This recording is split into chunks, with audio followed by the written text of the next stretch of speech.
The European Cricket League is proudly brought to you by Dream 11, HCL Software, Rado, La Junta de Andalucía, and Victorinox. Well, Group C got off to a wet and woolly start with day one washed out, but we did get on the park yesterday. 5 matches determined who stays and who goes, and the Scots are out. A shock the result, and it came down to the very last ball last night. So this is wide open here. By the end of the day, we'll have another team for Championship Week. Welcome, I'm Mr. Maximo. This is the European Cricket League Group C Finals Day, and it starts right now.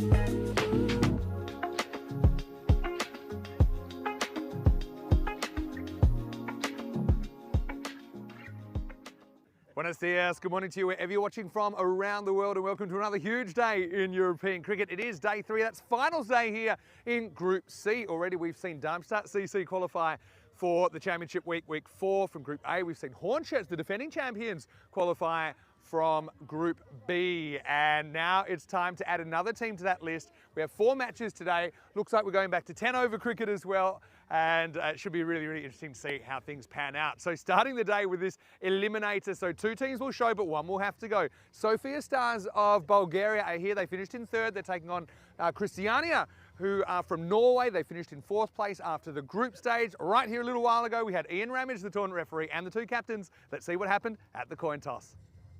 Sophia Stars, you're the home team, you'll toss the coin. Christiania, as the away team, you will call. Yeah.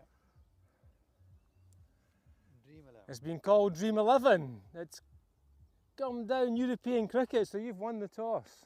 The ball first. Okay, toss won by Sophia Stars, who will bowl first.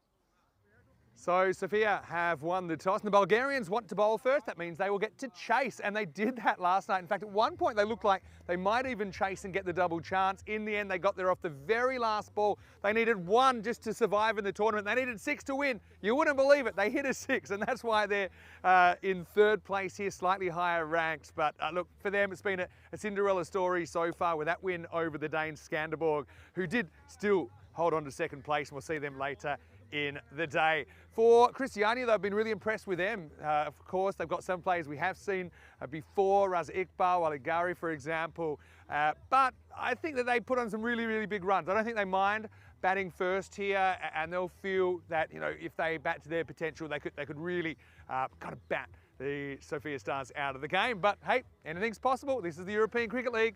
Weather-wise, looking good so far. A bit of cloud cover, but no rain in the forecast, which is good news for this ground, which I think will get better the longer it doesn't rain.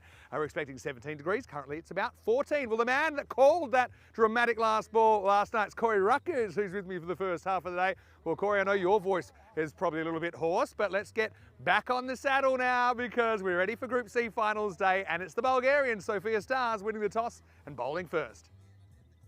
Thank you very much, Vinny Sandu, for that lovely introduction. Welcome back, everyone around the world. Quick turnover after last night's theatre. What a game that was, and we get into the first final of Group C, the Eliminator. There's our 2 officials, Sully and Joe, and good luck to those 2 men. I know the umpires are doing a fantastic job in these long weeks out here at Cartermore Oval. We'll have a quick look at the 2 lineups. Sophia Stars, obviously, a little bit of a surprise they made it through, but credit to them, it's been a truncated Group C. We've only had 70 overs out of the possible 200 overs we could have had in Group C. So it was pretty wild, it was pretty messy yesterday, but they got themselves through, and they're going to need some of those players on that list to play pretty well if they're going to progress in this early morning encounter. Have a look at the supercomputer, saying 62% for the Norwegian champs, 38% for the Bulgarian champs. And good to see those pictures, the sun shining. It has been a really wild weather over the last couple of days in the Andalusia region of Spain. But thankfully, we're pretty confident. 4 live games today. Good weather conditions. Should be all 10 over fixtures as well. Obviously, yesterday we had an 8 over game, a 7 over game, a 6 over game. It was wild and wet, but credit to everyone to get those games on. So we're almost set to go. There's the Bulgarian Express. He's ready to get firing. He's going to be bowling to Raza Iqbal for the first ball of the day. The dangerous left-handed batter made a classy 50 yesterday versus Grange, who are out the competition. But I'm sure we'll see them again in the future. So we're almost set to go. Jamie Batten, Bulgarian Express. He's got the ball in hand. Deep square, deep mid on the 2 boundary riders. Here we go. Ball number 1, finals day, Group C. First ball. Yeah, we'll just start with the old traditional 6. Lovely shot from Raza Iqbal. That was pretty gentle from the Bulgarian Express. Looks like just loading into his work. Iqbal's not going to miss out on that. We did see some very high scores yesterday. The breeze was helping the batters, the conditions were helping the batters, and the ball flew around this Cardimer Oval. It's a lovely shot to start your morning though. 11 AM local time. Warm welcome to all the viewers around the world. I know people are tuning in from all over and have enjoyed the club competition. This is our club cricket of all the champion clubs from the previous year. And plenty of good names and good stories as well.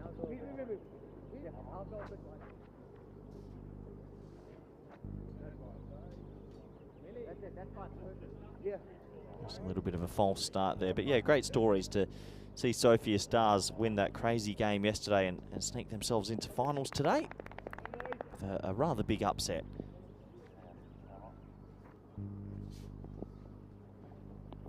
It's going to be wide.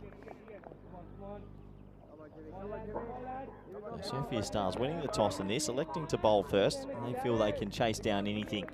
Good that we're back to 10 over cricket as well. I think 6 or 7 overs is a very small sample size, and you don't really get tested with your depth. I think today we'll see a little bit more of that.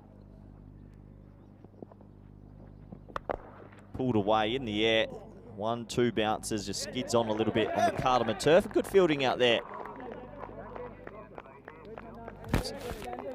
Jack Watmore with the stop, just the single, helping Razul on strike. And well, Razul, a little bit of a tape ball cricketer. Razul just tries to give it a wallop.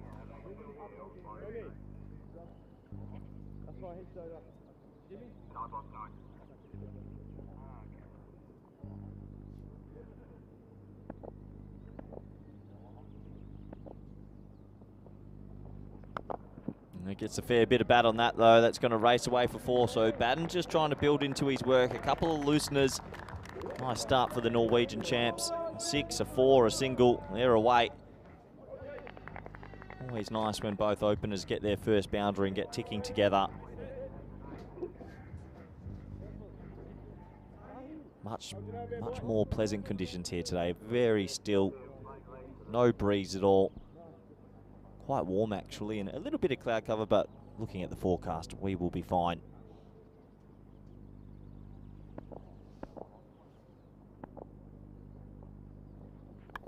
Edged. Oh my word!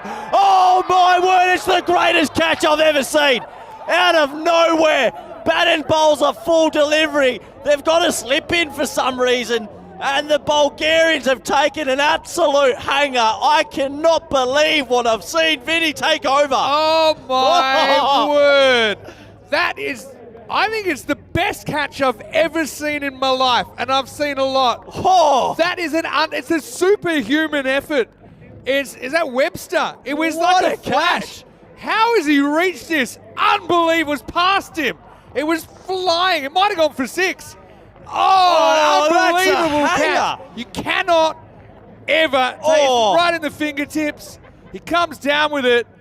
It's an unbelievable play, and I'm going to call it, I think that's the play of the ECL. The play of 2025 so far. Oh, what a catch. That was flying. The cameras don't give it justice. That ball was flying off the edge. That was going to be 1 bounce 4. And he's plucked it out of midair. I'm awake now. That has woken me right up. I'm quietly just coming in, setting up my things for the day. And that is an unbelievable catch. That's I had a physical reaction to it. Well, Vinny, contain yourself, please. My word. It's a PG network. We'll have to see Show that it again. Give me more. That is a freakish moment. You know, for every action, there's an equal and opposite reaction. For every viral blooper that goes round, there's a viral highlight that's somewhere out there, and that's it. That is an unbelievable catch. Glenn Phillips, sit down. Here we go. Oh, shot. Oh, what a shot. Four action. Oh, my words. The greatest format in the world. Oh. But you know what I mean? That's a once-in-a-lifetime catch. You can't physically take a better catch than that. It was perfectly timed. It was the fastest bowler they got. It flew away. That is just, and what a moment. It went into his fingertips. It didn't. He actually got quite high. He couldn't reach it with the middle of his hand. The over's still going to go for about 20. And this one, unfortunately, isn't stopped. Probably should have been. Anyway, good morning. And yeah, I'm back. 20 for 1 off 1. Welcome to ECN cricket, the best format in the world. That we need to get a replay up in because that is the best catch I've seen live in I actually don't think I've seen a better one. Come on, 2 circles. Go and find it and bring it back. Here's some numbers. You can see not too much of a difference batting first or second. And yeah, over 6,000 runs. Obviously, it's a tough group. I would like to, there's some numbers. 13 runs and over is average. Probably went up a bit yesterday. But I'm awake too. There's Webster, who's now... He knows. Right now, as a fielder, right now, he's the best fielder that walks the earth. Oh! It was flying. Oh, it was... He got so high. He got ridiculously high, Vinny. That was going to be 1 bounce 4. That is a 10 out of 10. Look. Right in the fingers. It's actually between, like, either fingers 3 and 4 or 4 and 5. Even the way he jumps, one of his legs is up high on one thing because it's like a goalkeeper jump. It's phenomenal. And that was my first over back. Right now he knows. As a fielder, you're standing there, you're like, you can't wait to get your phone and watch that back. Raza Iqbal had a good view of it from the other end. And now he wears one in the unmentionables. Yeah. Oh, he's gone. He doesn't want to run anywhere. Oh, it's in the Jats crackers, Vinny. Can you believe it? Iqbal's taken one. So, Sophia Stars, in 2 consecutive overs, they've pulled off 2 of the best plays of the ECL ever. The last ball 6 when they only really needed 1 to survive. And Iqbal might get might get a visit here with the magic spray. Well, Iqbal's down. And medics are just kind of on the top step, surveying it. Oh, what a start. Finals day's back, baby. We've had some good ones. All right, Watmore is the bowler.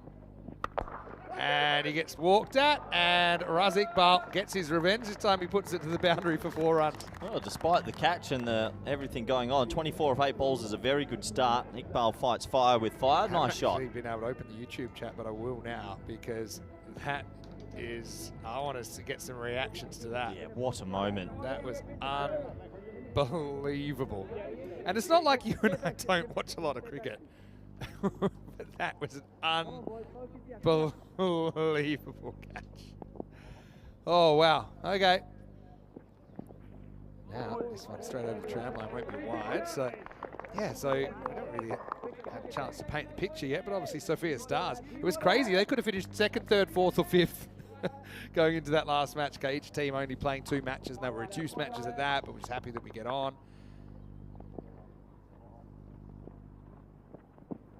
Short, this one isn't going to be reached.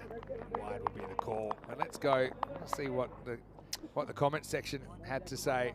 Yeah, pretty special. It's almost like, do you remember Paul Collingwood's at backward point off Hayden? And jumped that high in the one hand, and they're very, very similar in a lot of ways. Type of but catch. That's more an edge. And off an edge, it flies. Yeah, and it was another wide that's bowled here. Everything had to go right, and it did. Had to time the jump 100% right. Couldn't get the middle of his hand on it, so I had to just lodge between 2 fingers. If that actually hits flush on a finger, it's no way it's sticking. But it lodged between, I think it might have been his ring finger and his middle finger. And then he came down, and actually, to be fair to him, another wide, it's down leg side this time. To be fair to him, he was very smart the way he fell back to ground. He protected the hand with the ball in it, and he made sure he turned the ball in his hand, made sure he wasn't going to land and have that ball touch the ground. So congratulations to Webster. He's now the player of the tournament. Doesn't matter what happens. Give him the watch. Give him the watch. Oh, Iqbal, though, he is feasting on this. Watmore hasn't really got it right so far. Iqbal, though, just quietly He's moved to 17 off 6. Despite the crazy highlights, still a very solid start for Christiania. Yeah, very good start. These were the two yesterday that really cashed in against the Grange. The two left-handers at 1 and 3. They put on a 100-run stand and they smacked it to all parts. They feasted on the spin, and if you don't get these too early, Vinny, they're going to make a big score. Heart rate's slowly dropping back to a normal rate. Oh, he hasn't got this right. It's a decent block from the keeper. Good running as well, good awareness. Saw that Yeah. a few times yesterday. Players are realising if it just bobbles a bit in front of the keeper, you might as well go. Well, we know that Nagy's a bit of a dead eye, isn't he? From behind the stumps with his... yeah. I mean, it's not hard actually to underarm at 3 stumps from about 6 metres, but sometimes you think it is. He's pretty far back, Nick. He probably could take a step up. That's a slow ball as well, though. That's not a good ball either. That's Gundy with a capital G. And Maximo! 6 Cigari says, I'll take those all day. And then this over's gone magical as well now. Yeah, it's still a good start. But despite that moment, it's a very good start. They've already got 40 on the board. That is a Gundy ball down the leg side. Just had to catch up with it. How was your day off, Vinny? You got some good rest? It was good, yeah. I was able to, because the rain actually held off, so I was able to walk around the local area, and I went out for a nice Spanish meal last night. But I was watching that last game at the table, and say that other patrons may not appreciate it, but I did. Anyway, that'll be the end of the second over. So it does finish with the end of the second. It's 41-1. Credit to all the crew, though, to be able to get things on the way they did. Again, as an organisation, obviously we're not as big as, we don't have the resources of multi-billion or $1 million or euro companies, but to be able to find solutions to get cricket on. You got to feel for Grange, but you can see that they finished in 4th place. But in the end, they did get on, just couldn't get the win. I saw it ran into Jarvis from Grange last night, and they said they absolutely enjoyed themselves. They gave everyone a bit of a trundle yesterday, and they just wanted to get on no matter what. So good to hear that sort of sportsmanship, and I'm sure we'll see them again in the future. That's the magic of the ECL. All right. Well, this is Gaggandeep Singh. Now, he has told me, and you know, you're a romantic, aren't you? Sometimes. He did say that if he takes a wicket today, he's dedicating it to his wife, Biljana. In Bulgaria. Well, I hope you're tuning let's in, keep Biljana. a camera on him. He might go the heart. But yeah, Gaggandeep Sky we know pretty well. He's been to the ECL before as well. There's playing ECS cricket in Bulgaria. That's pretty good. Oh, he's overcommitted here. Turns around just in time. Well bowled by Gaggandeep Singh. Yeah, good bowling, good start for him. It's the last over of the power play, so if they can get out of this and maybe try and keep the score low 50s, start to build on it from there. But this is a bright start, you'd have to say, from the Norwegian champs, who are just starting to find their boots in this comp. I don't think I've ever been so physiologically affected by a catch that I've commentated. I'm still coming down from it. All right, throws the hands at this, and he's going to get enough of it. He's going to run away for 4. That's Webster. Surprised he didn't die for it the way he's going, but it was about 10 metres over his head. And the result, 4 runs to the Norwegians. Yeah, a little bit of luck there. The thickish edge balloons over short third, runs away for 4. Yeah, so that was an insane piece of cricket. But yeah, honestly, I loved watching. I caught pretty much the whole day, so I'm up to speed. And yeah. 7 over cricket, 6 over cricket, 8 over cricket. Yeah, at least it gave something to build the standings on. That's cracked.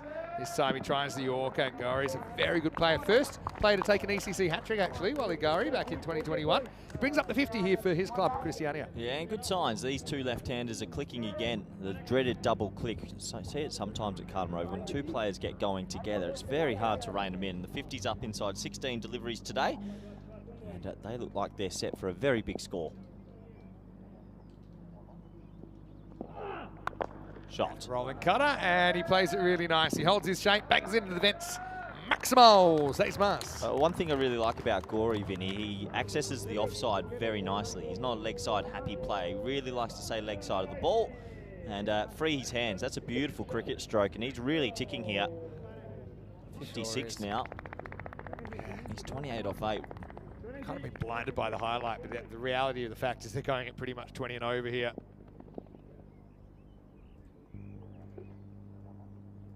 Ball of the power play, And it's hit very well. So it will be a 20 and over power play. Christiania affirming his big favourites here to make it to the second half of the day, but it's still early.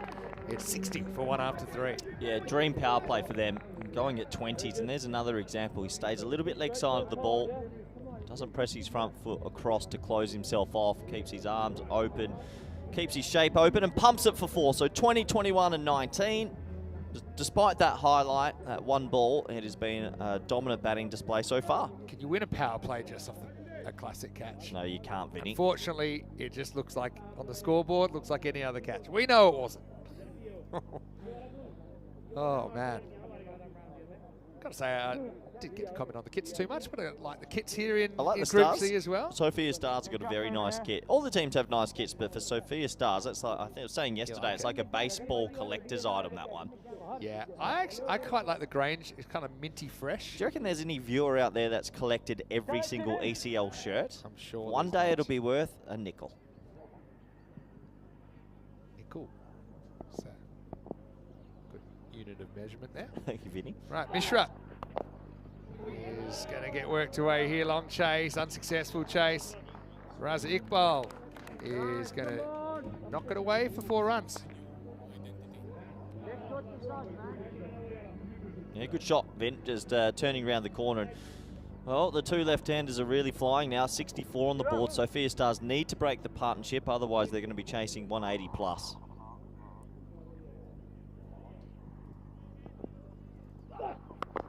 Now, mishits. This should be out.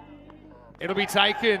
So Mishra is the one that breaks through with the wicket, Shiva Mishra. And it might be Gunga Deep Singh that takes the catch down there. So I'm sure Biljana will be watching, and he may even dedicate the catch to her. But Raza Iqbal's important wicket because he can go big. In this one, he's got to go for 22 at 64 for 2. I just mentioned breaking the partnership, and he does. It was a short ball, just tied him up for a little bit of room, and Iqbal couldn't free his arms enough. Just cramped a little bit, cloths it straight to deep square. So 2 wickets down, and this Sophia Stars team, you just can't count them out. They've got a lot of spirit, a lot of heart. Can they get a couple more wickets here? Disappointment for Raza. Just one miss hit ends him, and well taken by Deep Singh out there.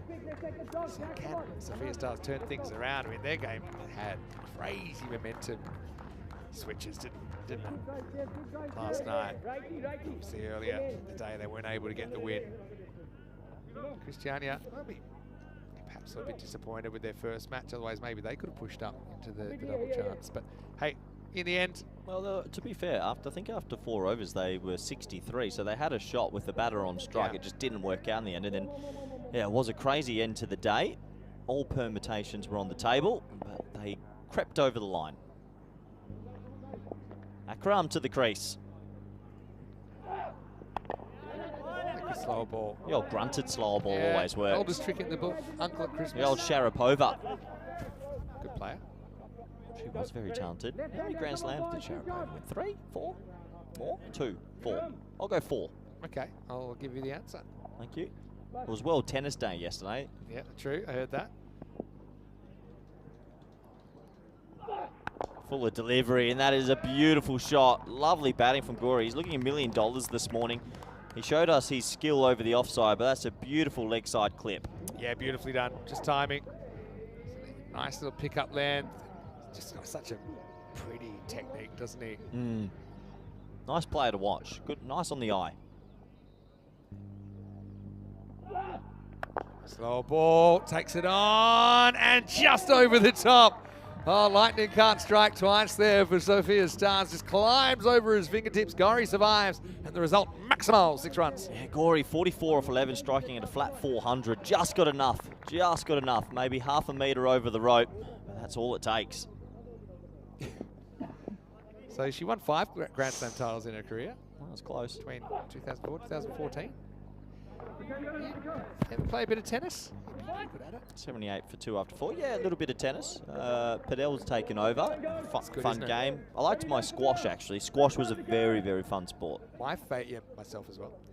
My favourite tennis story is nothing to do with the pros. In fact, at the other end, a couple of guys who I played cricket with had retired, and they'd gotten out of shape a little bit, quite a bit. But they were both quite good sportsmen. and they challenged in a bar one night. They challenged each other to a tennis match. In a bar? And they set it up, and they said they wanted it to be best of 5 sets. Now, they put on a good, let's just say a good amount of weight in a few years since they finished playing. Anyway, it's up, he's in the air, and that is going to cover the boundary. Maximal, 6 Masters, 50 for Gori. He's come out on fire here. Gogev goes the distance, and Gori goes to 50. Nice on the eye, this man, isn't he? Another beautiful shot over the offside. Warm round of applause from his teammates. They know it's an important knock. 51 off 13 rocks. Yeah, fantastic innings, and he's so good at scoring all around the park, Go on, isn't he? finish that up. So, I know this is going to Australia, so I can't name them, haven't described them like that, but let's just say that they weren't in any good physical condition. And I went to watch, because, great, of course. I can't remember what the bet was, but, you know, but neither one played tennis, but they're both pretty coordinated. By the time I got there, it had gone from a best of 5 to a best of 3 to a best of 1 set. And this is in the first 8 minutes. The trash talk was amazing, but the standard was poor. And in fact, kept about the 15-minute mark. It wasn't even a contest. Lifted up over the top. That's going to be 4 as well. So danger signs here. That's Christiania, 88 now. We're not even at the halfway point. Yeah, he's really ticking here. And do I dare say, if he faces another 14 balls, we might be talking about the magical figure. Right now, the problem is for Sophia Stars, he's accessing both sides of the wicket quite comfortably, and they're not too sure where to bowl to him. It's not easy to work out where to bowl to him, really.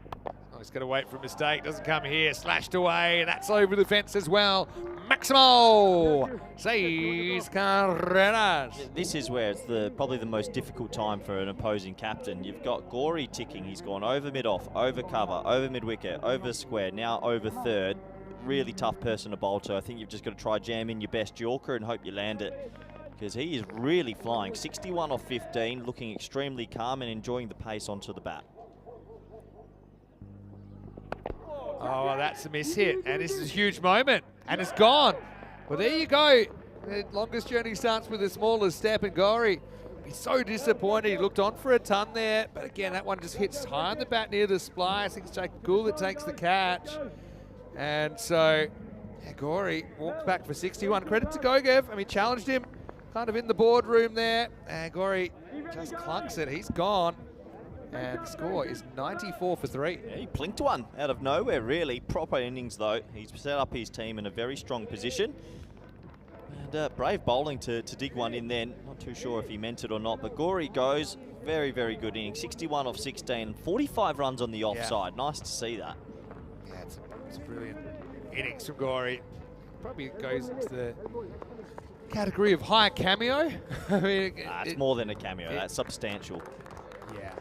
What's a cameo these days? 20? That's what I mean. That felt like a cameo because it just didn't last that long. Yeah. You know, when you good what's a good cameo these? 20 off 6 or something? 20 off and over? Something in the 20s. Yeah. Something in the 20s off single digit. But would you say like 15 off 4's a cameo?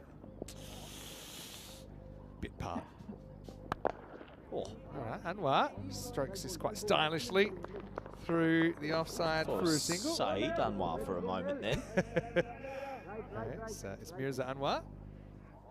You know, one thing about Sophia Stars, they knew they were kind of outsiders probably to qualify, but they have, and now they'll give it everything they got. They'll feel, especially after last night, that anything's possible.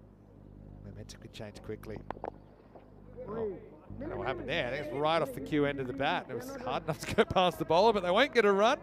So it's the end of the 5th over. What a 5 overs we have given you so far, and there's plenty more to come. It's 95 for 3. But anyway, let's welcome you into the commentary box. Vinny Sandu here, Mr. Maximo Corey Ruckers with me. Great job yesterday.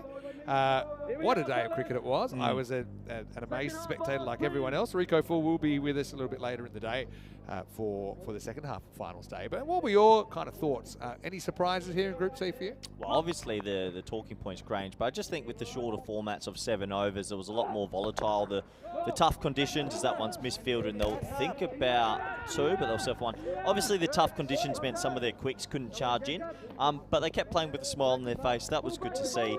Yeah. So there's plenty of surprise Group C, but it's a very confusing Group C because Grange also didn't get to play on paper the two weaker sides. They took on the two more strong sides. So it's a bit of an odd group, and that can happen. When weather affects a T10 tournament, it's pretty volatile. Yeah, especially with these 3-day groups we have these days. Would have been very interesting if we had lost another whole day, Vinny, because then I think we're, what do you do then? Or what happens if a whole group gets washed out? How do you decide a winner? You bought Monopoly. Maybe we have to play Monopoly for it. Tell you what, I was pretty good as well. Yeah, I did hear you mention that you won 4 of the 5 games. Grifter. Another slower ball, miss hit. Don't think anyone's reaching this though. Bermuda Triangle is after it, but the result will just be a single. That's a good miss hit. Yeah, it is a good miss hit. So just 1 to the total. Yeah, it was. I mean, this ECL, it keeps just going in all these different directions, as you'd say, left, right, up, down, around. There's no other tournament like it. And I was actually, I was chatting to some kind of high-level cricketers about this last night. First, let's have a look at this, because this is a real awkward catch. Cool, wants it, and he's dropped it. He just misjudged the hand placement at the last moment, and it ends up hitting the turf. Yeah, 1 more to the title. Gould be disappointed. He's actually a pretty handy fielder. Just couldn't get himself in a more stable base and pull that one back in. So I was chatting with some pros last night about it, and they had been watching the last couple of overs of the night. Oh, that's hit, and I think that's going to go the journey. Going, and gone. Great effort there on the line. Gogev had a look at it, but had to watch it sail over his head. Maximal, 6 runs. Yeah, nice shot. 100's up, 105 with 4 party overs to come. It's a half volley, and he pumped it away. Yeah, go on. Yeah, so, but they said the emotions and the kind of dynamics were so different to anything you'd seen in any other cricket. So in pros, it kind of comes with the territory of, they'll have disappointments if they're full-time cricketers. They'll go to another tournament. They'll have another go with their team next year if it's a big tournament even. End of this 6th over here, 106 for 3. But just the fact that these are regular people essentially being put in this situation. Club cricketers with cameras. And the kind of just those scenes when that 6 was hit last night to keep them alive in competition. This is just not something they get to do all the time. And for some of them, it might be their only time they ever get to do it. So that obviously results in the kind of emotional scenes that we see spill over in ECL cricket. We saw with Al-Fatah and Sophia stars that, it is about the club cricketers and having those isolated moments that mean a lot. They can take that away with them for life, and if they come back, maybe they get another one. But that's why I do enjoy sort of seeing all the different club teams from all over Europe. It is a special event. Definitely. Who would have thought we'd have a Bulgarian club team playing a Norwegian club team and things like that? And it's just, in the end, it's the spectacle. I know there's the big higher standard cricket around the world, but nothing that's higher standard, I think, of entertainment. Anyway, Webster is going to try and pull this one off, but he won't be able to, as Anwar gets 4 more off the edge. Yeah, 4 more vital runs. Despite the good fight from Sophia Stars, the runs are still really ticking. It's looking like a 150, 160 score, and that's quite a lot here at Carter Oval. It definitely is.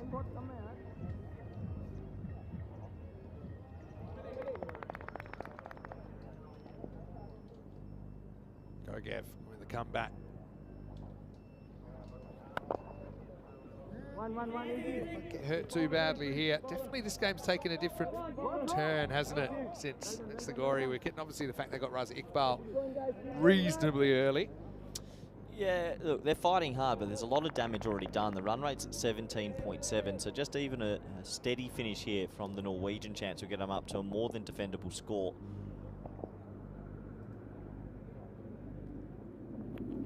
A little edge on this. Yeah, there is. In fact, he walks. Akram. It's good sportsmanship as well. Here we got a touch on it, trying to horn it over the leg side. Gogev, once again, he's able to chip in with a wicket. Second for him. And it's 112 for 4. Well, wickets can always bring a couple of dots if the new batter comes out and chokes an end for a little bit. So good work from Sophia Star. Still fighting. A bit of an edge through here. Easy decision for the umpire. He actually walked. So clear edge. Another wicket goes. Yeah, when you walk, it does make the umpire pretty certain that you're out. But just to make sure everyone was aware of the decision. But yeah, Akram, he's going to have to disappear for 3. I'm sure we'll see him with the ball later on. It's 112 for 4. Yeah, a few people with that web sketch saying it was good luck for him. Well, firstly, this is a steep lane. It really should be caught. He's got to run quite a long way to get there. And he'll get there. What a good catch that is. Manan Bashir runs to his right. He kind of lost it in the hint of sun that is behind the clouds, but he found it and he took it on the run. Couldn't have judged any better. Bismillah goes for a golden duck. Gogev's on a hat trick. It's 112 for 5. Well, they keep fighting. Wickets brings dots, and yeah, good catch in the end from Bashir. He looked at his teammate when it first went up and then decided it was his. Made good ground, and 2 in 2, hat-trick time. I looked at his teammate. His teammate looked back at him without moving, which was a signal that that's yours. What an excellent catch, and hey, hat-trick opportunity. Had one since Group A. They've had a lot of opportunities at hat-tricks, though. A lot. Bismillah gone for a golden globe. Still no Derek the Duck. Where's Derek? Yeah, he's just, chilling out somewhere. Bismillah, no, he goes for 0-0. He's getting a makeover. Is he? Haven't had a hat-trick since the Group A final. Speaking of drama, that was an ECN classic as well, wasn't it? Between Drew and Darmstadt CC. All right, so we've got Naseem coming in. How's your hat-trick tingle? You got it? I don't have it. Gogev for a hattie. No hat-trick. And it's going to sneak through for 4. Oh, it gets so close to that, doesn't he?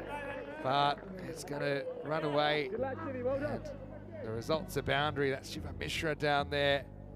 Did the hard work, didn't he? But just watch it sneak under his hand. Got partial hand on it, but couldn't slow it down enough. Pretty good shot first ball as well, Vin. All on the carpet through mid-off. Last ball of the 7th.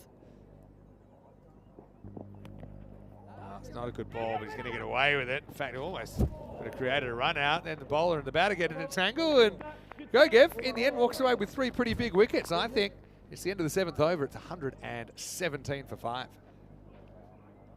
117 for 5. 18 balls to go. 2 all balls. Going to get them past 150. Direct hit. Definitely would have been out. Yeah, but that makes it look closer than it was because the ball was nowhere near the stumps. He missed by quite a bit. But anyway, of course, this is finals day in Group C. We have 7 groups. This is the 3rd one. Sophia Stars qualified in 3rd.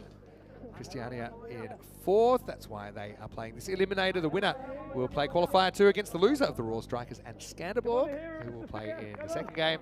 Of course, the winners of the 2 qualifiers qualify for the final, and the winner of that qualifies for Championship Week. Great format. Sahil Kumar comes on, and kind of early on they got the bowling wrong, didn't they, the Bulgarians? Would you add anything to the format? You said great format, but is there anything you would add to T10 cricket? I've been thinking about it a lot lately. Yeah, I mean, I think you don't want to make changes for the sake of making changes. You want there to be some sort of meaningful improvement if you are. One thing that's interesting is that if you kind of graph when you're trying to work, when you start with complete chaos, and we don't, in the beginning ECL 19, we had 8 teams, no one really knew how to run a cricket tournament. But then, no, quite honestly, but it was a big success, and that's now been honed over 6,000 matches. Yeah. That's going to be 6, too short, Kumar. Well, bangs it in. Do that at your peril. His pace, and he disappears in the jungle, 6 runs. Lovely shot. So it was a great effort for a lot of people that didn't know how to run a cricket tournament, really. But over time, you need to change less things because you get to kind of 95%, 99%, and It's just a simple question, Vin. so would I change anything? I would be hesitant to. I just think it's I've got one for you. I'm off the Super Bowl. golden ball. No. Remember I wanted a Super Bowl? Oh, yeah. I don't want that anymore. As that one squeezes away, and Mishra, the stat true, just watches it roll for 4. Lovely shot. I've got one for you. I've been thinking, because the scores have been going up and up, and you know I like it to be slightly more even playing field. Sure. I saw the Western Shield, the scores were bonkers. Sure. What about the 3rd power play over being the bowling team can choose when to use it, but they have to use it before the 9th? It's been talked about floating power plays. Like just the 3rd over. So you Yeah, can, the I know bowling what team you're chooses saying. when to use that. What would your thoughts be on that? Funny one, this one, because is he trying to avoid it? I think it's going to be called leg by. I think they feel he's trying to avoid the ball, even though he's not playing a shot. The reason we've thought about floating power play overs before. Kind of tried to hit it in a way. But I think it ain't broke, don't fix it in a way with the power play, because if you're trying to have a format, you're trying to make it easy to explain to people. Oh, that's probably flying away for 4 off the inside edge of Anwar, who's had a bit of luck while he's been out there, but he's moved to 29 now, 4 more. Yeah, I just think it's very easy. I love to explain cricket to new viewers in one sentence, and saying you're allowed 2 outfielders in the first 3 overs, then you're allowed 5 is a lot easier than having to say, okay, and now this happens, and then they get to choose it. So for simplicity, I favour leaving it alone, but it's an interesting idea. I just think it would add a little dynamic to the game for the bowling group, tactically when to use it in the middle. And it means middle order batters actually get sometimes a chance to bat in a power play. Definitely got merit. You know, it's definitely that trade-off between, you know, you could argue that tactically it makes it a little bit more interesting, but then it also makes it more complicated. So you're always having to balance those things. Let us know what you think in the power play. I know they've used floating power plays in 50-over cricket for a while now, and they've used. Well, I know in the Big Bash, obviously they have the power surge, but this would be more the bowling team gets to choose to give something back to them, so that the top isn't so important, and it makes the middle a little bit more important. What you'd be able to do is an opening pair that are absolutely torched you in the second over. You'd be able to just go, all right. You two just settle down, and then you maybe use your third power play over in the 5th. Most of the time, I think they'd still use it in the 3rd, but there are circumstances. So yeah. Well, actually, because of the bonus point, would you have to use it before the 7th? Probably. Yeah. Yeah, probably. But yeah, it's an interesting concept. But then, yeah, you also have when it's reduced games. When it's reduced games, then it gets complicated. All right, I'll go back to the Super Bowl. 1 ball, double everything. Thought you were off it. I'm back. You can hit a 12, or both batsmen can be dismissed. I like your thinking, but I don't think it works in practice. I think there's a certain beauty in all balls being equal. So a 6 is a 6, doesn't matter when you hit it. Bring back the max cricket in New Zealand. I played some of that, believe it or not. Back in the day. With the zone down the ground that was double. Where would you have the zone here? Cow corner. Vortex. In Bulgaria, it'd be at deep 3rd, because that's where the Vortex. Home of the original Vortex. Explain that in a minute. That is a horn. Leg side, going, and gone. Maximal Naseem gets in on the action. Still a very good score here for Christiania. No, so Bulgaria, the Vasilevsky National Sports Academy ground, which doubles as a driving range, and also one day we had play held up because of wild horses running across the ground. That doesn't happen very often. But it's so fast. It's ridiculously fast. And particularly any edge that goes down to deep 3rd, where we call it the Vortex, because it just seems to suck in the ball and you've got no chance of chasing it down. And I'll tell you that a lot of people know the viral highlight of when there was a player that basically kicked the ball, it landed on his foot and it got kicked up and he caught it. Edged and dropped. Had a good look at that, the keeper. Nagy, he'll be disappointed. Get away with it, it's a single, but this is one I think you got to catch. It's not coming too quickly. It's one of those hanging edges and he gets 2 hands to it. Yeah, I think it's as he hit the ground, both arms just shuddered a little bit and it floated to him. He'll know he should have caught that. Has it? No, it actually popped out before he... Early, yeah. He'll be disappointed with that. All right. Oh, well, it's well bowled by Gagadi. This is the 9th, 144. I mean, there's a lot of pressure on the top order. I think we saw that last night with the Bulgarians. Well, if Webster can continue his good form, maybe Mishra gets some runs as well. You never know.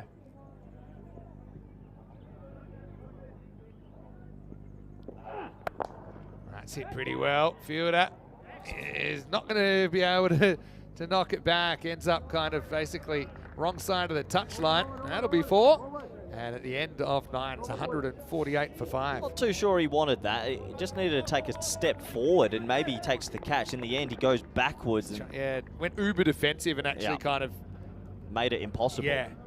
You could do that if you had a bit more room to work with. But of course, he was pretty much already on the boundary. So 148 with an over to go. You look at the bowling figures there, everyone's been tapped around a little bit. Gogev picked up 3 nice wickets though. So I think they'll end with Jamie Batten. He is their senior sort of bowler.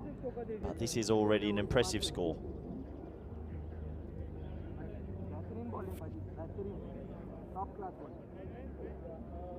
So a couple of birthdays today, Vinny, yeah, for we haven't the company. touched on that yet, but yeah, you're right. It's our CEO, Roger Finer's birthday. Happy birthday, Roger. Very happy birthday, Roger. Hope you're enjoying it with your family. And he's not at the ground today with the family? I think he's allowed to have his birthday off. Good man. Kevin O'Brien. Couple of icon birthdays as well, right? Yeah. Kevin O'Brien. Kevin was here 2 weeks ago. Yep. And Max O'Dowd, our other icon's birthday. What are the odds of that?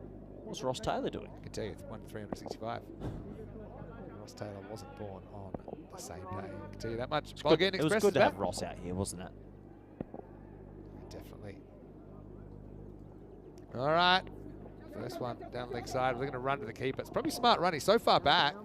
So they'll get through for a bite.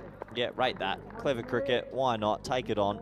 And they'll go be 2 wides, I think, Vinny, actually. So down leg side. Of course, yeah. Yeah, that hurts bad, and it makes it pretty difficult for the keeper as well. Testing his range. He was pretty good last night. See, it's partly how much time you've got, how balanced you are, as to how likely you are to hit the stumps. So Anwar gets the strike back. 150's up after that as well.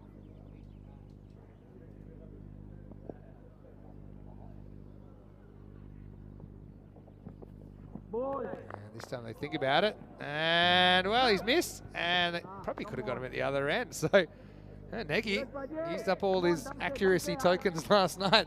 Second time he misses, it would have been out. This is something I'd like to see more teams do in the last over, especially if the keeper's this far back, because it's not an easy throw with the glove on. He hit him last night, but it's not so easy.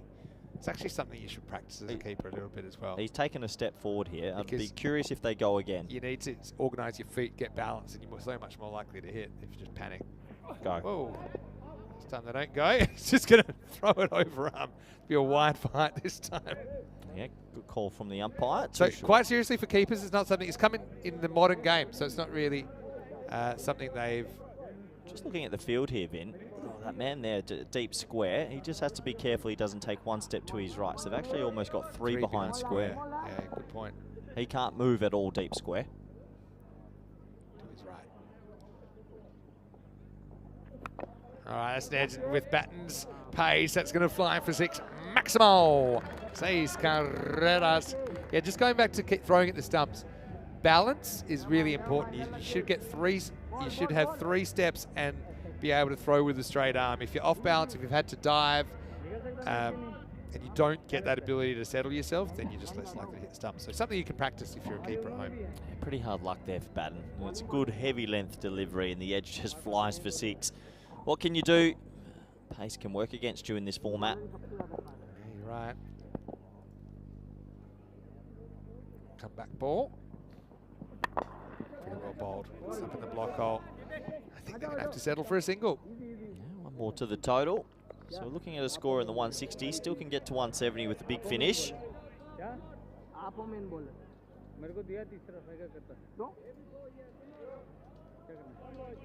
So, the Bulgarian Express to finish things off. And he'll get pumped. So what an interesting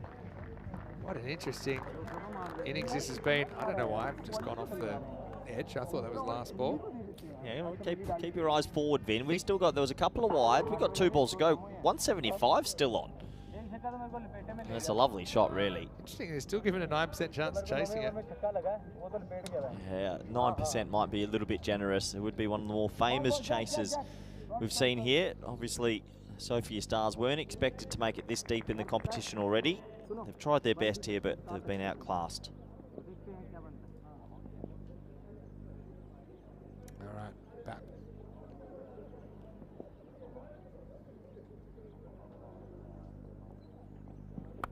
Oh, that's going to fly as well. Maximo scatters the crowd. It's another thick edge that flies. Oh, strikers get a good look at it. And 6 more. So tough to be a fast bowler sometimes at Cardamar. I mean, there's 2 edges there that have just flown for 6. There's benefits to pace, but there's downsides, and I think that's what we're seeing here in this last over. You might not want to be the Bulgarian Express anymore. Probably be better off just the Bulgarian what? locomotive. Well, what's a bit slow? Slower than that. Bulgarian Snail. It's probably a bit. Too What's slow? an average size Last ball time. Bulgarian bicycle? Dangerous one. They're going to run, and they're going to get there. And they probably like the idea of 2. Oh, geez. Could have run. Poor awareness. Hit the stumps when they were in. They'll just get one by then. And it's going to finish 172 for 5. An epic chase if Sophia Stars were able to pull this off, but they're here. They've got a shot. But I think Christiania are pretty happy with where they're at after 10 overs of final state. Yeah, they'll be going into the second half very confident indeed. Despite that amazing moment early, Vinny, one of the better catches we've ever seen on the network. It has been an impressive batting display. There was also 17 extras, which helped them along to get to 172. Yeah, so, yeah, well, they'll feel okay. We were going at this kind of pace last night for a while before the breaks came in. Sophia Stars, they're going to have to do it for longer. I feel like someone needs to make it big. I'm going to call it. You need someone to make 100, I think, if you're the Bulgarians here to pull this off, or at least kind of a 85 or 90. Even to go back to where when Webster hit that 80 back in ECL 22 against VOC, the team score was 130. So I think you need someone to go really big. Finals day, back on the park here. Joe and Sully lead the teams out, and Sophia Stars, well, they shone brightly last night, didn't they? And they had a few issues with some boundaries getting hit early, but you just wait and see. You will see the best catch you've ever seen right here. What a grab that is. And Webster, well, he's going to remember that for the rest of his life, and he's probably not the only one. And even, I think the batter just had to shrug his shoulders and say, well, that's the way it goes sometimes. But while this was all going on, Christiania were building the foundation of a very healthy score. Yeah, that's one that he'll be hanging up and showing the grandkids in many years to come. But besides that, the Norwegian champs did pump that ball a little bit everywhere. Iqbal got going again, the dangerous left-hander at the top. Quickfire 22 off 9. We put that in the cameo category. But it was Wally Gorey. His shots over the offside were mighty impressive. He made 61 off 16, 6 sixes, 6 fours. But I think it was 45 runs on the offside for him. Just really showed that he's a difficult player to bowl to. Overall, Sophia Stars tried their best to rein them back in, and they had their moments here and there, but it really was the Gorey show. He hit it left, right, everywhere you want. It's a gorgeous stroke play. That was his 50, and his teammates really appreciate it. On finals day, he gets going. He might take them very deep in this competition. Gogev came into the attack in the middle overs, and while he stemmed the tide a little bit, he picked up the first wicket there. Nice easy catch for Gul, and he ended up picking up 3 wickets, which he would have potentially had 4 if this one had been held also. Credit to the batter who walked Akram. He knew he got a thick edge and didn't need to wait for the umpire's decision. But the boundaries did keep leaking despite these 3 wickets in the middle over phase. It was just too much power from the Norwegian champs, who in total, I think it was actually up to 14 sixes in their innings and a very healthy 14 fours as well. So 28 deliveries making their way to the boundary. This one was in and out. And it took us right down to the closing few overs where they tried their best to rein it back in. Baden bowled the last over, had a little bit of hard luck to be fair. There was 2 sort of spliced sixes, and when you have the pace, as we were mentioning, sometimes it can work against you, and in that final over, it definitely did, as Baden, in the end, his 2 overs went for 42. Let's have a pretty quick look at the scorecard, shall we? And as we mentioned, it was Wally Gorey's 61 off 16 that really progressed the score along. 17 extras helps as well, but a cameo at the top from Iqbal. Anwar also chipped in for 45 off 19, and Naseem 20 off 8.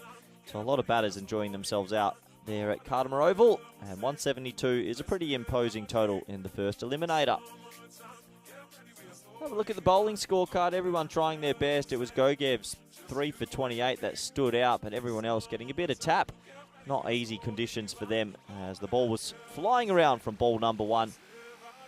That does leave them with a pretty monstrous chase of 173 to stay in the competition. So join us back in the next 10 minutes for the all-exciting run chase. Thank you.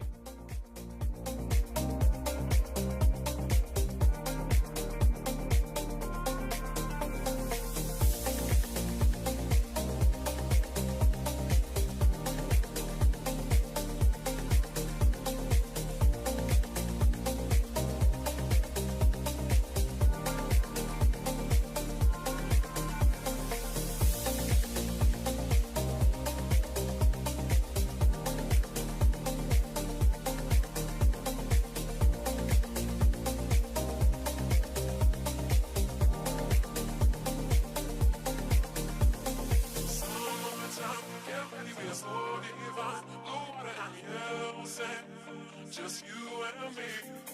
Summertime, get ready, we are so divine. Blue water and yellow sand, let's live our dream. Summertime, get ready, we are so divine. Blue water and yellow sand, just you and me. Summertime, get ready, we are so divine. Blue water and yellow sand, let's live our dream. Summertime.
The European Cricket League is proudly brought to you by Dream 11, HCL Software, Rado, La Junta de Andalucía, and Victorinox.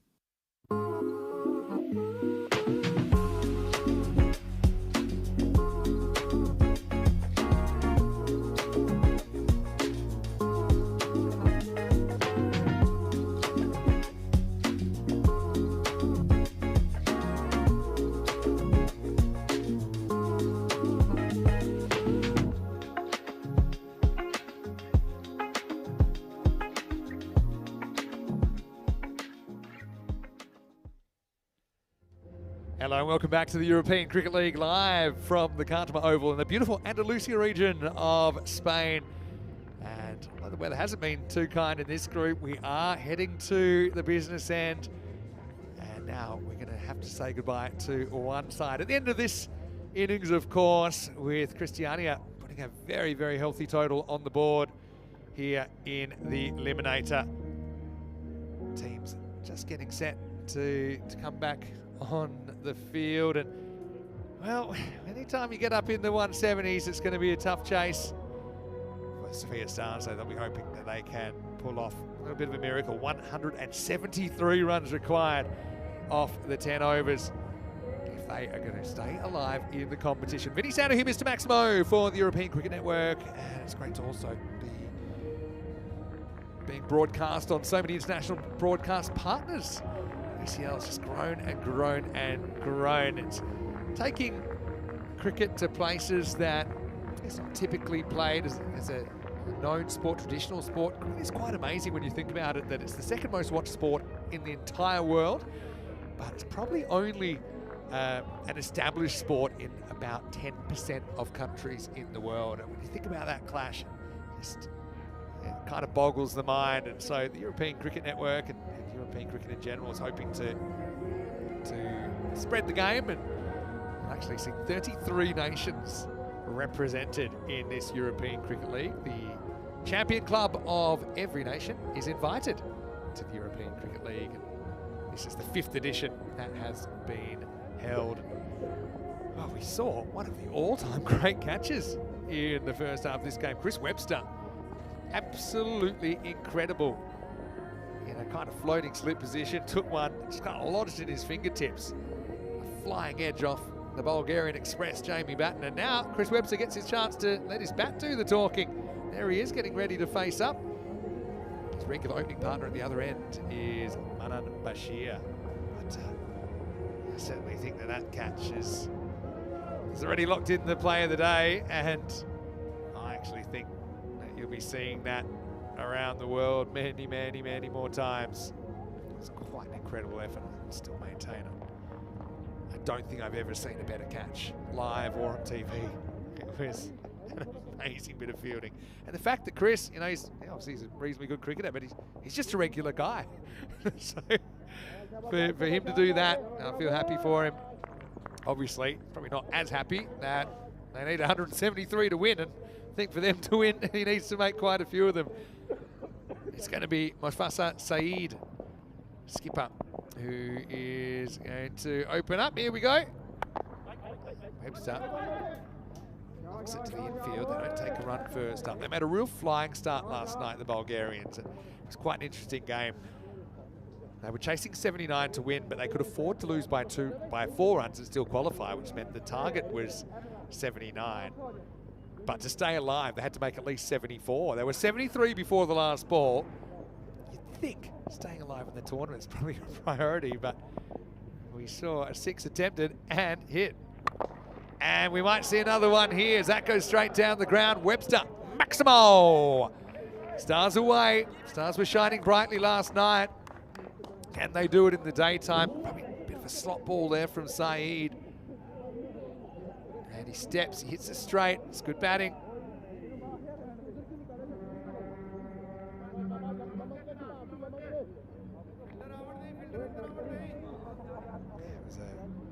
was a crazy old game.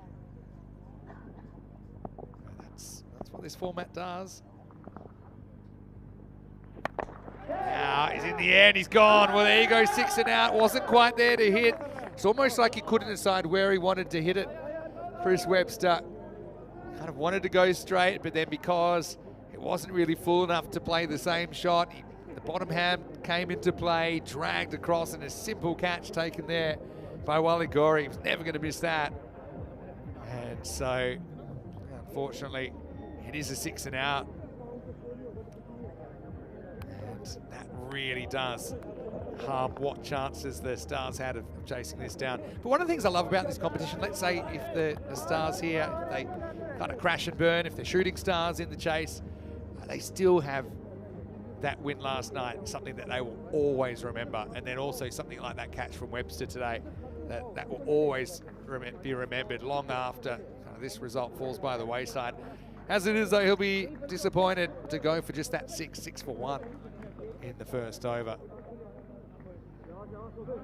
Sahil Kumar last night that quite incredibly went large last ball and just crept over the rope. That meant that the Grange, the Scottish champions, they quite unbelievably finished in 5th place. One of the favourites for the group, if not the favourite, according to a lot of pundits.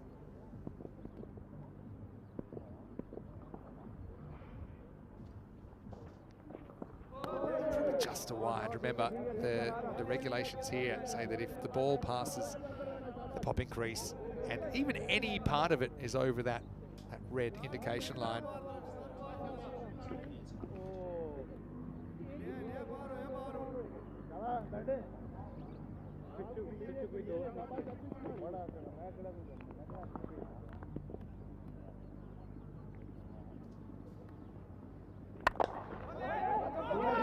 this one. One thing about the Bulgarians, whoa, this goes for overthrows. They don't seem to be taking on some of these runs. I noticed this last night as well, hitting the ball to the infield and just kind of being a bit spooked to run. I think sometimes you have to risk the biscuit. He's definitely going to be in there, but partly because he didn't run in the first place. And it just builds pressure, builds dot balls. We saw a bunch of dot balls get them into trouble last night. Did set up a brilliant finish.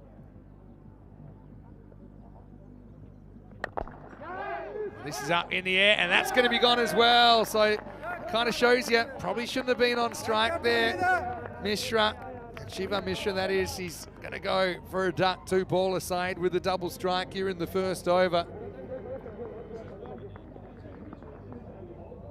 And so that will be a fairly easy catch. Gari does the job again. This time he's gone back on the fence, but just as easy. And it's 7 for 2 in the first over. So what I will say, I know a lot of people are in the comment section, and we love that.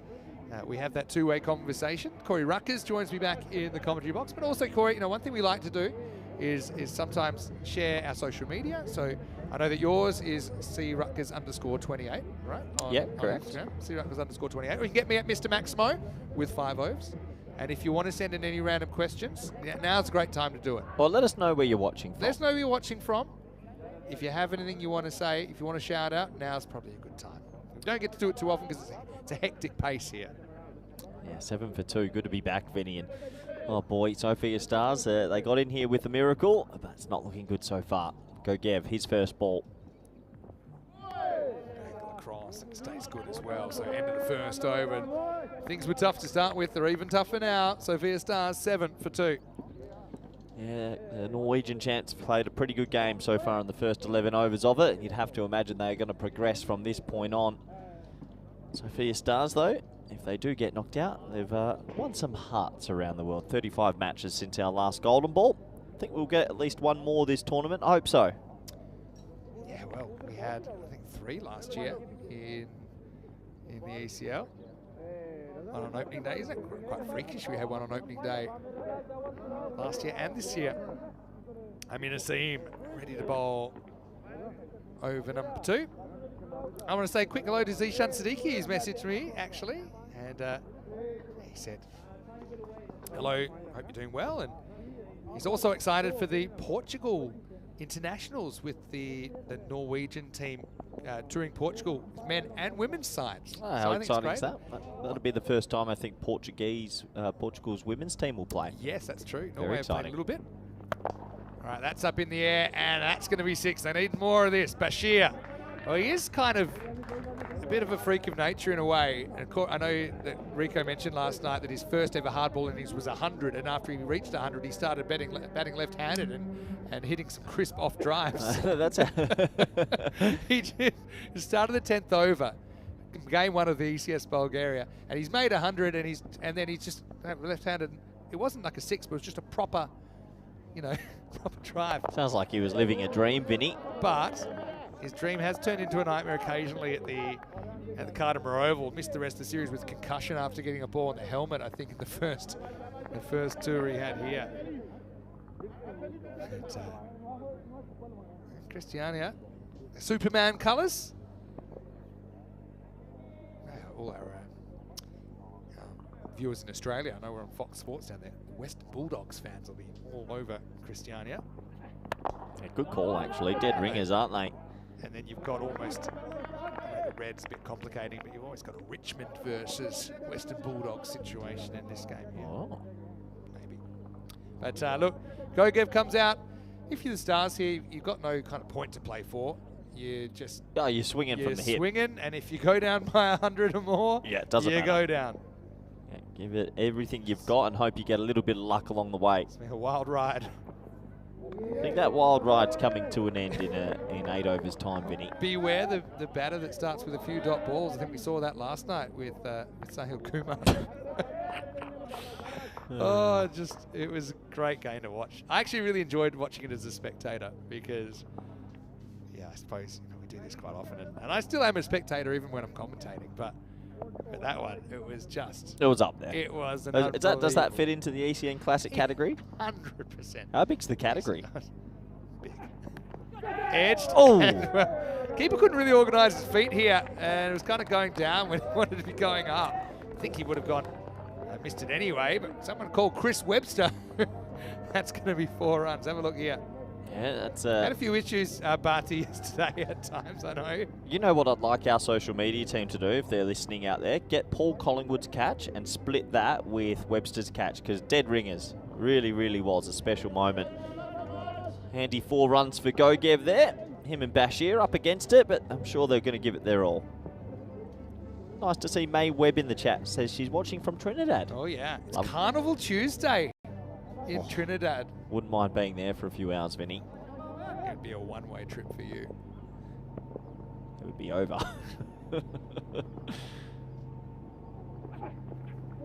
Takes it on, but Naseem out muscles him. It's the end of the second over, and it's 18 for 2. Yeah, 18 for 2. Obviously, it was always going to be a massive ask, and the early wicket of Webster doesn't help. Only a 3% shot on the supercomputer, which is pretty fair. Here we go. I've got a couple of messages coming in on my Instagram, Mr. Maximo. So I'm checking it right now. So, yeah, Mr. Maximo with 5 O's. So, I know Sean Dennehy is watching, and he wanted a shout out for himself. Well, Sean, you've already got it. And Tyler Carter. So they want a big Maximo. You'll certainly get it. So thanks so much for tuning in. I believe they're watching from Tasmania. They've got Eamon Spilane as well, who's watching from Sydney, Australia, saying, go Bulgaria. So obviously Bulgaria have won a few fans with their effort last night. It would have been early morning, maybe. Did you ever think in this world about 10 years ago, Vinny, you'd have Australians tuning in to a network cheering the Bulgarian club team? I wouldn't have thought that, but it's the crazy world we live in. In the air. Feel like this is catchable. Who's going to reach it? Oh, almost. What a fantastic effort that is by Gori. Almost couldn't believe he was going to reach it, and then he had to make sure he didn't run into Raza Iqbal. And it's kind of one of those moments you don't feel like it's a catch that'll cost him too much, but it was a chance for another worldie. Oh, he made really good ground. Might just be off our pictures there, but top effort from Gori, who came streaking across from deep mid-on. That would have been spectacular, Vinny. Great effort.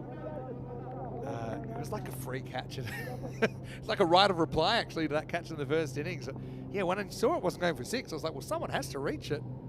Catching it's another thing, though. This is up over the top, and nobody back on the offside. Pitches just inside. Cuatro carreras. Yeah, it feels like this is the sort of pace Bashir wants to bash a massive over and get them going in the chase.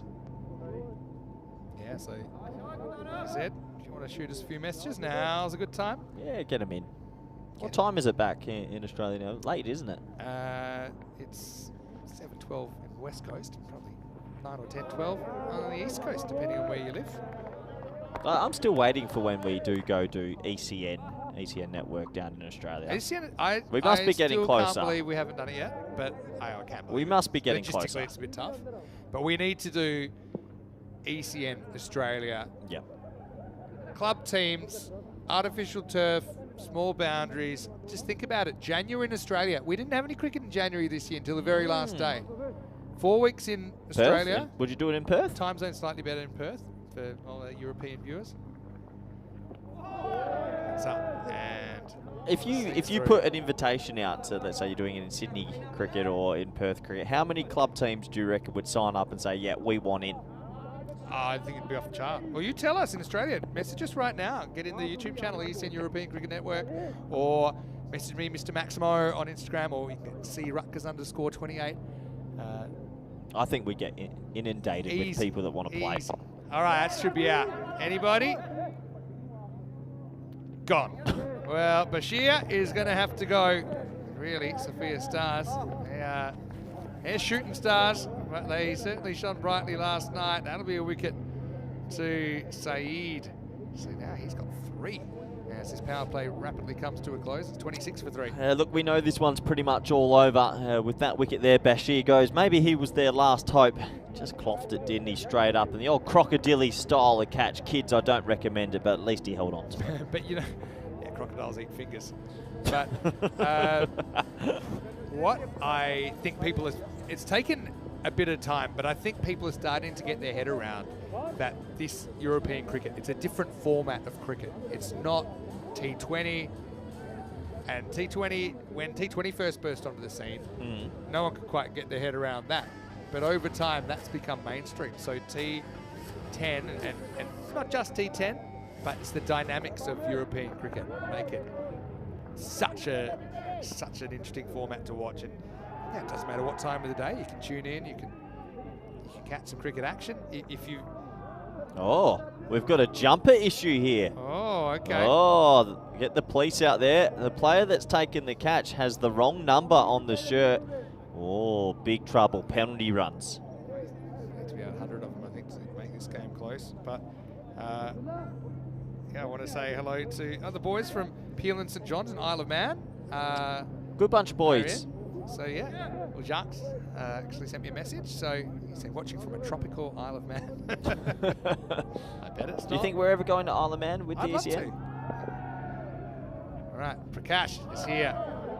Prakash, you saw him just playing the anchor roll to perfection in that classic match we saw yesterday morning. 26 for 3 after 3. But the thing is, European cricket's all about characters as well. And Prakash is a great character. And he would have been as proud as anyone of that effort last night. Right now, though, they still need about 150 in 7 overs. And I think they've got 7 overs to enjoy themselves. No real pressure on them here, I think. But just have a look at those big overs. Started with a straight to the 21, 20, 21, 19, 18, 17. A couple where they pegged it back, but then the 24-run finish just put Christiania up and out of sight. Yeah, so yeah, thanks for all the messages. We try to keep up. It is a bit tough with obviously what's happening on the field. Yeah, just one down the ground.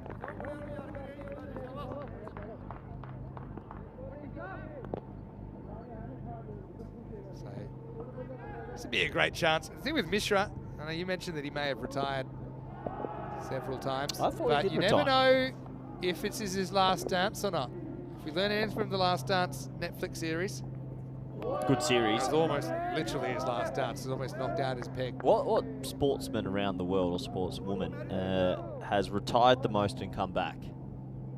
Good question. I'd say Shahid Afridi. Afridi feels like he's done a few feel times. like he's retired Yeah. double digits. Imagine that. Do you get carried off all 10 times when Yeah, you... you milk it. To use it for our Australian viewers, John Farnham is one that people often talk about. It's a I good think that's question, just actually. miscommunication. Prakash is away. We'll only have to settle for one here. So yeah, we've got Boom, who's watching from Adelaide, saying it's 10:15 at night and living for ECN, and that's what I love to hear. Floyd Mayweather retired multiple times, came back. Mike Tyson's probably going to be as well then, if you're going to go by that. This is a really good shot from Gogev. He's impressed me a lot this week, how he's handled himself. Kind of walks at this and pumps it through the offside before. Yeah, nice shot. Comes down the crease, bit of dancing feet, and pumped that away with that beautiful kookaburra. 4 runs. Have you spent much time in Adelaide? City of Churches? Absolutely not. Beautiful. Don't be intimidated by the name. It's actually this beautiful city. I've been there multiple times. Abbas. Walked out again. I've gone on the search here, Vin, and they reckon Sugar Ray Leonard. Okay. 6 times retired. Well, Prakash's already beaten him. Yeah, Prakash has been in. As long as I don't mind if Prakash retires from cricket, but I hope he doesn't retire from cooking. Because every time we go to you haven't been to Bulgaria. I haven't been to Bulgaria yet. He does the best feast you could ever hope for. I think I can go there now as he has bombed it. Oh, Prakash. my word. Oh, don't be gone too soon. Don't if you can retire. hit a ball like that, Maximo. 39 for 3 after 4. Oh, that's woken everyone up. Prakash Mishra channels his inner 20-year-old and absolutely bombs one out of nowhere. He loved it too. No, I've seen him play some big innings here as well. Yeah, when? You appreciate it. There's one I'm going to think of. I'll go find it. But there's one that he played here where he was untouchable. I think it was for Indo-Bulgarians. It might have been ECL 22, but anyway. Yeah. Yeah, he made... what, 30 off 20? No, well, he's scored 550s on the network. I think I must be thinking of the 67 against Zagreb Sokol in 2022. So he's a great character of the game. All right, straight pull. Hello. That one's out of here as well. Gogev. Isn't it great to see some of the native talent? I mean, Bulgaria actually saw the women's team last year as well. They've got a lot of native players coming through. But Gogev's guys, Bulgarian guys, played all his cricket there. But that's a proper shot, isn't it? Kind of standard deliver shot. Cannon then off the bat. Gogev absolutely mullers one. 2 big sixes. It says 1%, Vinny, but it could even be 2%. You never know. Gogev it. Gogev, good name, Gogev. Sounds like an app. Well, if you had an app, what would you name it? That's a leading question. Thanks for all the messages, by the way. Do appreciate it. And I know Ian's tuned in as well. He's already posted what he thinks is going to be a viral catch, the Webster catch. Ben Blandford in the chat saying he's watching the ECL while on Cyclone Watch in Queensland. Yeah, it's a bit of an issue in that part of the world sometimes. Have you ever been through a natural disaster yourself? I've got to say, coming from Perth originally, I've never had to deal with, for example, earthquakes. It's something that kind of frightens me. I think I was quite young and they had the big San Francisco earthquake in '89. I'm just old enough to work out. That was pretty scary. Yeah, the odd big storm. That's probably about it. Probably not quite tropical enough in Perth to deal with proper cyclones. You? Category 4 up in Karratha, actually. That was interesting. 3 days locked inside, and yeah, not the nicest experience. Not quite Category 5, though, is it? No. The thing with Mishra is he's going to play one shot, and if that ball should meet the middle of his bat, it's going to fly, and we've seen that already. But if the ball is not bowled at the middle of the bat, it will not fly. How old's our Mishra here? How old's Prakash? He's only missed that by about a foot. Prakash is young at heart. Oh, okay. But he's 46, and he might be gone here. He will be gone. Proper ice cream cone from Rasul there. But Mishra, he gets his moment. He pumps the 6 out of the ground, and leads his side to a victory last night. I'm trying to say, I don't think it's too high either, if there was one in the over called already, but pretty simple catch taken out there. He's kind of crouched down there. I actually don't remember there being one for the over called already. But again, probably not the right technique from Rasul, but good enough. But anyway, Prakash does pump that big Maximo, but he has to go for 7. And the score is 46 for 4. It's a proper club innings, that, isn't it? You only face 8 balls or 7 balls. You get one out the middle, but you can only remember the one out the middle. You tell your kids, you go home and say, I really got one. 7 off 7, but with a gigantic 6, you take that. So, I'm hoping if anyone is affected by any natural disasters, Ben was talking about the cyclone that they're on watch for in Buderim in Queensland. Hopefully you look after yourself.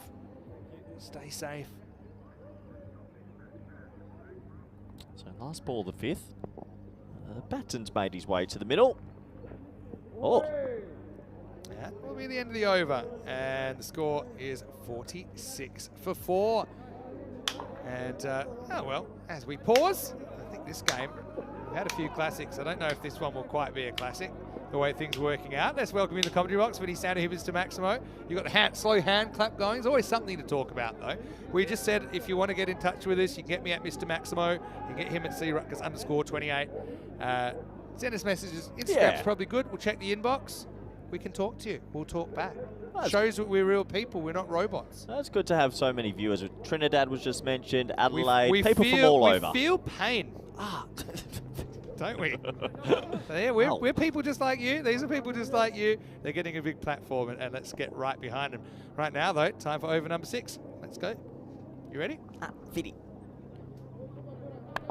No full toss. Just a single. Yeah, this game meandering out. Obviously, Sophia Star still trying their best, but it's not going to happen.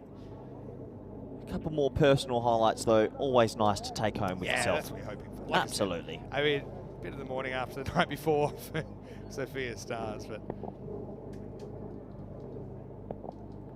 like I said, still a few highlights. Oh. Dropped. Straight back at Said Abbas. Couldn't really organise the technique here, but I think it's kind of more instinct than anything. Yeah, when it's a caught and bowled like that, just has to hit the middle of the palms, but a little bit of self-preservation there as well. That could have been a quite nasty one. That's all right. That's the main thing. Christiania go on and play the loser of all strikes in Scanderborg. Flick away this time. Oh, man! I want 2 here. I think the fielder was foxing him to perfection, wanting him to go for a second, but it won't go. Hey, with Jamie Batten out there, the Bulgarian Express, I actually spotted his uncle in the crowd yesterday. Oh, great. Chris Batten, who actually has an ECS hat-trick for Costa del Sol back in 2022. And he got known as the CDS Express. Well, there you Costa go. del Sol, despite being, I will say, a quarter of the pace. You've got good knowledge of all the players over Europe, Vinny. I'll give you that. Yeah, Chris Batten. And his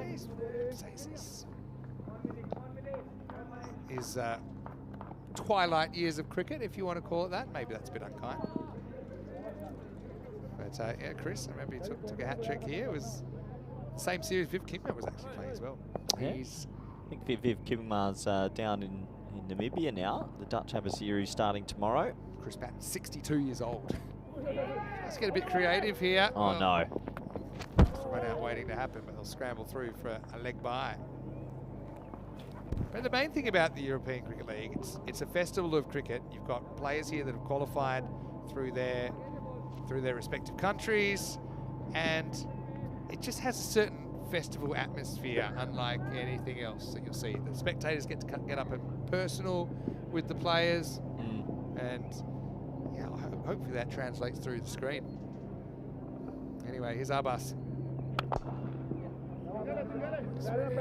But good stop down there by here's Anwar. They're taking it slightly dodgy too, but the throw came back wide of the mark. 50's up as well for the Stars. Yeah, 52 for 4 after 6. 24 balls remaining in this game, Vinny. And I think we start to preview the afternoon's cricket coming up. Looking forward to seeing the qualifier between Royal Strikers of Malta and Scanderborg of Denmark. You got feelings about that game? Obviously, Strikers came out and struck them well yesterday. We've had such a small sample size of this group. It's quite hard to read. We haven't seen too much of the Maltese team. They've only played a handful of overs and one of their batsmen clicked. So I still think it's pretty much a 50-50 and looking forward to commentating that one. I suppose one of the things is that can't rely as much theoretically on one player in a 10-over game versus a 6 or a 7-over game.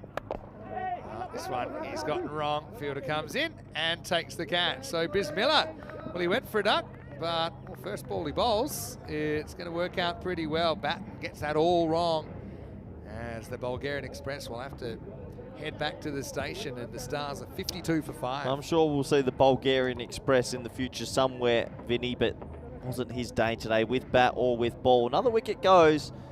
This game meandering out, but credit to the Norwegian side. They've played a pretty good T10 performance.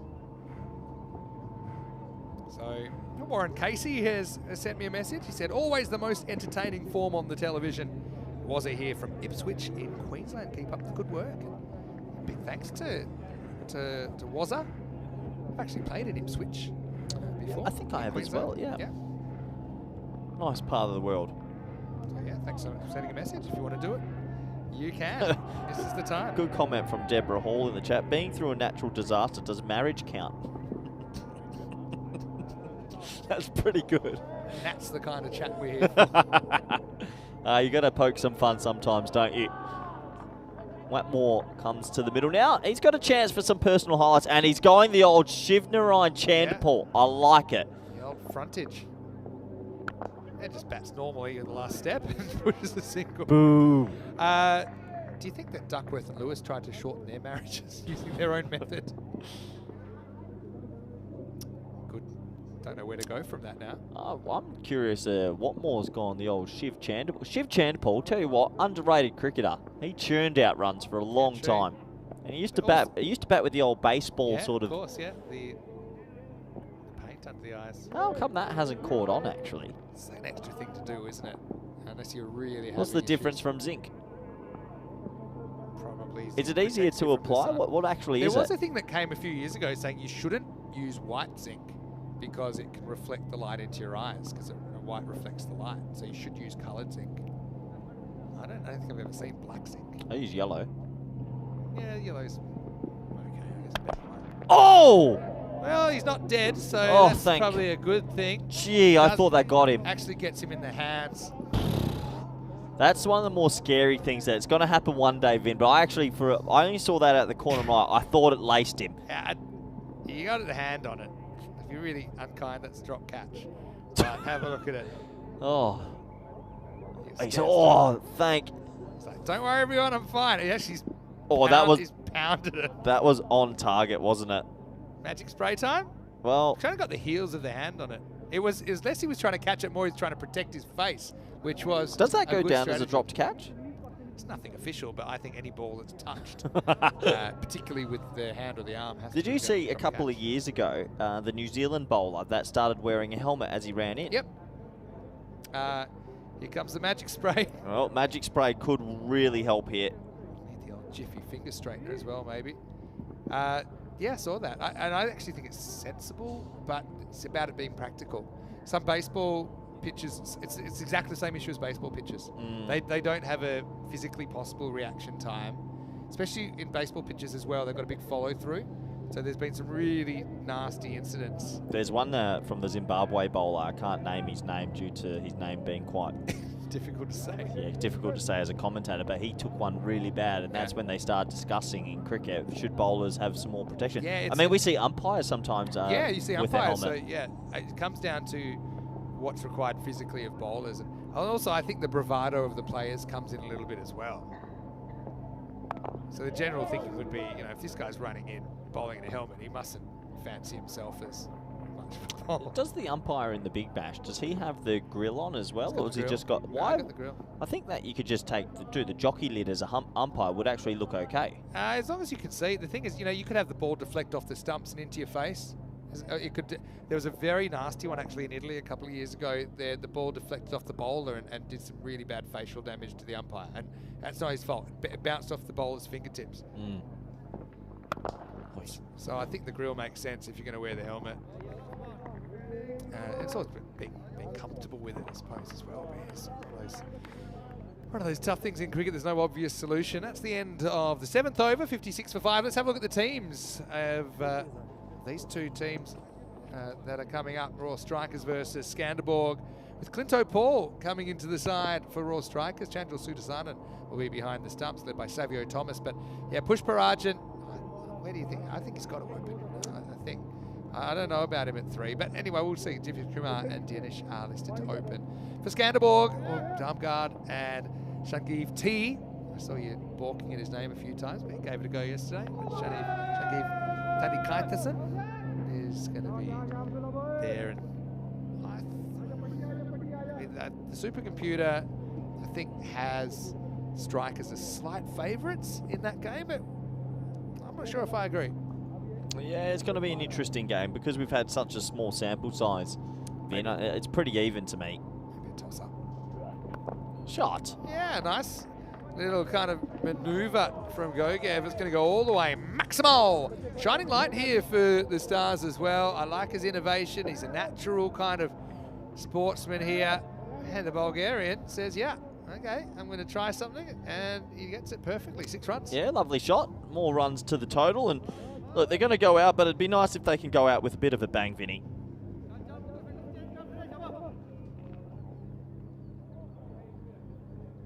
So, come back ball. Tries to stand deliver, plays down the wrong line.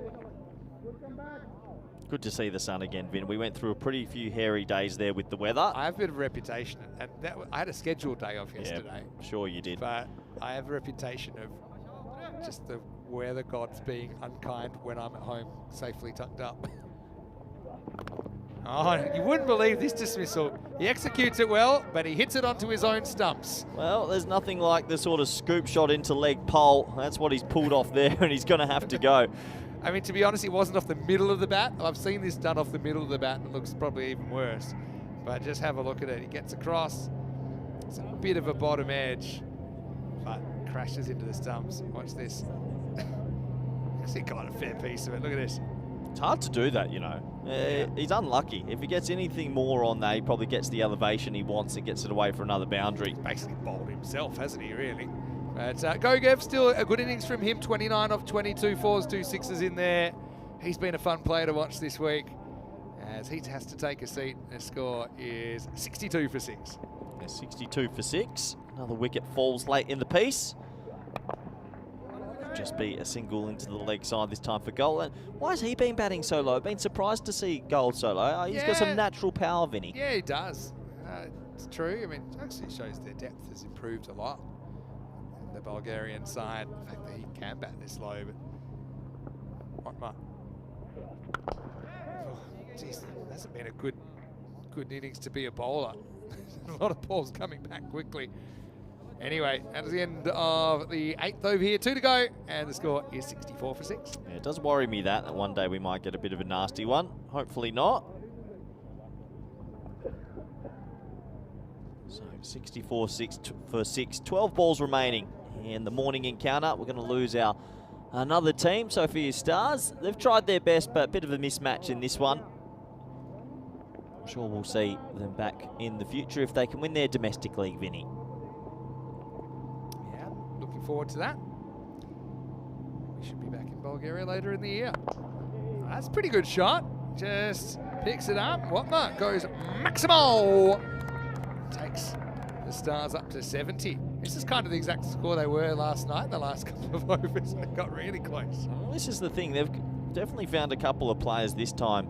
And if they can grow it back in their home country and keep working hard, win their domestic league, no reason they can't come back again, Vinny, and go a little bit deeper in the tournament. Yeah, that's what it's all about, the little club teams. That's what I love about the ECL. I mean, some teams probably know they're not going to win the whole thing, but you're trying to progress, you're trying to improve. Rolling cutter, so he has to wait. Now he hits. Gets it away from the fielder. Eventually it is picked up by Chaudhry Akram. Yeah, so you don't go too far. That next game, by the way, starting in around about 20 minutes or so. So it's really not too far away at all. Yeah. Cool is going to put this one up and over the top, and it kind of illustrates your point, doesn't it? He's a guy with unnatural power, and he goes maximal, even though he's once. He's probably late on it. He's opening up to hit the leg side, but he still makes good contact and gets the result. I don't even know if he was trying to hit that over the offside, but he's just got power. He just swats at it and it flew. I think they've missed a trick with him in this trip. I would have liked to have seen him in the top 4 because in the past he's had some pretty big innings. He gets his opportunity late here for a small cameo. Yeah, let's see if you can make something out of it. Just individual highlights is the best you can hope for here, I think.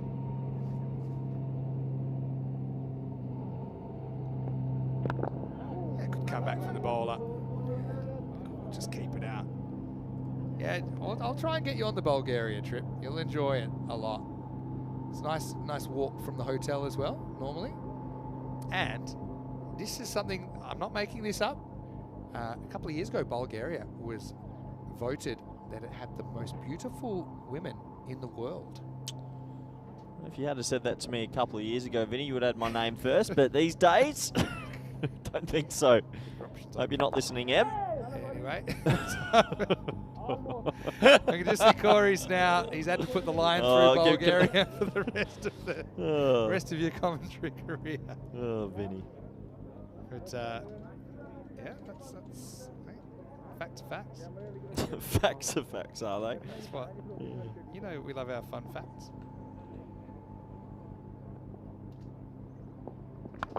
Oh, that's with us. Oh, what a shot. Way over us, Watma. He does have power as well. Maximal to finish the 9th. It's 84 for 6. Well, that's a lovely shot, and maybe they've been hiding him a little bit too low also. Comes down the ground, pump that straight over the top. That was the one over cover.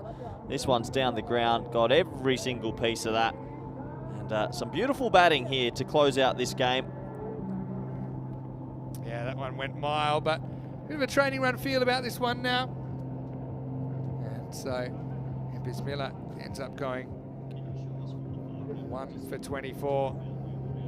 And some people want to know kind of where our location is when we say it's coming near us, but we're pretty much just to the left of that main camera that you see.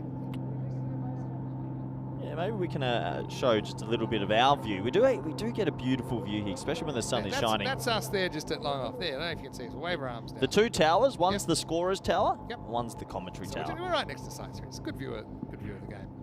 Bit of extra bounce here for Chad Akram. Starts the last over of this game. I don't think we've had the old grizzly ball fly into the scorer's box or the commentary box yet. It'll happen though. Yeah, we know we get a couple at some point. Taking a few catches in the box as well. Well, Baximo. I think it has gone all the way.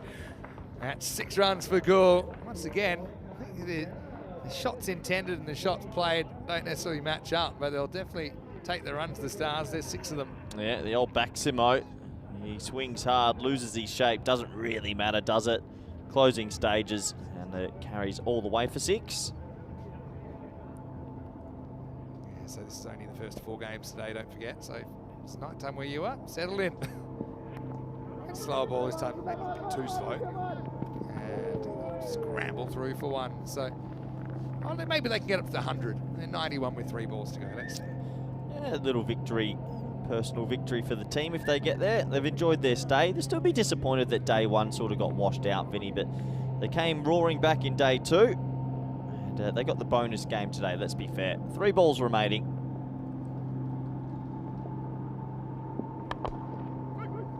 This one's just going to peter out a little bit, I think. But to the Stars. Now, obviously wishing them the best. We'll see them later in the season in Bulgaria. And yeah, if you want to watch that, you can. It's live and free all around the world. You can always watch on our YouTube channel, ECN European Cricket Network. You can watch the Vortex in action.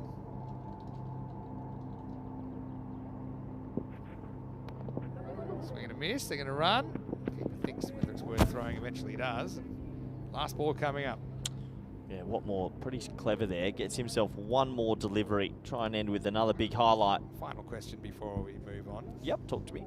Any other countries that you'd like to go to that you haven't gone to yet in the network? Been to quite a few. I don't think I've done Romania yet. We'll get you there. You'll enjoy that as well. Last ball. Oh, bowler has to find it, can't find it. Takes the catch. So Akram will take a wicket in the end. Watma got that done by a good slower ball.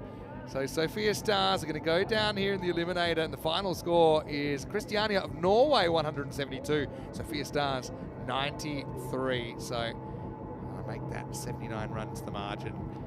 But credit to the Stars, they were able to qualify fair and square. They had that huge highlight last night, a game they'll remember for years and years and years in Bulgaria. Today, plenty of highlights as well. The Webster catch. I certainly think that's something that we'll see again and again and again. But I think all credit has to go to Christiania. They had a job to do here. They were at risk. If they had an off game, they risked being eliminated from the tournament. But they have put on a big score, and they will survive to the second half of the day. So yeah, just confirming for you now that Christiania have qualified for Qualifier 2. The next match we see will be Qualifier 1 between Royal Strikers and Scanderborg. That's actually starting in about 15 minutes, so don't go too far. Now Christiania confirmed they will take part in the second half of the finals day, and now they are 2 games, Christiania, 2 wins away from coming back for championship week. Yeah, and you never know. The Norwegians have done exactly what they needed to do this morning. Pretty disciplined performance. Sophia Stars won a few hearts along their journey. I'm sure we'll see them again in the future, or if not, we'll see them in Bulgaria when we head there. When I head there. But anyway, we're looking forward to seeing the highlights of this. And look, they kind of needed to play almost perfect cricket, didn't they? And we're saying, right, let's get loose, let's get real about this. Well, Webster, he got started pretty real, didn't he? First one went for 6, second one was kind of in betweeny, and he ended up finding Gori. That was a bit of a body blow. Any hopes they had, I think, probably walked off with Webster, and then very next ball, it was 2 in 2. It was 2 balls later, I should say. Mishra was caught by the same fielder. Having said that, they gave it a good old-fashioned try, didn't they? They kind of knew they were playing for pride, I think, after a little while. So you can't really begrudge them that. They still tried to be attacking. That would have been an amazing catch if Gori had pulled that one off. But yeah, just trying to make something of the innings. Some good catches taken as well. I mean, these catches probably didn't have a lot of pressure on them later in the day when Christiania play. There probably will be a lot more pressure to hold on to these chances. But yeah, Prakash Mishra with a blow heard around the world. He got that one out. You see all his teammates like that as well. Like I say, he's done a lot for cricket in that region, supports it a lot, and it just ended up going for 7. A couple more wickets fell. Jamie Batten ended up popping up a simple catch to Raz Iqbal. Then we almost had a couple of bowlers that were hit into a next dimension. But luckily, you can see that one thing about the teams as well here, generally speaking, the teams all want the best for each other as well. They don't want to see anyone getting hurt. They want to see everyone enjoying the cricket. It's kind of festival atmosphere. So the Bulgarians, I think, get on well with most of the other teams. Didn't want to see anyone get hurt. That was hit pretty well towards the end. Cool, actually got a couple of ways, or Watma with some pretty decent blows as well. But he would get caught off the last ball of this Eliminator, and it brought down the curtain with the final score, 172 to 93. Christiania through to the second half of the day. Coming up next, though, Royal Strikers versus Scanderborg, the champions of Malta and Denmark. Royal Strikers, led by Savio Thomas. They will bat first after being sent in by Scanderborg. Noticing Scanderborg there, they've gone unchanged from the team that played their second game yesterday. And I just think it's a bit of a risk, but Scanderborg feel that they've got the batting to chase down whatever Royal Strikers can set them in the 10. Let's have a look at this game, though. And obviously with Webster going 6 and out early, it was always going to be a tall order to get anywhere near that 173 target. They finished on 93. Top scorer, Milan Gogev. I've got to say, I'm really impressed with him. I think his cricket gets better every time I see him. And apart from that, we saw Watma with 17. We saw 15 to Bashir up front. We saw 15 not out, including a couple of Maximos for Jacob Gould towards the end. And one big difference between the team there as well, apart from the total score, was the amount of extras conceded. They were pretty miserly there, Christiania. Just 3 extras in the entire innings. 3 for 15. Saeed got things going in the power play. 2 wickets for 15 for Abdullah. Wickets also to Nasrat Bismillah and to Chowdhury Akram as well. We'll take a break and we'll be back in around about 10 minutes time. It's for a spot in the final. Royal Strikers of Malta take on Scanderborg of Denmark. Group C finals day. Vinny Sander here, Mr. Maximo with Corey Ruckers. We'll take a quick break, then we're back with more European Cricket League.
The European Cricket League is proudly brought to you by Dream 11, HCL Software, Rado, La Junta de Andalucía, and Victorinox.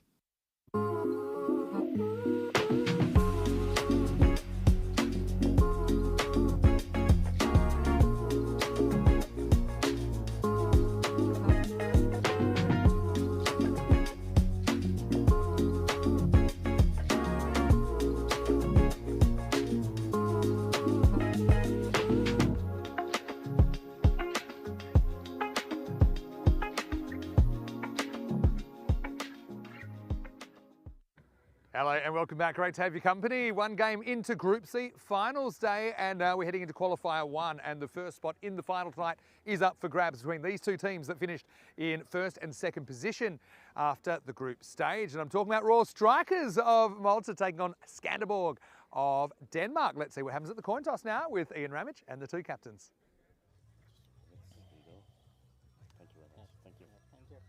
Okay, Royal Strikers, you're the home team, you'll toss the coin. Scanderborg is the away team, you'll call.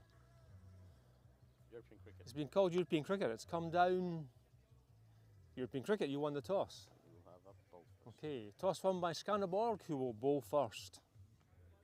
Well, Scanderborg, the Stingrays win the toss, and they have decided to insert the Royal Strikers. Very interesting. Obviously, we saw the Royal Strikers, I won't say a surprise packet yesterday, because we have been to Malta many times. We know a lot of their players very, very well, but geez, how they played in those conditions, they were almost unstoppable, weren't they? Priyan Pushparajan was really, really important. And I think, you know, for Royal Strikers to go further in this tournament, he needs to keep playing well. Obviously, now we go back to 10 overs, so it's probably a situation where you can't rely as much on one person. But I mean, the Royal Strikers, I know that they're a very confident team, and they'll feel like they can get a good score on the board. I don't think they mind batting first. For Scanderborg, though, well, they had that dramatic loss last night to Sophia Stars, but they still were able to hold on to the double chance. So that's all kind of water under the bridge now. Nikolai Damgaard, well, he's a very, very good cricketer, I think, with the bat, with the ball, and he's got a very safe pair of hands. He's not the only one. There's a lot of kind of muscle in there. They also have some kind of genuine fast bowlers that I always like to see operate. So I think we're going to have a great contest, a spot in the final on the line. Of course, the loser will have to go the hard way. I don't think anyone wants to do that. Let's get ready for Qualifier 1. Corey Rucker's standing by with Scanderborg Stingrays, the Denmark side, deciding to bowl first after winning the toss. Hello everybody, welcome back to Cardamar Oval. It's 1v2 in this very interesting Group C. We lost day 1 of Group C. We only got 70 overs in of day 2, but now it's finals day and we're down to our final 3 teams in Group C. We've got the Danish champion Scanderborg taking on the Maltese champions Royal Strikers. These two teams yet to come up against each other just because of the way the format worked out in this group. Royal Strikers, look, they've got a very good top 3. Rocky Dinesh, look out for him. Kumar, Pushparajan was in incredible form. But it's going to be an interesting test because Scanderborg, who were surprised last night, they look like they're ready to rumble, winning the toss, electing to bowl first, and great to see the support. Get their cameras on the supporters. They are going off in the fan zone. They're pumped up for today, and I'm sure they're happy to see the sun peeking through the clouds after a couple of wet days. There they are, enjoying themselves. Really nice pictures. Good luck to the supporters and all the crew and everyone involved in this game. Warm welcome back to all our viewers around the world, wherever you're watching from. Been fun interacting with you all as we're almost set to go in this one. Supercomputer saying 54-46. I would actually flip that just the other way and say 54-46 to the Danish champions, but obviously we've not seen too much of these teams just yet due to the weather we had previously. I reckon we're on for a little bit of a surprise. I think that Scanderborg have changed their tactics. Looks like they're going to open with Nikolai Damgaard first over, so we're going to see some left arm sort of in swings. He's listed as a left arm off spinner, but he'll bowl a lot of arm balls here. We've got some genuine pace in that lineup as well, do the Danish champs. So let's wait and see how this game pans out. Good luck to our 2 officials. Looks like Shub and Suleiman are taking control of this one. Deep mid wicket and deep mid on the 2 boundary riders. So this ball will be looking to swing back in to the stumps. Big Nikolai Damgaard, one of the taller bowlers you'll see on the network, one of the tallest players you'll just see on the network. He's going to bowl over number 1, a change of tactics for the Danish champs compared to yesterday. Umpires just about to say play. This should be a good game of cricket. The winner progresses to the final under lights tonight. The loser definitely have to take on the winner of our previous match. Here we go. Ball number 1. Decent length, but he gets it away. Just missed his Yorker. And it's very small margins at Cardamore Oval. If you don't get the Yorker in, if it turns into a half volley, it usually gets crunched away. And that is a nice shot for 4 by Rocky Dinesh. The Norwegians who won this morning's game. Watching this one quite closely. Oh, inside edge this time. Not far away at all from disturbing the stumps. He'll get through for a single. A little bit of luck there for Rocky Dinesh. He'll bring Kumar on strike. Dumgard couldn't believe his eyes there. He thought he snuck that one through. One thing about Dumgard, he actually races through his overs as well. Doesn't mess about. Tries to hurry you up as a bowler.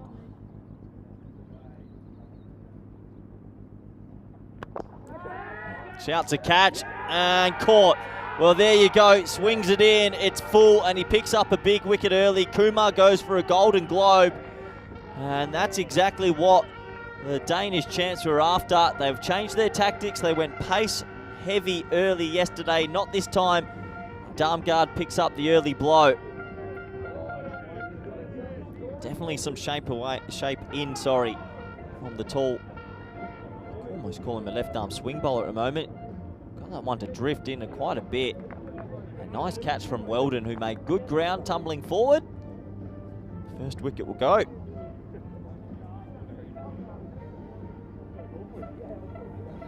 So Kumar, a golden duck for him. He'll be disappointed, but he'll get another opportunity at some stage today.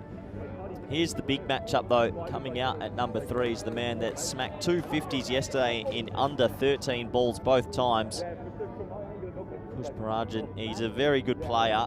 This is a different test though. It's a 10-over game. And one thing about Royal Strikers, they did get the luck of the green, you'd have to say, with their draw, because they didn't have to play 2 of the more senior teams in this group. But this man was in imperious form yesterday. How will he go today? Well bowled. And they're going to go off for a quick single. Direct hit could be trouble, and it wasn't far away. Big moment early. And the reaction from the fielding unit tells me they think a direct hit there might have been out. Oh, very close. Might have been just home.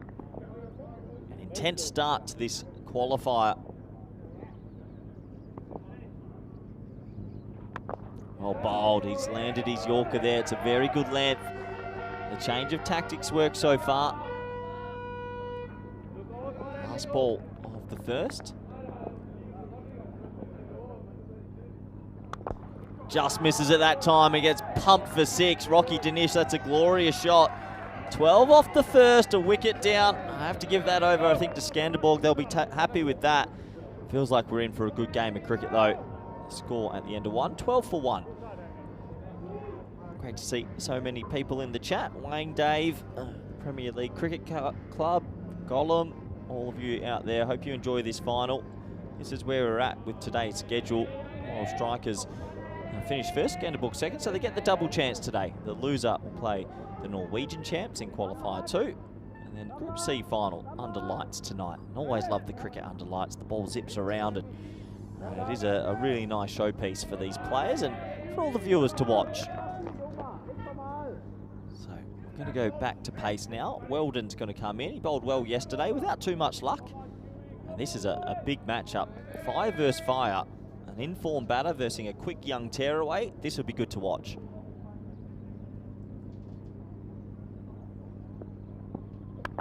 It's pretty well bowled. Jams in the Yorker first up. Just the single. Definitely hear the horns and the Danish supporters here today. They truly believe that they've got a team to go deep in this competition, but first things first, they have to get through the group. Rocky Dinesh, he loves going square of the wicket against pace.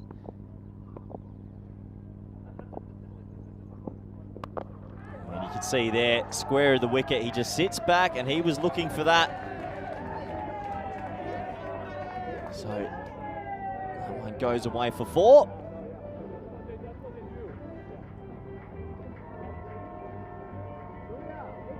Bowled. But unfortunately for him, he's bowling to a guy that really enjoys sort of playing the cross bat shots. I think he'll look to go a little bit fuller here.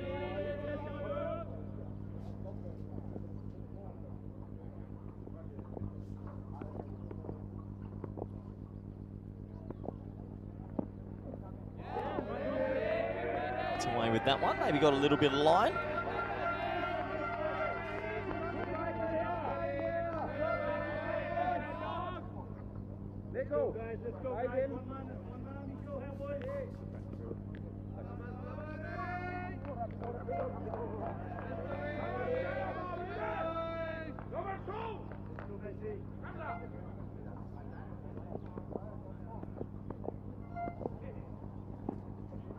Well bowled, that's the cutter. And this is good. You're seeing two pretty confident teams go up against each other here. Two in-form teams with ball and one with bat. And a bit of cat and mouse play at the moment. As I welcome back Vinny Sandu. Vinny, welcome back. Nice to be back. Bit of everything the first over, hey? With arm guard. Another left arm, different kind of left arm in Weldon. Rocky. Can he bring it? The try. Is it going to go? It will. Right fielder on the line. His arm guard himself, but Rocky goes straight. I mean, you've seen Rocky play a lot in Malta. You know, he seems to be getting better every time we see him. He's the master of the 52-metre 6. That's what you normally call him, and I think he judged it to perfection there. Yeah, he really is. He loves just a little 52-metre loft wedge over the top, but I like the way he goes square of the wicket. That time he's gone straight, but look out for his cut shot and his uppercut. He's got a very good uppercut. Pulls out occasionally. Weldon, last ball of his over. Oh, it's going to be a no ball, and it's going to be guided away for 4, so 5 and a freebie to come. The over has another turn. Well, it wasn't the full uppercut, but it's a nice cut shot, and it is a freebie, Vinny. Big no ball. Fake charge, and then he's only a little guy, Rocky. And he's just smart, knows if he gets any bat on that, it's going to fly. I think the big question is for the Royal Strikers today, if you remove these two, do they have enough depth to make a big score? He's still got Prasad floating around. Free hit time. Yep. Oh, no. What a shot as well. He's got it for 6. So that's 12 off the ball. The ball hasn't even happened yet. Maximal. Second and final warning for Weldon, who gets it horribly wrong. Oh, yeah, Weldon's yipped up here. 2 big no balls. And he's only got 1 more. If he bowls another no, Vin, he's out the attack. That's a biggie as well. It's about shoulder high. And remember, ECN regulations, if you bowl a high ball that's waist or higher on the full first warning, then final warning, then you can't bowl anymore. So he's on his final warning. Still a free hit here. His over's got off the rails very quickly. Now he walks and he's going to get 4 more. So that ball goes for 16. He had 11 conceded off 5 balls bowled well, and he goes for 27 in the over. What a turnaround. It's the end of 2. And it's 39 for 1. It's the old 16 runs off 1 ball, Vinny. Not quite the Jack Hogarth magical ball, which was 20 off 1 ball, but ouch. Yeah, that really hurts. This is how the table ended up. And, well, I guess Royal Strikers earned their double chance. A little bit of luck with the way the draw walked out as well. It's the way it went. Yeah, the luck is a factor in life, in sport. And you know, I do think I would have loved to have seen these two play each other yesterday, but we get to see it today, don't we? Darmgard's going to bowl out here in the power play. Pushparajan hasn't had too much to do so far. Oh, it's chipped, but how well's it hit? It's maybe coming down. It's going to go for 6. It's a bit of a collision. I think this has just carried the line. Even if he caught it, I don't know what he was going to do next. This is going to be a really interesting replay. Great effort, though. It was Weldon running back with the flight. Gee, I'm glad they didn't hurt each other because it was a proper collision. Let's have a closer look as it comes down. Yeah, just crept over the line. We had a good view. It was right in front of us. Oh, This that's one mine. is, That's mine. Corey.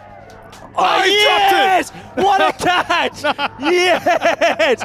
But, mwah, I knew I'd get one today. You can't That's count a off catch. the chair. That was a catch. I will give you it didn't hit the ground. That was a catch. Thank you very much. Oh no! Look. No! Oh, no replays. No replays. Oh, come on. Oh, that's evidence. It hit the wall. Broken my watch. I've broken my new watch. I'm out. Oh no. Oh, it's so good. Oh, it's made my day. That has Not gonna go. My Show hands. what. I think it's broken my. Look at my hand. It's ripped my skin apart. Oh no. Oh boy. So show everyone what's I happened think to it your hand. smashed me watch. Me hands gone, gravel through. Put it to It the somehow camera. went through the Oh, I don't know. Garbage. I'm not happy. It's about as much of a sitter as you can get up here. It's ripped the skin off Corey's hand. It's It's ripped it apart. It's had some fizz on Put it it. up to the camera. No, I don't want it. I'm off you. Let's focus on the game. How did that miss this camera and the So top bit? I have to commentate the ball retrospectively now. As last ball, the power play's coming up, and he's going to get lucky here. Just pops it over the bowler. Oh. So you're going to be dirty the rest of the day. And I'm that. out. 54 for 1 after 3. So it was a He was much. I fizzing. can see. He's fizzing. It was as much of a sitter as you can get.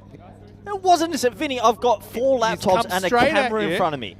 To be fair, it never hit the ground. It hit you, then it hit the wall, then it bounced onto the chair, and Right, then you hold on. tried to claim it, and now Off the the wall. replay. It never hit the chair. It landed in the chair. Nah, it did not hit. No, it didn't. That was off indoor cricket style. That's out. There was chair. Damn it. Damn it, I had that. And then you didn't even. We talked about how it broke your watch. It's broken my watch and it's ripped my skin apart. Corey's gone viral a couple of times for great catches taken, including one where you dropped your headphones in Malta. So all of our Maltese viewers would definitely remember that. That's of one Basil George. off the wall catch.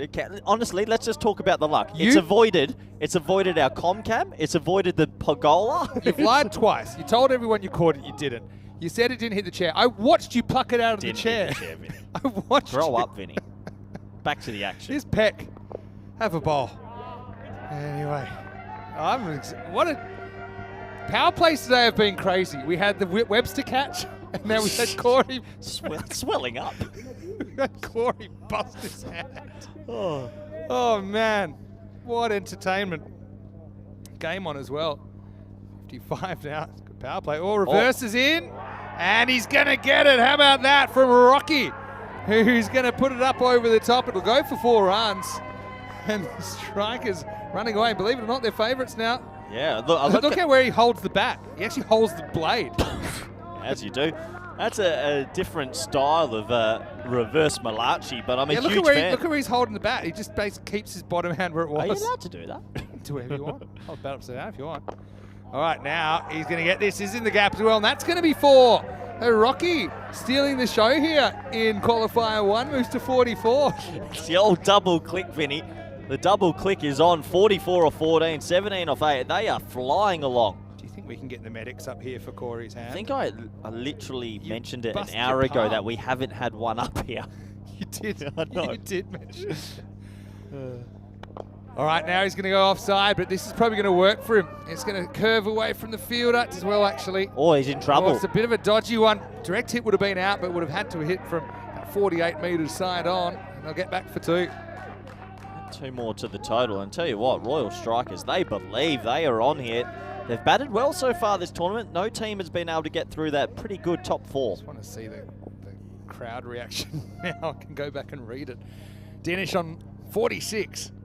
Quicker one, goes for it, and he's going to get his 50. Rocky brings it up off just 16 rocks. Finals day action, and Royal Strikers from Malta. I mean, last time we saw a Maltese team at the Cardam Oval, they were very disappointing. But, well, Rocky's changing the narrative, and he brings it up with a Maximo. Yeah, 6 runs, Vin. Nice shot. Proper innings from Rocky Danish. He is clicked, hasn't he? 52 off 16, 24 on the offside, 22 on the leg side. Add another 6 to that leg side with that shot. Good length. Rare miss. And, crazy start. Come to expect it. It's the end of the fourth over, 71 for 1. I'm not going to harp on it because I know you're disappointed. Can we get some magic spray up here? I know you're disappointed. How hard's the grizzly ball? But you did adhere to rule 1. There was no equipment that was going to get Honestly, hurt. it's gotten our camera that does our commentary cam. It couldn't be any closer. And we got a bit lucky. Can I give you a task? If I send you to get magic I'm spray, not going to get magic spray. what if I send you over to Magic Spray Valentina? I'm not going to Bulgaria and I'm not going to Valentina. Anders Bulo is going to be bowling over number 5, Pushparajan. Only faced 8 balls so far. It's right off the end of the bat, but give it back to the hot-handed Rocky Danish. And you're pretty hot-handed as well right now, aren't you? Well, it's all happening. What a game on our hands. Rates at 17. There's so many things I loved about that, but my favourite is when you told everyone you caught it, and then the camera Absolute garbage. Straight away. What a lie. I thought you said you were going to stop talking about it, Vinny. We're commentating a cricket game I'll here. give you till start of the 6th though. Bulo, good player. Side of the line. Come through for a single. That's a shot Rocky likes to play a lot. Little pickup shot over square leg, but that's just a leg by. I love it. Wayne said you tried to claim it though. So Aussie. It's off the wall, Vin. It's indoor cricket style. Did the ball ever touch the ground? The answer is no. If you tried to claim that and I was batting, you'd end up with a bat in an uncomfortable position. Oh, in the air, but that's away from the fielder. That's going to be 4 more. Pushparajan, the scary thing is, he hasn't really even got into his work yet. But they're up to walking 677. They're on track for 150 here, Vin, and that's a big chase, especially in a final. I think the Danish champs are a little bit in shock at the moment. They started well in the very first over, but since those 2 no balls that went for a 6 and a 4, the game's completely 16-run flipped. ball. Can you think of any other cricket in the world where something like that would happen either? I've seen baseball announcers occasionally catch one because the fouls go a long way back. Yeah, fouls go a long way back. Saw a hockey announcer take one in the head recently as well. Yeah, you're right, Vin. He hasn't really flown yet, and that's a good sign for the strikers. He's got a nice action below. He gets it through. A little bit of pressure now, though. Needs to make sure he finishes this over well. It's been a good first 4 balls. Thanks, everyone, for your contributions. You're making my day. Let it go, Vinny. We're trying to commentate a game here, Vin. Grow up. And Wayne's the kind of guy to back you all the time, but he referred to you as a scammer. I've never scammed in my life. I'm a grifter. That's exactly what a scammer would say as well. I've got the brown scam suit on today as well. Can we have a hand update after 5 overs? Probably just crossing the line. We'll be on the camera in a second. No, you can't see it on camera. I've just checked. Use your other hand for comparison. You can't tell. Let it go, Vin. We're trying to commentate a game, Vinny. I'm just worried about you, and I'm not angry. I'm just disappointed. Because you are a very good fielder, I will tell you that. Look, I've saved all 4 laptops up here. Oh, what a day to come back to work. Last ball of the 5th. Oh, big moment. In the air, should be gone. And he's taken it. Well, so Rocky bats through the first half for 52. But Bulo, he bowled a good over. He built pressure there. Rocky tried to take him on, tried to muscle him down the ground. And the catch was taken by Christian Peck. And of course, the Vuvuzelas are out. It's 78 for 2. Sounds like we're at a hockey game or a football game, Vinny. That's a huge wicket in the context of the game. Good catch and a really good over from Bulo. It's the off-speed delivery, and that's how you catch them, Vin. Exactly like mine. Yeah. Well, his catch was a lot harder than yours. Well done. That's a very good Christian catch. Peck's a good player. Obviously, his leg spin's pretty important to the makeup of this attack. Hey, Rocky, what a good innings that is, though. Good to see him get a round of applause from the Danish supporting base well. It's good sportsmanship. They're good supporters. You know, they like good cricket. And he'll walk back, and the score is 78 for 2. He'll get lots of pats on the back from his strikers' teammates. Let's welcome into the comedy box while we're here. Vinny Sander here, Mr. Maximo. And you know, sometimes the universe, it gives you an opportunity. It could have come on my side. It could have come on your side. But the first one did come up onto your side, and let's just say it didn't quite go cleanly into the hands. And how is the hand, by the way? Pretty sore, actually. You can't see it on camera, but I think it's pretty red. It's swelling up. It's swelling Zoom in up on your TV if you've got the Ultra HD.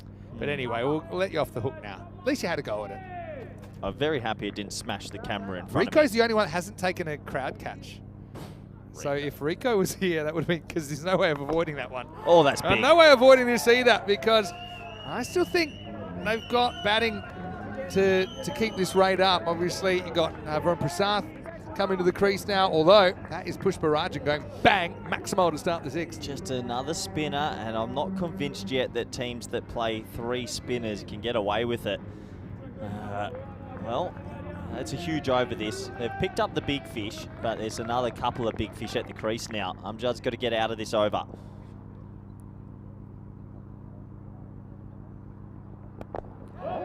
Clever. I actually think he can get a bit of turn out of this pitch as well, Amjad. And I think he saw him coming, just pulled his left back slightly, good bowling. It's on the Clayton Floyd technique. He's coming over the wicket with his left arm spin. Pretty rare. Well, that's a good shot though. He's picked the right line there and pumped it. Push Barajan goes Maximal, saves must. Just not sure this was the right matchup. Prasath's come out as a left-hander as well. I like that the teams are bringing spinners, Vin, but I'm not too sure you can play 3. Do you know? Oh, yeah, I think it depends. I mean, different kinds of spinner, I suppose. He's a bit shorter. Might be a bit skiddier, I think, as well. Just thinking, though, these two teams, they couldn't be more different as far as how much cricket they've played. You got Denmark, obviously, pretty tough play up there. All right, well, that's in the air, and it's going, and it's going to be 6. He steps over the line. Maximal just didn't quite know where he was there, Weldon. I think as soon as his first foot comes down, he's actually out of bounds. 6 runs. Well, Weldon's not had a good couple of minutes on the Cardamom field. He just lost his bearings a little bit. I think that should have been a catch in the end, and just lost his bearings a bit.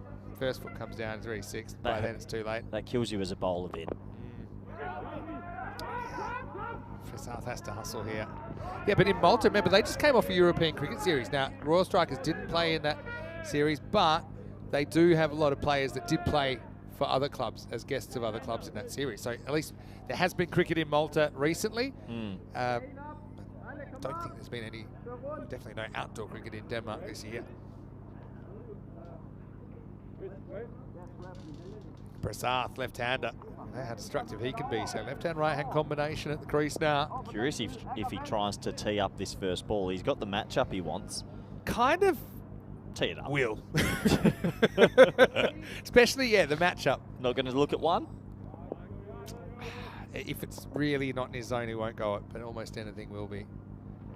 Yep, that's actually a really good piece of bowling. I know that Turner will be a bit annoyed, didn't get down to it. Wasn't an easy take. Sneak through for a bye. Yeah, that'll be 6 overs complete. Good game on our hands, 98 for 2. And these two teams going back and forth a little bit, but I feel like Royal Strikers are slightly ahead.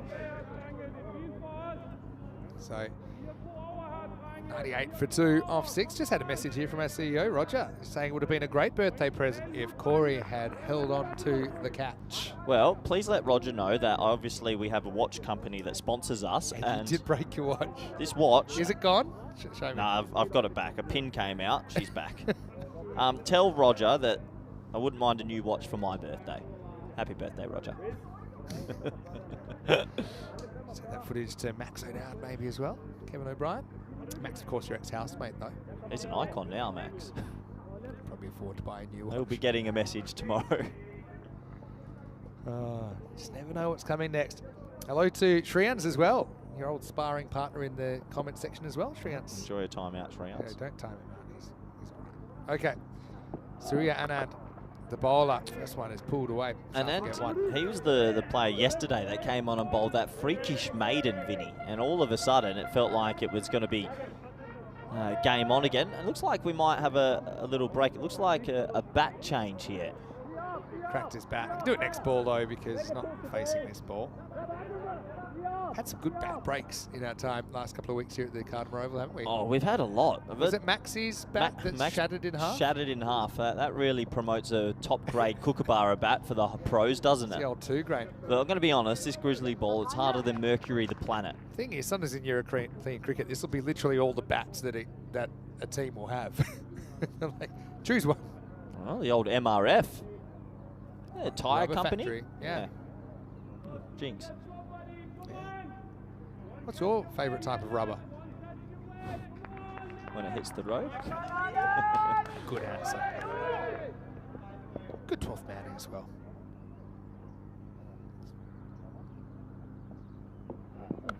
Oh! 6 runs, and, well, it wasn't the new bat, but that bat, I'll be hoping that sticks around the strike, because that's a large strike, Maximo. That is a big daddy 6. He bangs it in back of a length, and with the new MRF in his hands, he says, thank you very much. Look at his wrists as he connects here. Bang. I thought it was Prasad that was going to change his bat, but No, it does look like it's in the hands of Priyan. Yeah, pretty good 6 off 1 for that bat.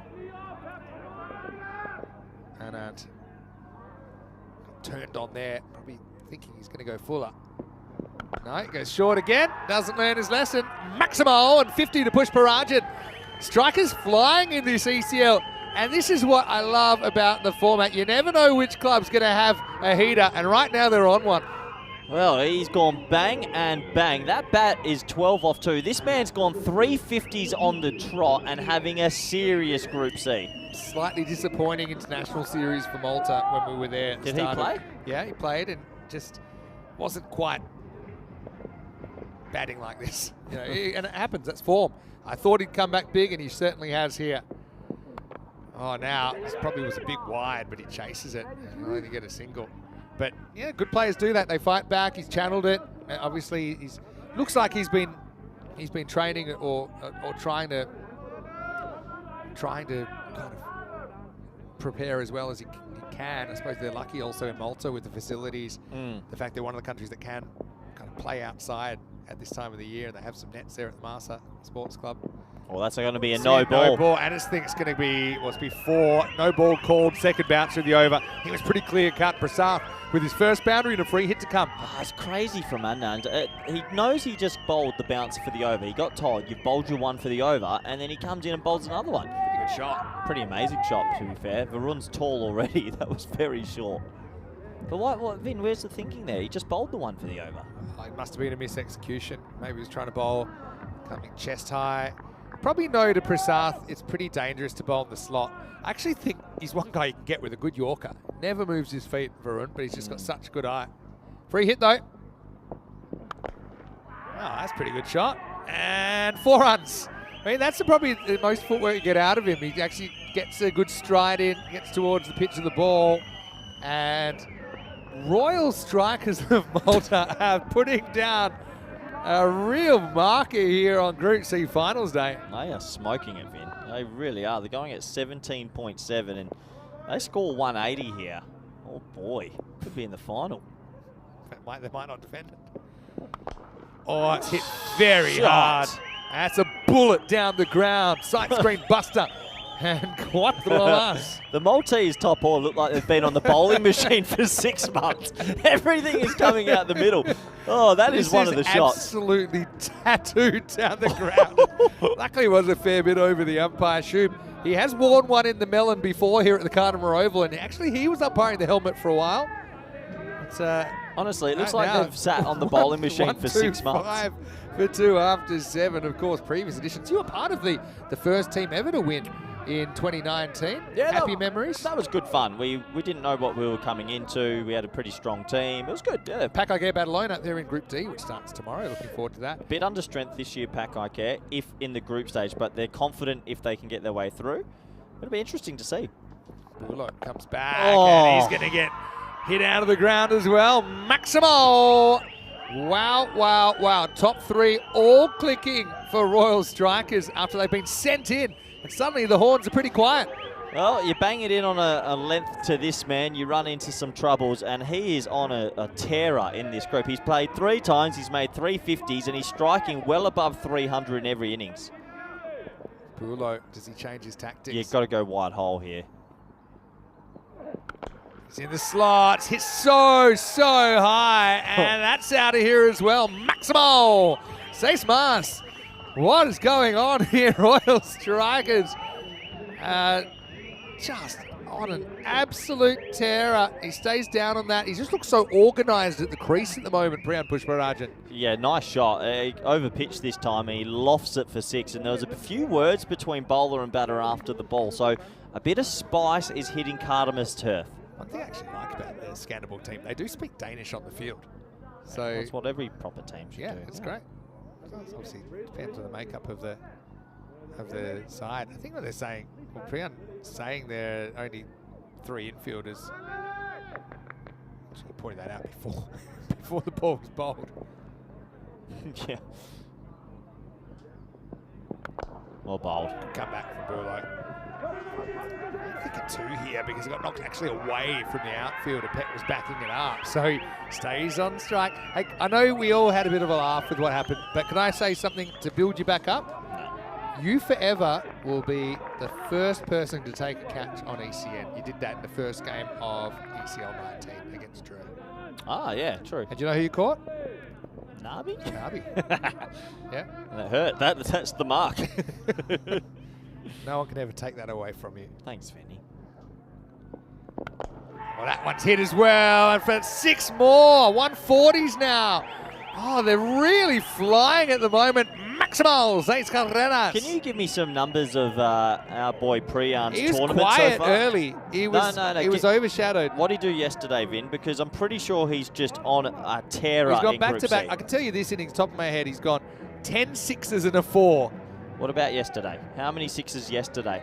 I swear this man is just seeing it like a watermelon coming down to him. They're on track for 190 here. What a performance this is. 75 off 23.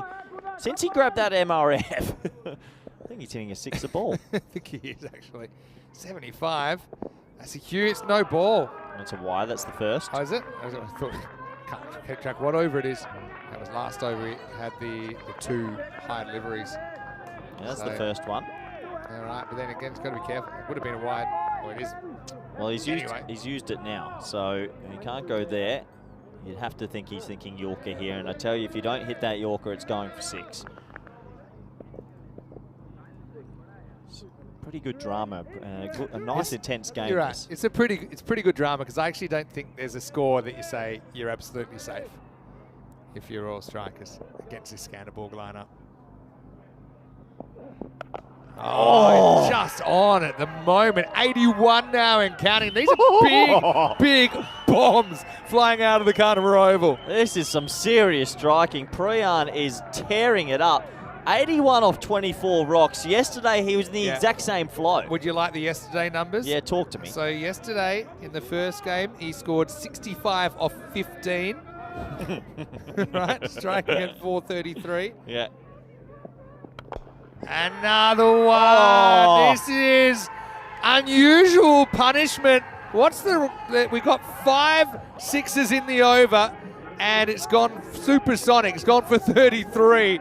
He's 87, and the Royal Strikers are 158 for 2. By the way, last time we saw a multi-side at the Cardiff Oval, the national team, they couldn't even take a single point out of their 4 games, but this is something else we're seeing right now. So he made 65 off 15 yesterday. And Second game, he scored 77 off 23 with no 4s but 11 6s. Yeah, and what's he on now? And 80. right now he's 87. So he's got 229 runs off. I'll give you the exact. I think it's about 50. What is he? 87 off 25. And he's got, I'm losing track, is that 1, 4, and 12 6s? All right, I'll give you the live numbers in a second. Yeah, I want the live numbers. Back to spin. Shankib T gets the ball, and he gets lit up as well. High. Is it going to go the journey? It does. Maximal trying to sneak the quicker ball in there. Prasat's ready for it, and we're looking at 200 pace right now. Oh, we're easily looking at 200 pace because these two are just on song. The ball is zipping around Cardiff Oval. It's one of those moments where you just can't rein them in. Oh, he reaches such a good shot. He's so far away from him, but he's got such wonderful coordination. And he smashes that one for 6 more. This is violent. We thought when Rocky got out, maybe with the brakes had come on. Well, if anything, it's the opposite. It is flying around Scanderborg Oval right now. Some brutal hitting. It really is. 2 players, top of their game. Partnerships 92 off 21. Oh, it's tries again. the same ball. This is unbelievable hitting. We had 5 sixes in the last over. We've had, I think, is that 3 to start this over? I'm losing track. Just quickly, while we've got 3 seconds. So now, Pushparajan's 229 off 63. He's only been out once, so he's averaging 229 off 63 at a strike rate of 363. And he's only hit 2 4s in the series in those 229 runs, and he's hit 32 sixes. Unbelievable. Look at the last 10 balls, Vin. Look at the last 10 balls. If you're Danish, you won't want to. Now, straight up in the air, but is he going to get away with a long chase? Fielder had to cross the prime meridian, couldn't get there, and everything rolling the Royal Strikers' way right now. It's got to be a great feeling to be in that bench right now. Oh, they have got 1 foot in the final. I mean, they could bat them out of it here. If you make 2, you're saying they might not be able to do it, but you make 210. You ain't chasing 210. Pushparajan. Heater and a It's half. like, yeah, it's a double heater. Oh, it's atomic. Credit to Sangeev. I think you've got to take the pace off. They tried the quick ball a few times and just got absolutely laced. Unbelievable hitting. 100 partnership off 24 balls, Vinny. It's a pretty violent number. Something that Pretty we violent say 5th wicket partnership. pretty casually. Anyway, Wow. last ball of the night. He wants it too, Prasath. Smart. He got a ball slower to him. They won't run here. So red dot ball in a 9. As the throw misses the keeper. And the wheels are off, actually. Scanderborg right now. Hits 178 for 2. Well, incredible stuff, isn't it? 178 for 2. They're on track for 200. And since that bat change, it's just been raining 6s. No, look at the bowling figures, Vinny. Oh, Besides Dumcard, everyone's been taken to. you wouldn't want to. I think they're going back to Weldon, who just had that 1 ball that went for 16. And the rest of his over was all right. Remember, he's on his last warning, though, for height. No balls, for full height balls. Oh. I just heard someone in the crowd saying, "Wicket maiden, come on. If it's a wicket maiden, I'll eat my hat." Oh, well. I don't think you would have seen last night coming. Make ECL great again. All right. 6. Oh, it's the biggest. Wow. Oh, it hasn't bounced yet. Oh, it's gigantic. That is an absolute ginormous ball. Well, the Madras Rubber Factory, I think is what it is. Their shares have gone up. That is up the hill. He has hit some bombs. What's he on? He deserves 100. I forgot. He's 93. He's having the tournaments of all tournaments right now. Single-handedly Madras taking Rubber his team Factory deep. shares are up 8% since the bat change. Doesn't get this one. He'll want to. He'll want to. It's not worth throwing it away, though. Yeah. Not worth throwing it away. He'll get another chance. Will he? Oh, he should go. Oh, I just don't think with a double. You don't want to upset the delicate balance of this partnership. He's still got time to do it. He's 94 now, so only needs 1 more ball. I think that's the smart decision from a team point of view. I don't know. I reckon with the keeper fumble, I would have gone with him.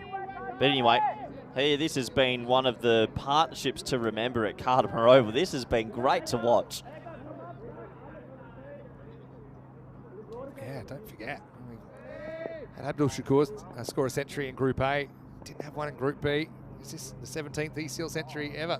Not just yet, because Prasath is going to work 4. I actually think Prasath was actually happy enough with a 1, but I think here you don't take anything for granted. You still got to try and build this score as high as possible. And Prasath, I've seen him do this before at the Scanderborg Oval. It's beautiful when it happens if you're a Maltese supporter. Great effort from the fielder, but couldn't chase it down. It's Bulo out there. What a story this is. Royal Strikers have a foot in the door of the final. Is that magical 200 on the cards?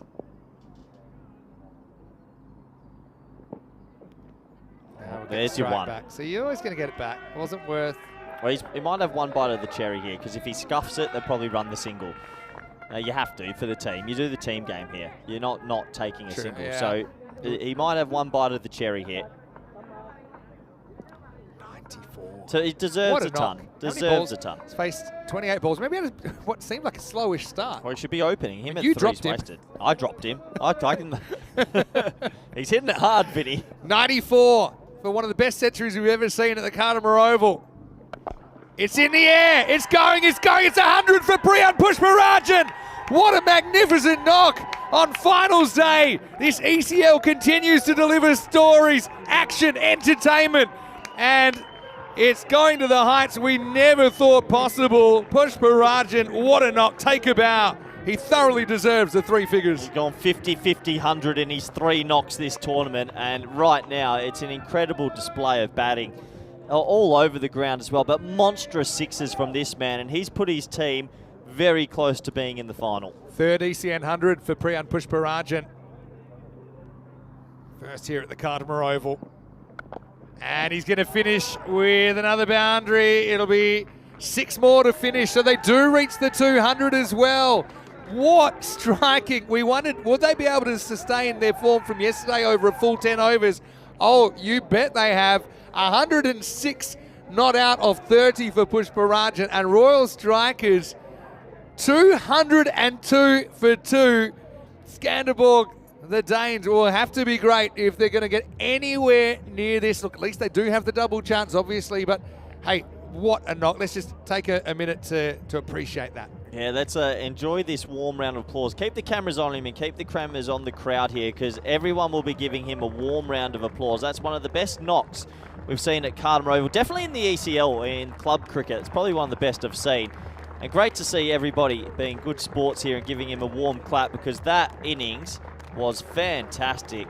And he has put his team in the driver's seat to get to the final. Yeah, he has.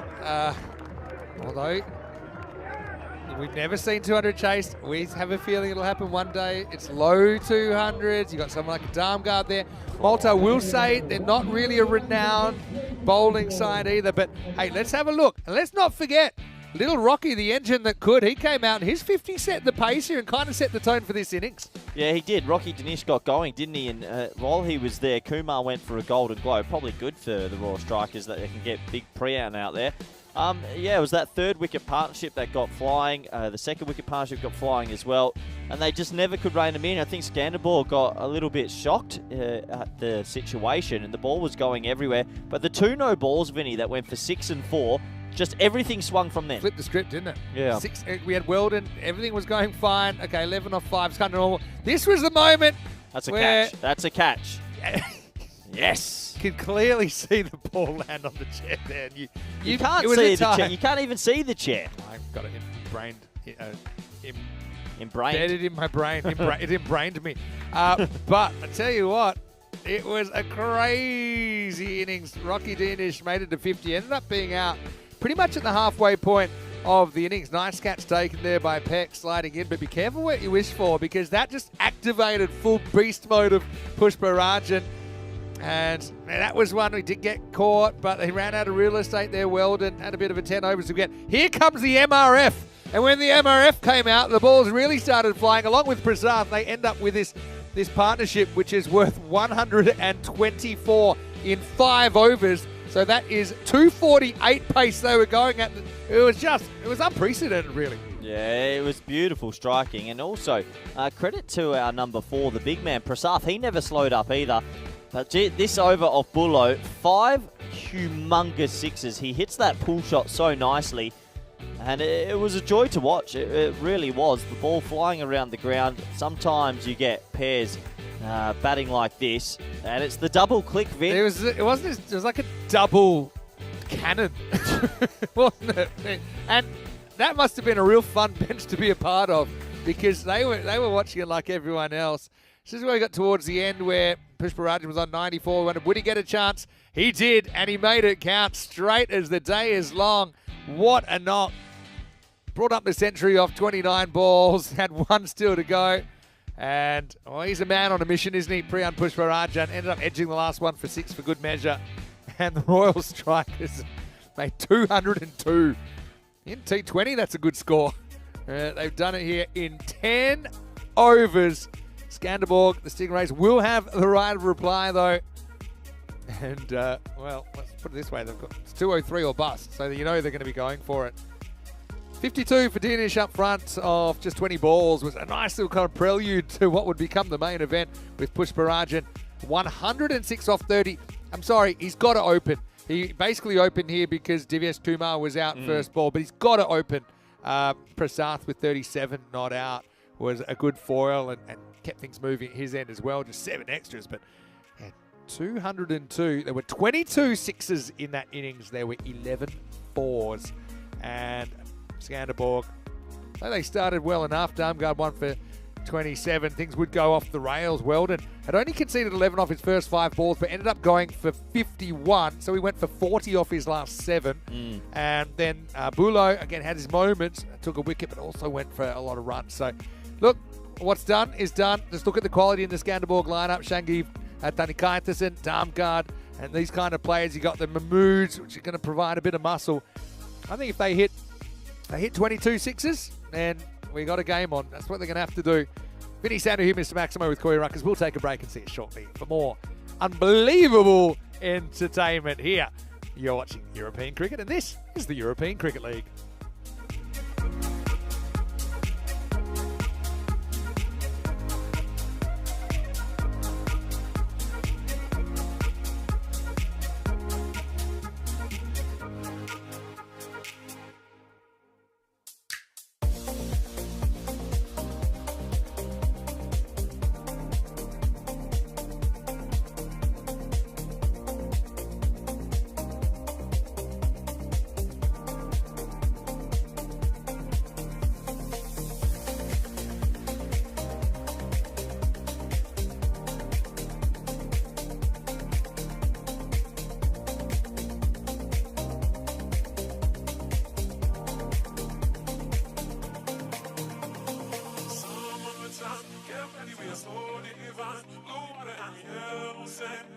Just you and me.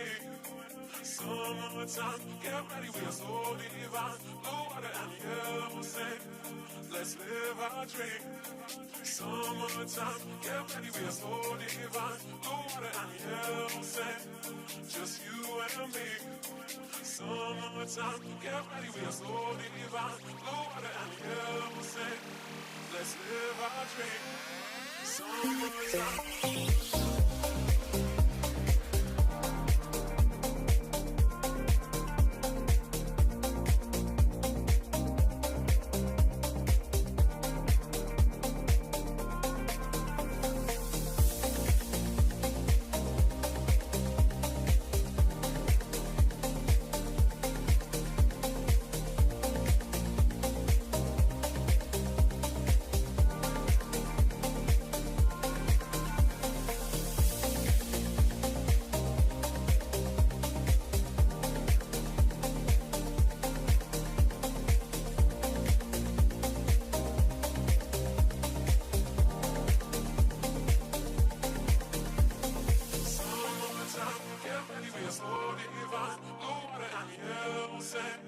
Just you and me.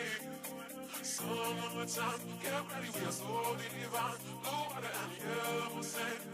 Let's live our dream. Summertime, get ready, we're so divine. Blue water and yellow sand. Just you and me. Summertime, get ready, we're so divine. Blue water and yellow sand. Let's live our dream. Summertime.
The European Cricket League is proudly brought to you by Dream 11, HCL Software, Rado, La Junta de Andalucía, and Victorinox.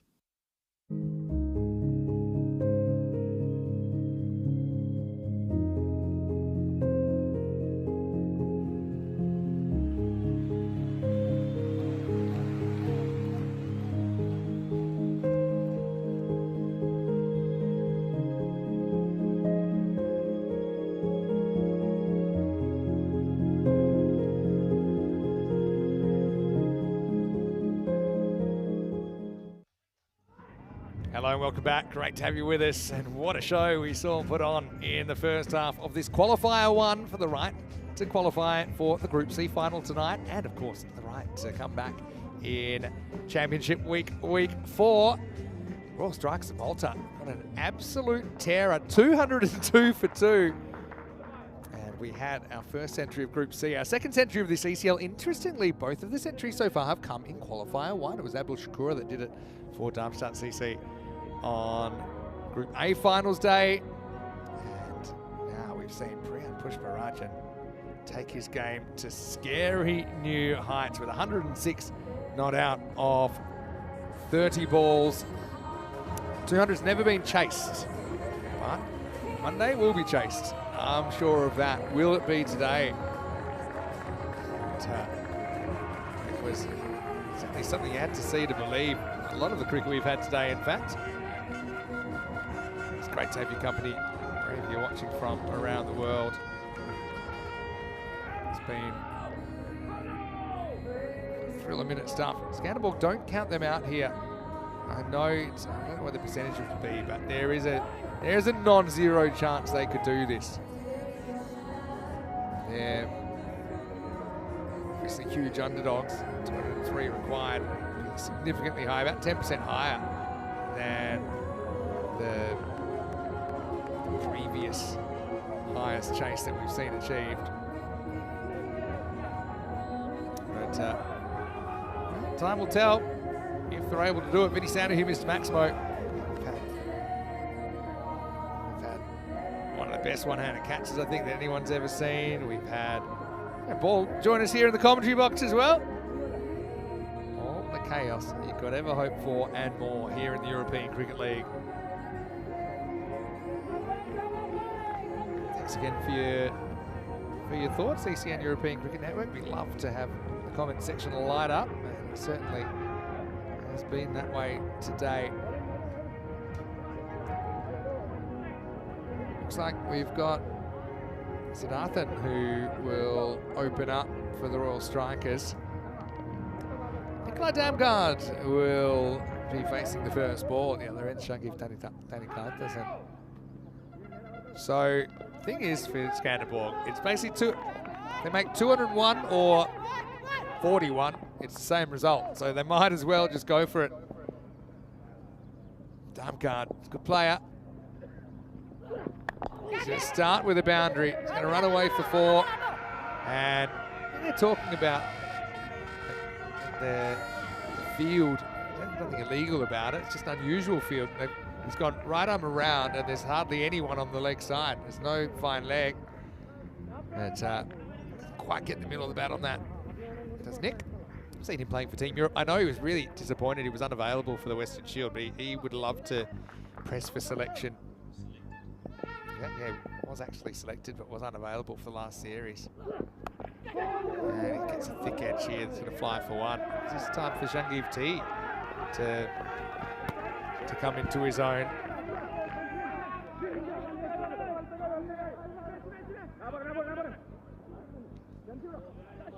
So power play, let's talk power play. What do you need? A lot, but you're talking 60s to be on the pace. And ideally you want to kind of get a bit ahead of the game. So it's kind of just if you can not be hit for 6 or not be hit to the boundary a couple of times in the over, you're pretty much safe. He's created one of those so far. Siddharthan. This one will be called a wide. Good signs there. I mean, carries through to the keeper. Chanjo Sudasanan behind the stumps. Marginal. umpires aren't sure, they will err on the side of a wide, but anything that's even a little bit on the line is technically good.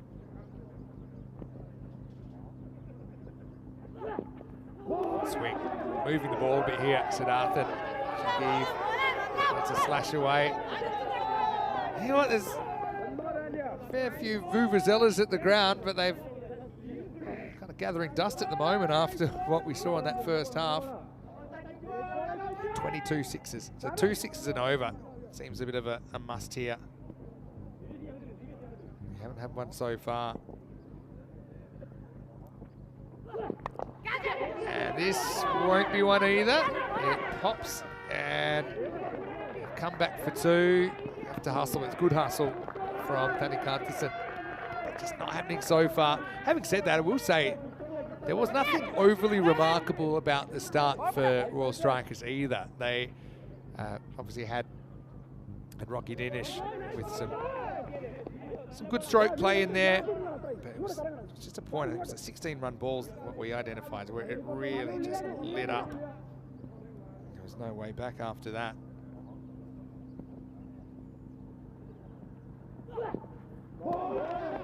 Backs away slightly there.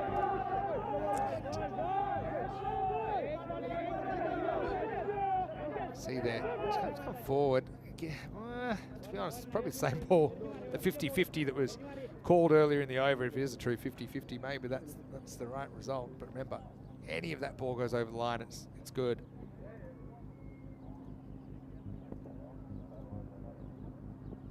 Well, that should be 6, and it will be.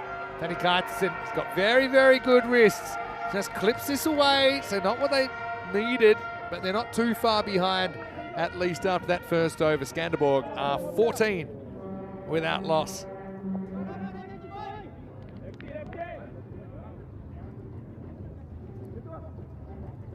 Finish out of here, Mr. Maximo for ECN. Joining me once again is Corey Ruckers, 36 matches since Golden Ball. Seems like a long time, but in the ECN universe, the games just rack up really quickly, don't they? Yeah, they do. They rack up very quickly, Vinny. And this game could be wrapped up quickly if the Danish side don't get off to a flyer. For me, it's Dumgaard. I think Dumgaard needs to go 70 plus. If he can go 70 plus, they might have a chance because he'll do it quickly.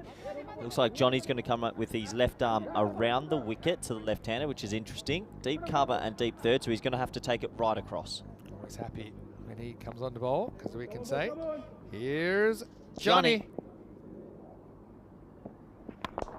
It's hit hard, it gets through the fielder. Prasath, not to his preferred side, offers out a hand, I hope, but it rattles the pickets 4 runs. Yeah, nice shot. It's over pitched and Dumgaard pumps it straight for 4. And yeah, he's a quality cricketer. He sets up outside off stump. That's clever there.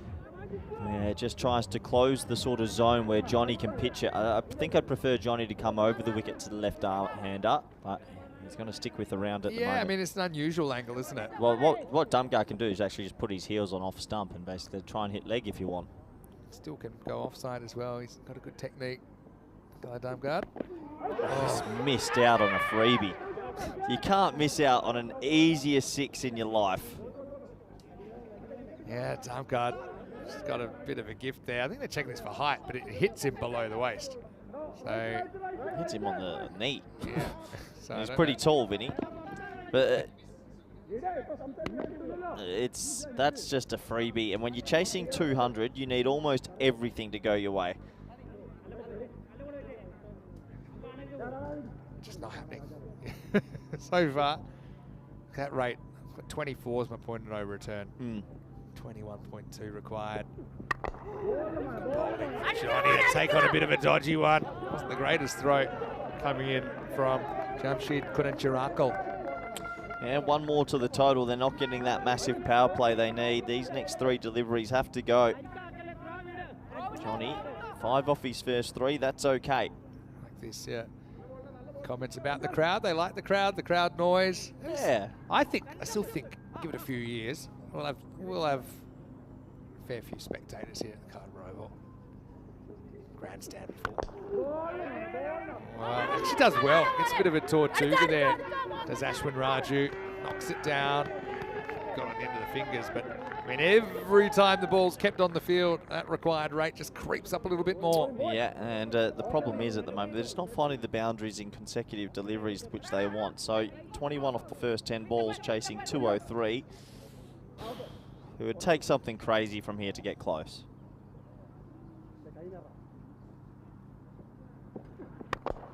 Good shot. Really good shot. Wasn't too far from the field, but he had no chance. Shangif T getting into his work. Can they get the elusive double cannon click here in the second innings? So you just take a double click to start. There's two players ticking at the same time. These two have a lot of experience playing for the Danish national side as well. But you do think one of these two has to go really big. Maybe even a century. Just going back on the chat, this is just a general question for you, Corey. After Johnny finishes his second over, his first, the second, and it's going to be 4 more. Nice shot. So what they get off that? They get 15 off it. So again, you know, it's not quite where they need to be. How many 4 so far? We've had 3 4s. Sorry, 4 4s after that, and we've had a 6. Sounds crazy, but just even the 4 4s to a 6, you need that to be the other way around. Yeah. Quick look at the standings, how they finished up. Raw Strikers undefeated. Only team to be undefeated yesterday. And they came in as the top seed. Scanderborg, though, we had a toss-up. I think it's probably about right. Raw Strikers are just an absolute heater. Are you the kind of person that holds a grudge, or are you a kind of forgive and forget kind of person? I like a good grudge. I'm petty. Well, the lie detector has determined that is the true. Why do you ask? No reason. Nah, I don't. Go on. I don't really hold a grudge. It depends what it is. Is it involved with cricket? Timing people out that you had a grudge with 3 years ago. Don't know what you're talking about. Just a question. Hello, Shrians, if you're watching. Please come back soon when your timeout expires. Good start this for Royal Strikers.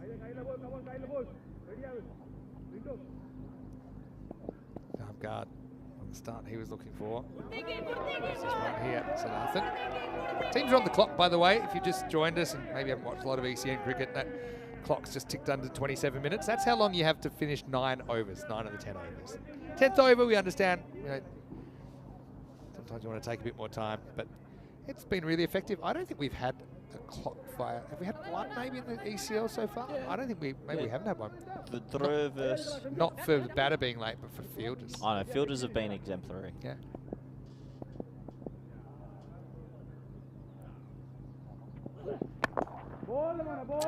It just feels like it's one of those fizzlers. Yeah. They just can't get going. And isn't the game funny? Sometimes it's easier to hit when it's quicker, and when it's this sort of medium pace, you just struggle to get it away. Gets your head a bit. You're trying harder, but you're hitting them worse. It says 6%, but if they're to win from here, this is a 1% shot, 1 in 100 from here. Corey, the computer there with his. No one's chased even close to probability. 203, but they need to be on 60 after this power play. It's a 1 in 16 chance they can turn this around. In the air, no boundary. Oh, I'm going to go the long way for fun. And well done, hit the stumps. Good throw. But I think this is one of those, you know, you've been set up on a blind date, you've heard it's going to be amazing, you've bought yourself a new outfit, and you turn up and it's just no not chemistry.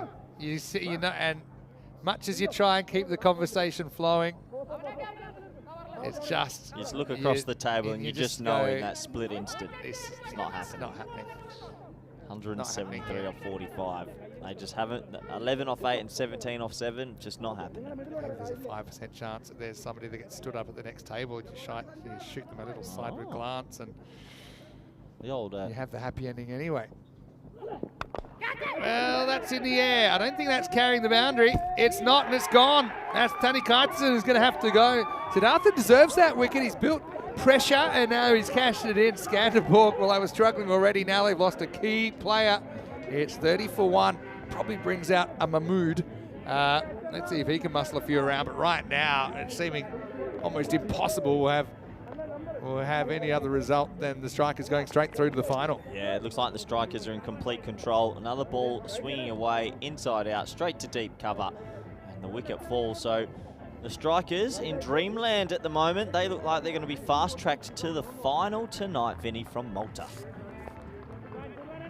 Yeah. Sometimes it rolls your way, sometimes it doesn't. Prasath takes the catch out the boundary. It was the best of times. It was the blurst of times, Vinny. It's been a blursty kind of day so far. Here's one Mahmood. He's going to start with 6, and he just pins the ears back. Got to get on a kind of winning the lottery kind of roll here. You need to be pumping out magical overs as the norm. That's a good start, though, for Rizwan. Maximal 6 runs. Yeah, that's a good start for him. He's going to have to play one of the greatest innings ever if they're going to get close. Maybe 100 off a 25 or something like that. A few comments that the kind of action we're seeing, it can make up for the fact that we did lose kind of a full day to the rain. Will be called wide, but he's definitely getting that ball to bend out. Yeah, luckily no rain today. The rest of the week, though, Vinny, a little bit alarming. Fingers crossed. Yeah, a little bit forecast tomorrow and Thursday and Friday and Saturday and Sunday and Monday and Tuesday and Wednesday. But then next Thursday, the sun is shining.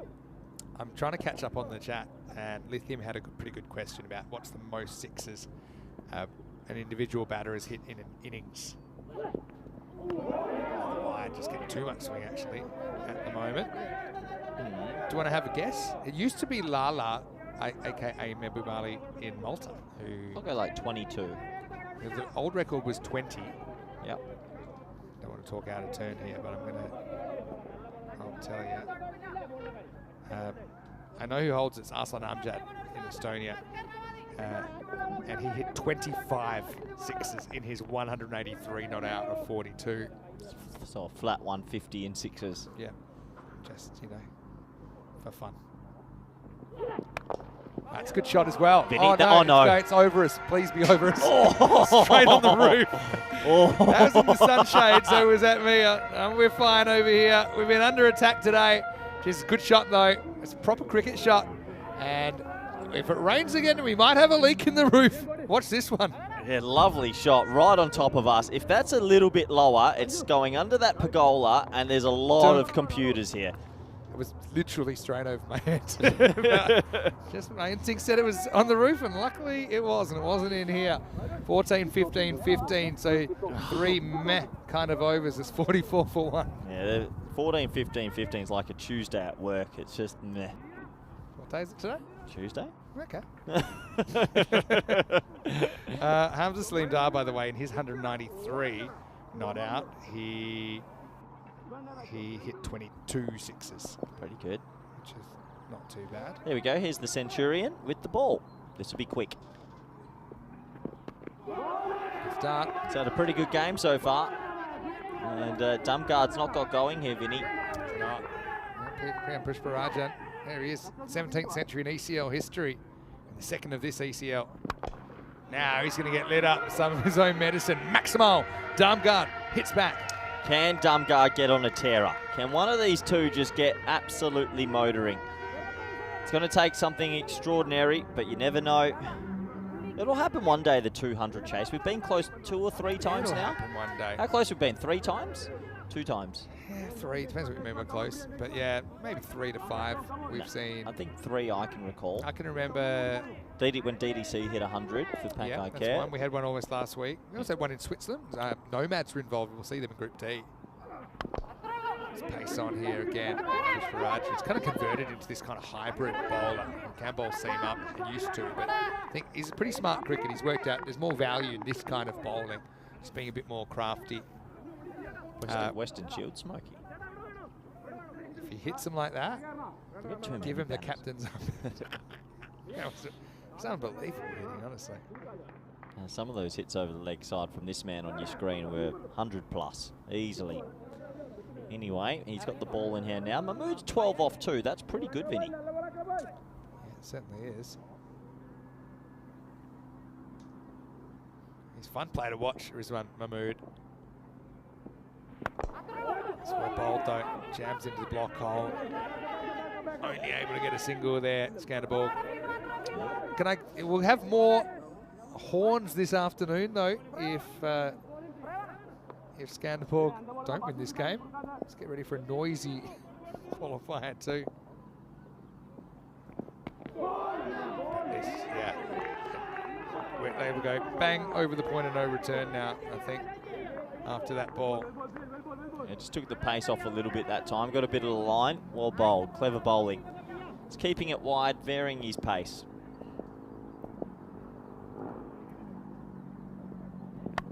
And now this is a slightly slower ball, but it's going to be connected, and it's going to have just enough to get it over the fence. Maximal to finish the 4th over. Still a good one, though, for the Royal Strikers. The 2 sixes in it, 2 singles and nothing else. 14 off it. And the day continues with the bat for Scanderborg. It's 58 for 1. Yeah, it sort of feels like every single time the hitting sixes, it's right near us in the commentary box at the moment.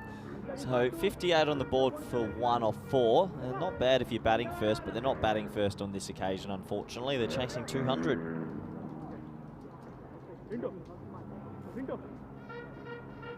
So, Scanderborg. Over 4 a ball to get 6 overs. They're a good side, but it just kind of shows you how freakish the first innings was. Yeah, it was just I think there was 10 legal deliveries and 60 runs almost came. It was almost like 10 perfect sixes. Happened when Noah Cross and Max O'Dowd were chasing the edge of it. They hit 10 balls to the boundary in a row, and it just kills the opposition. Well, we've got 2 possibilities for the final now, and it's either this again or it's Royal Strikers versus Christiania. You calling it? This one's done? 24.16 and over? I'm asking the waiter to make an excuse.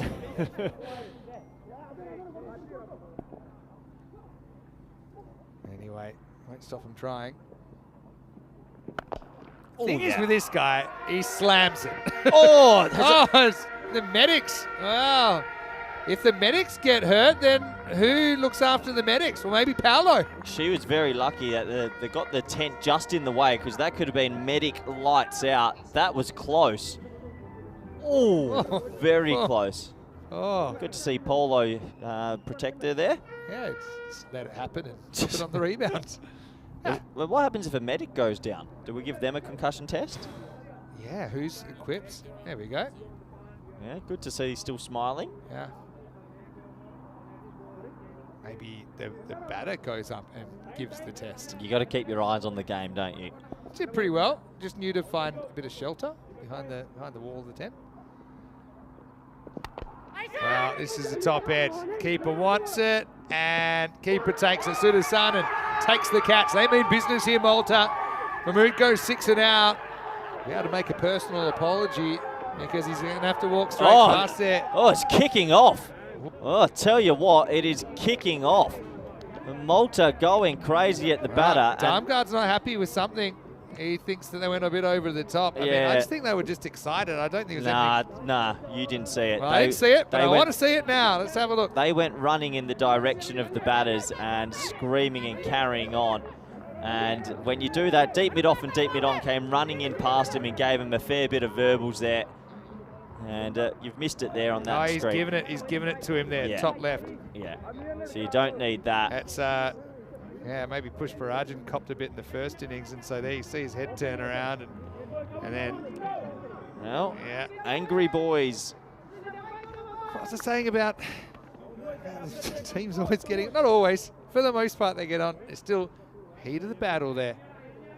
No, you don't want to get banned for the final. Don't get banned for the final.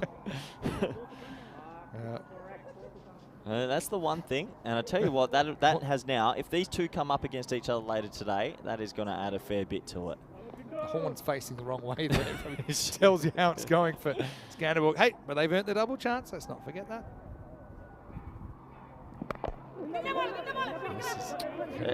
Cameron Mahmood now. You see this a lot from certain teams, but there's no point getting extremely lippy when you could play them again later, because it adds a whole other layer of belief into the Danish. They'll be fired up later if they come up against each other again. When you're so hot, though, you probably just feel completely like above the law. I know you're not, but if I'd ever batted that well in my life, I don't know how it would affect my personality either. Time card. This hits one. He's hit the odd ball in the middle, but not too many so far out of the 14 in his face. Well, 2 balls remaining.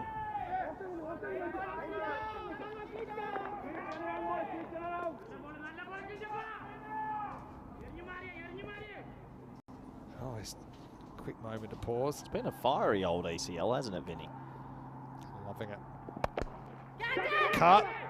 Gone. Another one. And so Clinto Paul with a double strike. Prasad takes another catch out there, and Scanderborg really falling silent in this qualifier one. They've been rocked, they've been shocked, and really it's just not their game. I suppose if you're going to have a game like this, I'd rather it happen now than potentially in the final, but now they're going to have to work really hard to get there, as we are almost at the halfway point of this reply at 66 for 3. Yeah, 66 for 3, so another wicket goes down. Yeah, we know this one's pretty much done, but credit to Royal Strikers just doing what they need to do, and they're now going to be 1 game away, you'd imagine, tonight from potentially going into Championship Week, which would be a bit of a shock. So Mahmood, he hit that well, Vin, but just picked out the fielder. Yeah, Mahmood. Disappointment for him, but like I said, he'll get another opportunity this afternoon, potentially another one in the final if they can win their way through.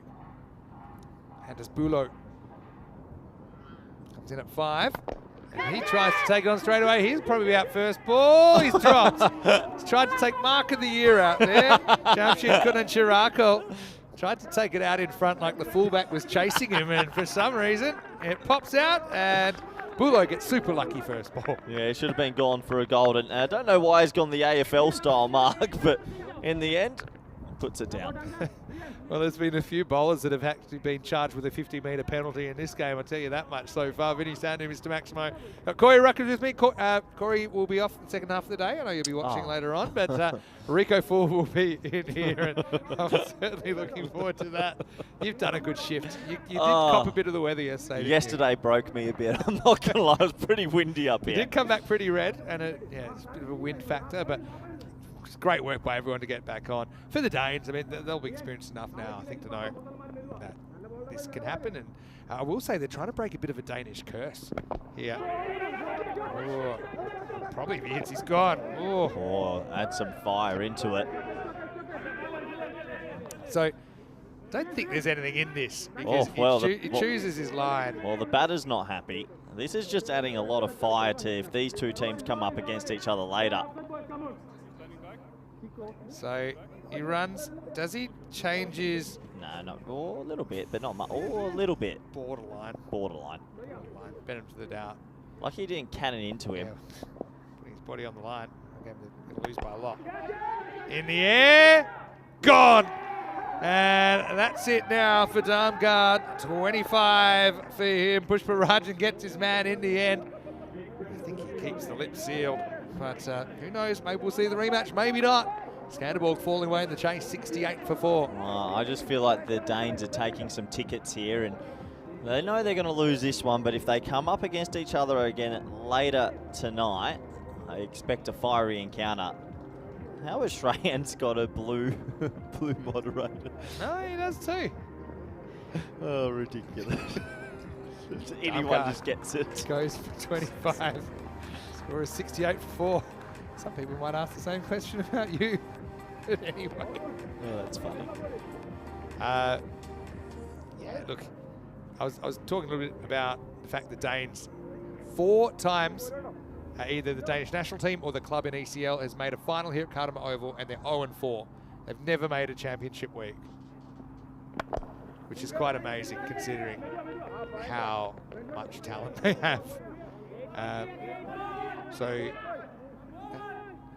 And also probably 5 if you include that they didn't make the final in 2019 when it was an 8-team tournament. They were very much expected to win their semi. Oh, just runs himself out for no reason. Almost got the ball thrown into him again as well. Now this is a bit of a shellacking, Vinny. Royal Strikers, how confident will they be going into the final tonight? 2 losses on the spin for Scanderborg as well. So Stars beat them under lights last night. Gone. It's another one. Pretty And good Bulo, game. He got lucky early, and Prisparajin bangs 100 now. He's chipped in with a couple of wickets. And really, this one's all over bar the shouting. It's 69 for 5. Well, it's a little bit of a finger roller out the front, slowed it down a tad, and a good catch. So 69 for 5 now. And if they continue like this, Royal Strikers, they're a big chance tonight. They're playing some good cricket. Yeah, they sure are. I mean, it's just, maybe it's their time. They've been in incredible form. Need to pull out one more big performance. I think Scanderborg, they've still got all the tools there. And Bulo's a big part of it as well. A couple of hours is a long time in ECN, so that's the way the cookie crumbles. Right now, 69 for 5, and there's 25 balls left in this cricket match. Yeah, so I'll let you know after this ball about some of the history of the Danes, because obviously they would have high hopes of winning this group. Still would. Oh, I reckon he's in trouble here. He might be in big trouble. I think he's in. I had a feeling that he crossed his feet over, but one foot came back. But we're about to find out. Don't know. Oh, good hands from the keeper. Very lively work, but he just gets his foot down. Yeah. So it's very Good work quick from the keeper, though. Good. Looks no look. But yeah, I think, see, the foot was just down, but still, Prisparajin in such a high-scoring game, he takes 2 for 2 in that over, and the score is 69 for 5 after 6. So going back with the Danes in their history, in ECC, they lost to Netherlands 11 in a very entertaining group final. In ECL 23, Svanholm were here. They looked like the best team in the group. They lost to Farmers in the final of Jersey. In ECC 23, they lost the group final to Italy, the Danish national team. And in ECL 24, they lost the group final to Ginebrescia. And it was Scanderborg, of course. You see it here. In the air. Oh, wow. Oh, Rocky's just launched himself left-handed. And this, you know, the bar's pretty high for catch of the day, but Rocky's given it a good old try there. It's like he jumped off a springboard. Oh, that was good. Rocky's regularly a keeper. That one might have lodged in the webbing. But anyway, bowler here is Prasath. And now this is in the air. Prisparajin, of course, it's him again. And he'll take a catch. He's brought his own ball, or bag of balls. He's lost a few of them, but Hyatt's going to go for a duck. Prasath chips in. And the partnership of Prasath and Prisparajin continues into the second half. He hits 70 for 6. I think it's quite good they're giving Prasath the bowl, because I think he's a genuine option for tonight. He's tall, he's a left armer, he gets that extra bounce, and yeah, it's clever bowling. You always want to see what you've got in your arsenal, and he could offer something tonight. Yeah, and again, another converted kind of pace bowler that's rolling his fingers on it. In fact, he's left-handed. Yeah. Why wouldn't you? Hey, speaking of Prisparajin shout-outs, hello to Prince, who works at the hotel where we stay, and he's a big fan as well. I'm sure he's watching. So Prince Prisparajin, you love Prince, don't you? I'm confused. He always looks after me at the front desk. He works at the front desk of the hotel. So well, we watch here in Spain, in Malta. Oh, there are more hotels than Sunset Beach, even though we appreciate our official accommodation partners here, Sunset Beach Club. I think you giving Strands a blue thing's just opening up a can of worms. I forgot what your blue is with. It wasn't me. Up in the air. And 6. Maximal for Anand. So now all you can do is maybe get a bit more practice and try and hit a few more as Corey begins to pack up his things. Show us your hand. She's healing. Is there a seam on it? If you missed it. So, well, to be honest, my hand eye still there. So that's right in the palm. There's the old Parnell Palmer. What was it, technique?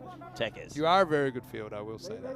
And you don't play much anymore. I haven't retired for 3 years. But you've retired more times than Prakash Mishra. But anyway. Skied. Anybody? I wonder if that was Prasath's catch. And he never moved off the pitch. But anyway. But yeah, I suppose you're out there warming up the guys, so you still have a lot of... Yeah, you get... That's one thing that you get that I don't get, being a coach. Warming up guys. Yeah, just physical activity. Up in the air, another triangle. We had the Bermuda Square. No, but I feel a bit jealous of you when you're on the mid. I'm like, oh, that's nice. And I'm jealous of you, Vinny. 7 overs complete, 79 for 6. How do you call the next game? Who's favourite? Coast Guard? Well, you might as well write that one in. We know who's playing who. Well, what do they need? 41 and over. Toss up. You know, honestly, toss up. And I still think even if these two met in the final, whoever meets, I think you got another toss up. I mean, on form, Royal Strikers are heavy favourites against anyone.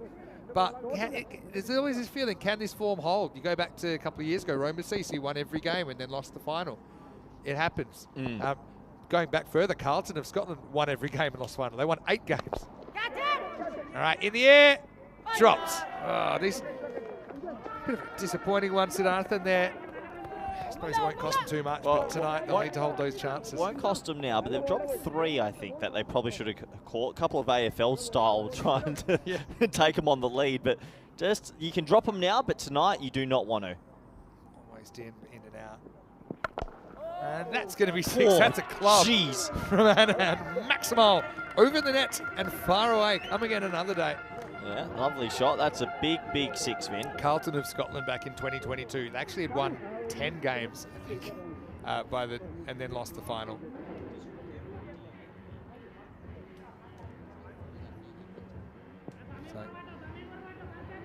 So really good strike from Anand. Sorry, Anand. Quinto Paul still bowled pretty well here. 2 for 16.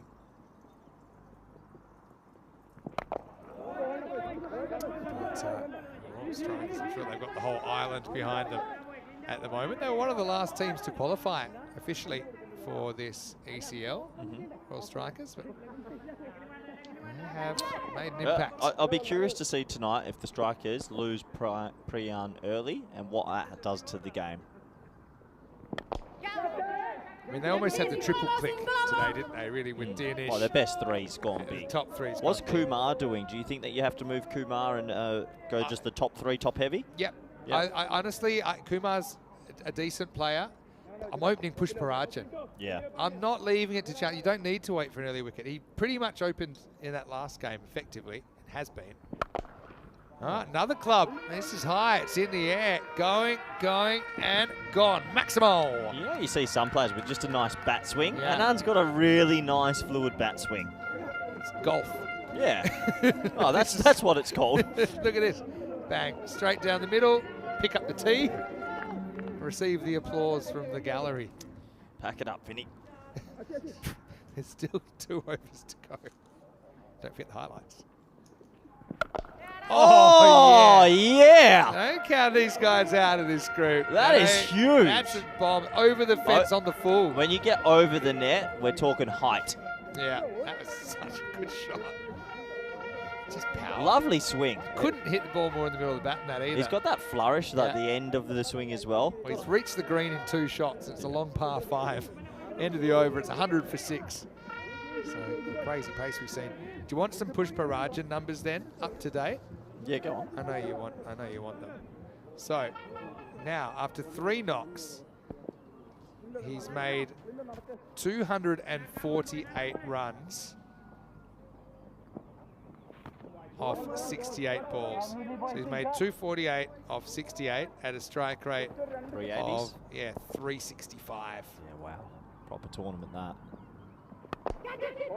And he has hit, he's hit only 2 4s in the whole tournament, and he's hit 35 sixes. It's a lot of 210 in 6s. Yeah, it's a lot for 3 games. Yeah. Yeah, insane.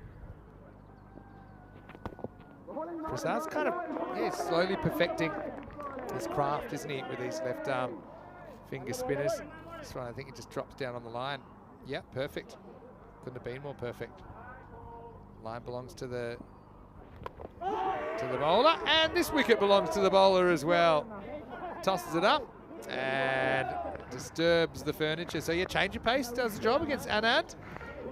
It's almost like they're hogging all the limelight, but they're just playing so well. Prasad and Pushparajan is 102 for 7. Well, my question is, Vin, under lights tonight, if the strikers get under the pump and lose their bigger heads, is there much from 6 to 7 to 8? Are other players able to step up? Potential, I mean, there's potential, but it's not to be done. Do you remember Jittu Johnny came and hit one over the cars in Master in the final last year? It was in the finals day. So they've got it, but I still think to be favourites, the top three needs to clear. My question is, if you're Scanderborg and you win the toss, what do? They sent him in this game. They sent him in, and I thought at the time it was a good toss to lose. And it's panned out that way. It's Christian Peck. And that's going to be out as well. It's going to be a wide, but it's going to be stumped. So 2 wickets in 1 ball, basically, for Prasad. Yeah, the old 2 wickets in 1 ball trick, but it's out as well. Good keeping, Vinny. Nice quick hands. So, yeah, Peck comes out. Just wanders at this one, doesn't he? I think that Prasad might have seen him coming. So it counts as a diamond duck for Peck? Yeah, technically. Diamond Really? Derek. Yep. But you did face a ball. Yeah, but it wasn't. Yeah, pulled a long way. Yeah, good keeping. Yeah, waited for it to pass the stumps. It wasn't wide. Just okay. Yeah, it's fine.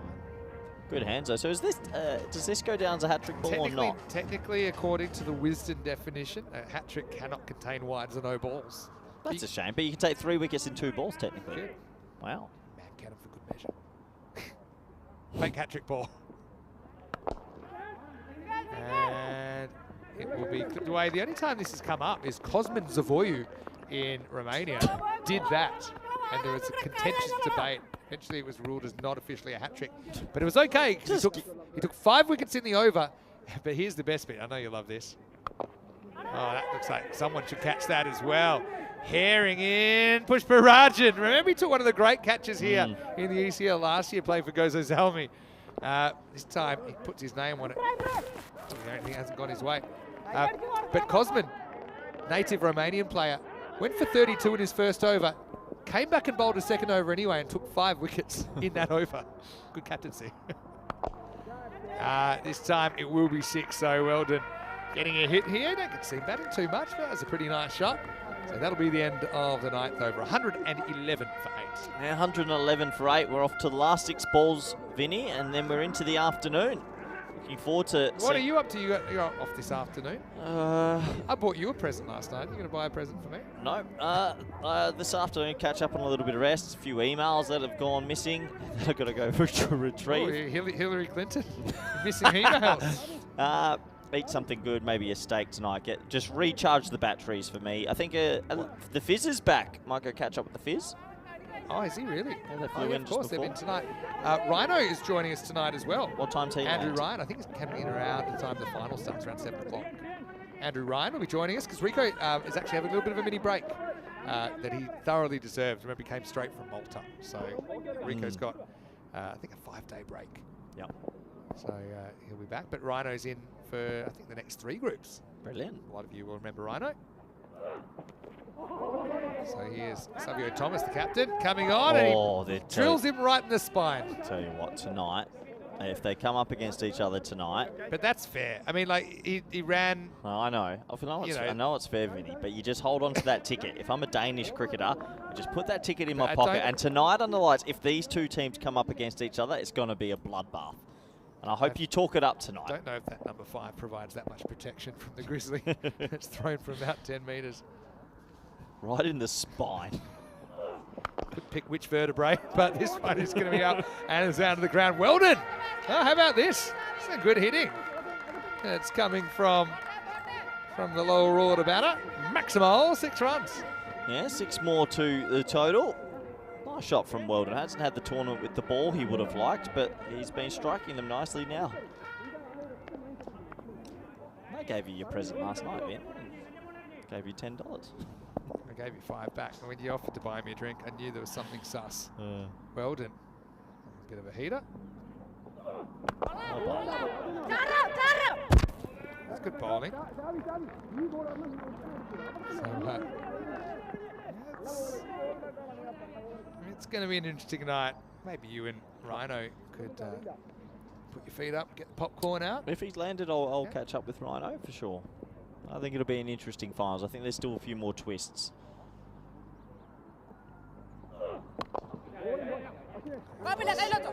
Only be a single, so things kind of winding down now.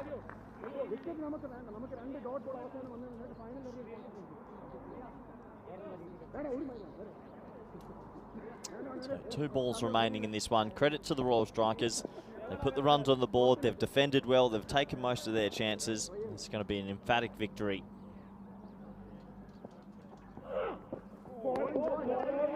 Ball on the dot ball. So they will go through to Group C's final tonight, and it's going to be Scanderborg of Denmark taking on Christiania of Norway, and one of those teams will come up against the Royal Strikers and one will be sent packing. Looking forward to it.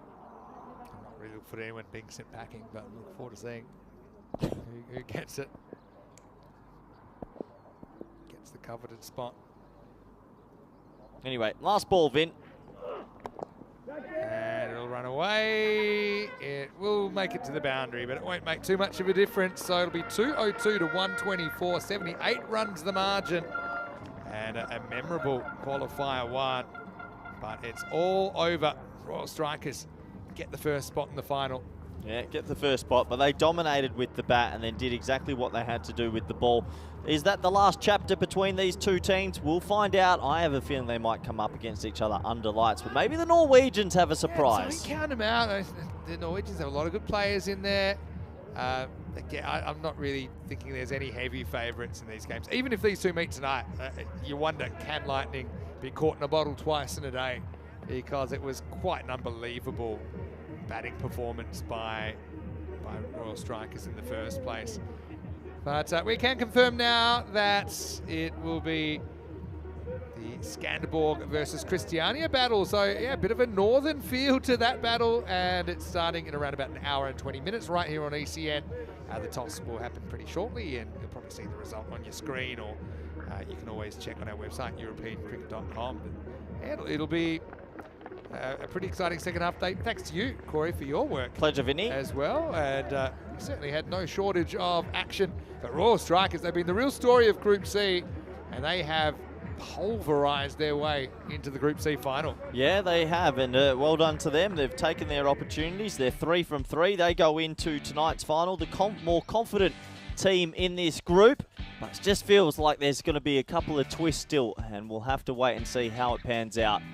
We'll have a quick look at the highlights, Vinny, and well, it would have taken something extremely special to be able to pull this off, but let's be honest, it was never really up for a chance. They just didn't get the power play they would have liked. And to credit to this Royal Strikers bowling lineup, they don't have too much pace, but just looking in the background, there is definitely some tension between these two teams still, as the umpires have had to step in. And Vin, come to have a look here. I told you this game is simmering. The two teams have gone to shake hands, and let's just say, if they come up against each other tonight, it's going to be a bloodbath. Well, I mean, obviously something's going on there. Hopefully it's nothing too serious. No, it just shows you what it means to these two teams. I mean, a day of everyone being in danger of the Grizzly, hasn't it? And they were just on, weren't they? I think part of it came from the fact that, you know, Pushparajan maybe had a bit to say, maybe copped a little bit earlier. But yeah, you certainly wouldn't want any of that overshadowing what we've seen so far, which has been outstanding entertainment. So, yeah, I guess we'll see. Just when they had that power play and it didn't really happen, it was kind of all over bar the shouting. Meanwhile, he was just quietly going about his work, taking catches. I mean, look at that. Rocky flew through the air there, but yeah, wasn't able to quite make it happen. But yeah, in the end, it was Pushparajan that would get ready to celebrate with his teammates. But yeah, I mean, yeah, you mentioned the fact that towards the end, we had a little bit of an unsavoury feeling, I think. It's a long way from us. Don't know if we'll get any footage of it. But, I mean, look, one thing about Scanderborg, they've got guys that can hit. I think that's pretty pretty obvious. And yeah, and he crunched a couple. And Prasath had him on the tram line. Then he hit the stumps. And then he had the red. 2 wickets in 1 ball.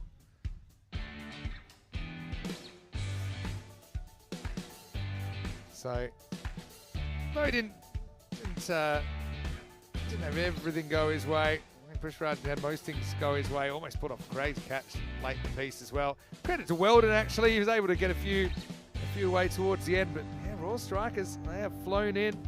Well, they have done the business. But look, we want to bring you all the live action. And I'm just telling you right now, there was some frosty handshakes. There's been a few people called into the match referee's tent. And if these two teams, and it's blowing up on the side right now, if these two teams come up against each other tonight, I will tune in. And I hope you make it sound like it's a boxing match. Well, it was a match that kind of was a bit of a knockout punch early, wasn't it? When you look at the first half, Malta, their Royal Strikers were all over the Scanderborg bowlers. The second innings weren't quite able to catch their form. Scanderborg, 28 top score. I know, big hits though. Darmgard never really found his feet. Likewise with Danica and Rizwan Mahmood, despite the odd large one leaving, but it wasn't frequent enough to keep this game alive. A pretty disciplined bowling, just the 6 extras in the innings conceded by the Royal Strikers. Looking at the bowling figures, and I suppose once the game had pretty much all been won, you can't read too much into these figures. They weren't under a lot of pressure, the bowlers.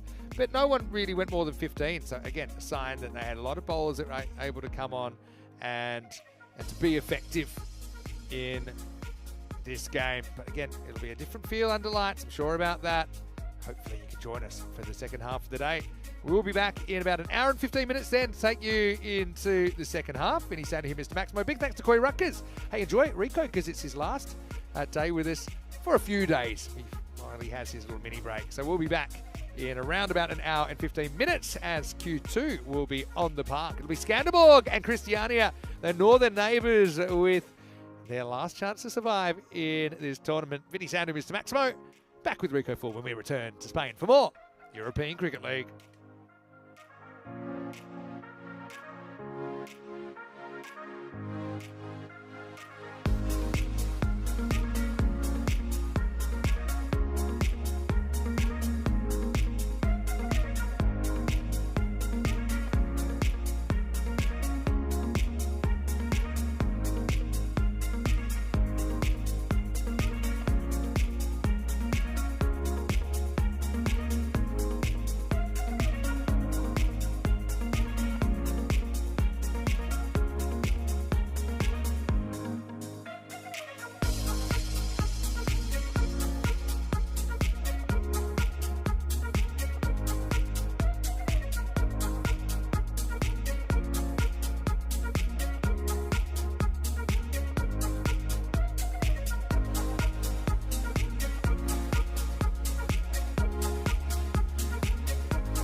The European Cricket League is proudly brought to you by Dream 11, HCL Software, Rado, La Junta de Andalucía, and Victorinox.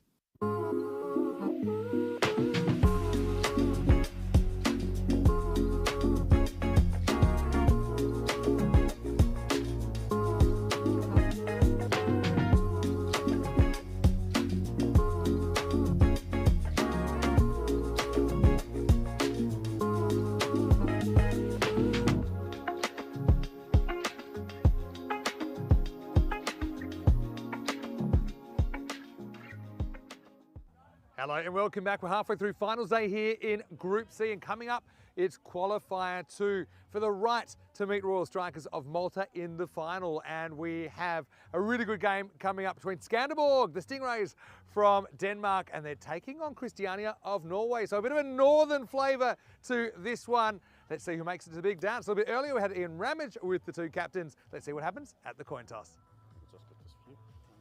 Good luck. Scanderborg, you're the home team, you'll toss the coin. Christiania as the away team, you'll call. It's been called Rado. Oh, it's come down, Rado. You've won the toss. We bet first. Okay, toss one with Christiania, who will bat first. The Norwegians get the luck of the coin toss, and they're going to have a bat, and they'll be hoping they can do something like what the Royal Strikers did against Scanderborg in that previous game where Scanderborg conceded 202, couldn't get anywhere near it in the second half of the game. But I don't think it's a necessarily a bad thing for Scanderborg, who back themselves to chase. They know it didn't go very well in the last game, but they'll feel that as long as they can keep it mildly under control, that they'll stay in this contest. I'd love to see what the win predictor's thinking. We'll see in a minute. Both teams going through unchanged here from the sides that we saw play their first matches on finals day. Christiania finished in 4th place, but already got over Sophia Star. Scanderborg, of course, got the double chance and needed it. Okay, not too much in it. 51-49 to the Stingrays. Christiania, though, a very, very good side. So I think this is about as line ball as you could hope for. Vinny Sandu here, Mr. Maximo, live from the box. Great view of the Khartoum Oval there. Look at the Sierra Nevada mountain range behind as well. It's a beautiful backdrop. It's a multi-sport facility here, but it's a unique and special place. And haven't we seen some special things already today? We've seen one of the best catches, I think, ever caught on tape by Chris Webster. We've seen a brilliant 100 by Priyan Pushparajan of the Royal Strikers that has engineered his team to the final. And also, we're only halfway through, so remember that. As you can hear the ECL anthem, it was composed in 2019 specifically for this very special cricket tournament, the European Cricket League. Champions from 33 different nations. And it's nice to hear the horns going. The horns were here, but they were silent in that last game, really. Nothing went right, but I think Scanderborg, there's a lot of smart cricketers in there. They know that that's one game, and it's not the game that decides it. They certainly have the talent to go all the way. So do Christiania, for that matter. You've got players there like Iqbal walking on to bat. I often mention Wally Gowrie and his skill. Said Abbas also can be a little bit tricky. There's Weldon, left arm, number 19. He's batted pretty well in the last game. You don't see him bat too often. The Irishman, who is a wild card for Scanderborg. 2 matches away from adding another name to the Championship Week list. One good thing about Danish cricket as well, obviously there's a bit of an infrastructure there, so you do tend to see a higher proportion of native Danish born and bred players than some of the places around Europe. It's a bit more established and really a very good one. Anders Bulo to open up, got Tor Turner behind the stumps. Nikolai Darmgaard, of course, will be a pretty important part of this team. So it's this change in strategy we saw against the Maltese champions, Royal Strikers. We saw Darmgaard opening the bowling 1 and 3. And actually it's one of the few things that went right in that previous game, but they're going to change that. Partly, I think that might be to do with the fact that you've got a left-hander out there straight away in Raza Iqbal. Maybe they don't really like that matchup of the ball turning into him. Welcome back to all our viewers as well. And some good chats so far. Plenty more to come. I've got a new commentary partner for the second half of the day. Well, not new, but I think you know him. Anyway, here we go with Qualifier 2. First one gets through. Raza Iqbal is out there, opening the batting with Umer Rasul. Like I said, both teams unchanged. I think you would know by now that the winner of this game goes through to the final against Royal Strikers, but the loser of this game, their ECL journey is over here in 2025. The long road to qualifying begins again to try and get back here in 2026. Wild ball, really. Turner does well to stop it. That does swing. There has been a bit of swing around today. Siddharthan actually got the ball to bend a lot. Swing's no good unless it's well directed. Hello to Thomas Martinez. Buenos dias. Great to see you. And Buenos tardes probably by this time. Sneaks up. It's 4 p.m. local here. It's the third game of the day. 151 expected. There's that movement again. This kind of keeps Raza Iqbal honest. Bit of bat. Was there? No. Leg bite called.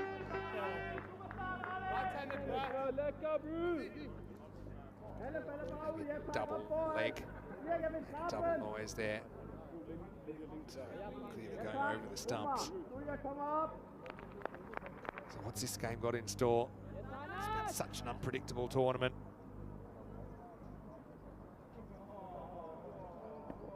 Rasul gets his first go, the right-hander. And he chops and he completely diddles Turner. I don't think it'll go for 4. We'll get it reasonably comfortable too. See there, the field obviously it gets better game by game, but you know, a lot of rain fell, kind of knocked out a whole day of play. Yesterday we had reduced matches, though. It's testament to the whole crew here that they did get 5 matches in to at least create some standings to work off here on Group C Finals Day.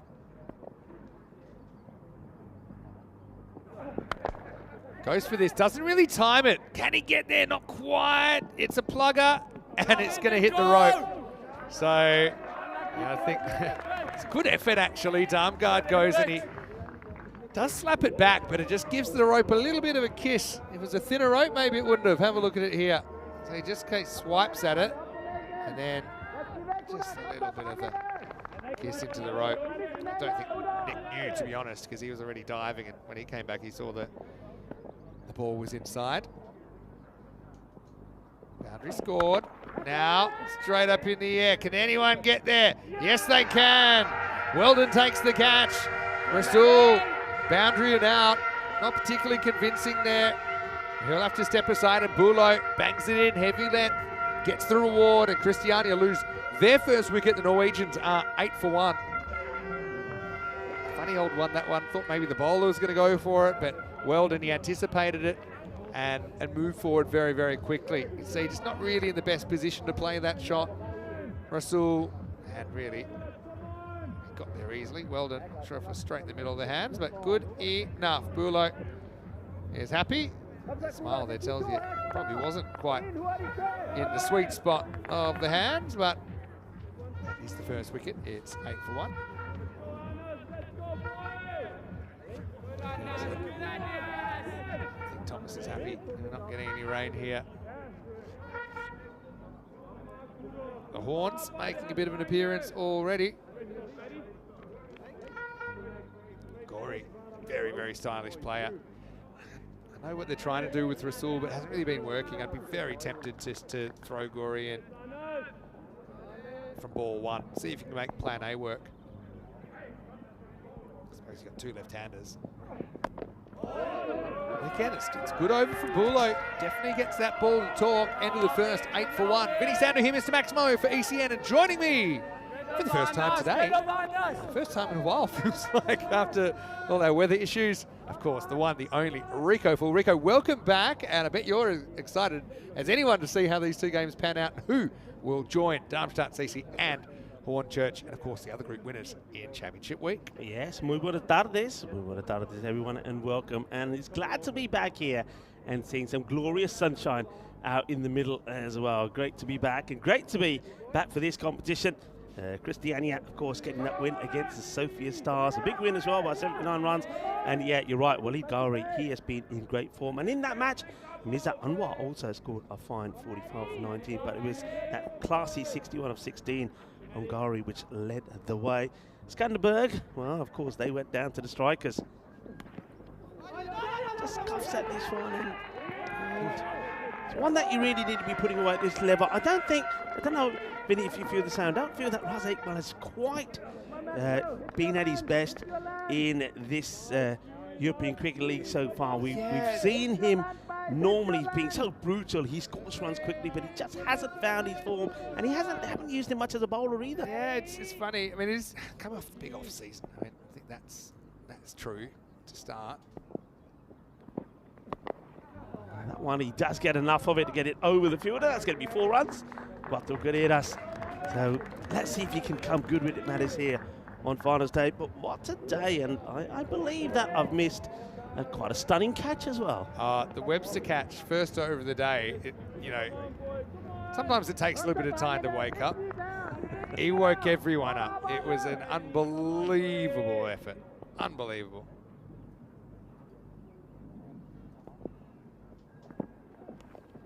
It's not good bowling. Not good bowling. Well done, and well done.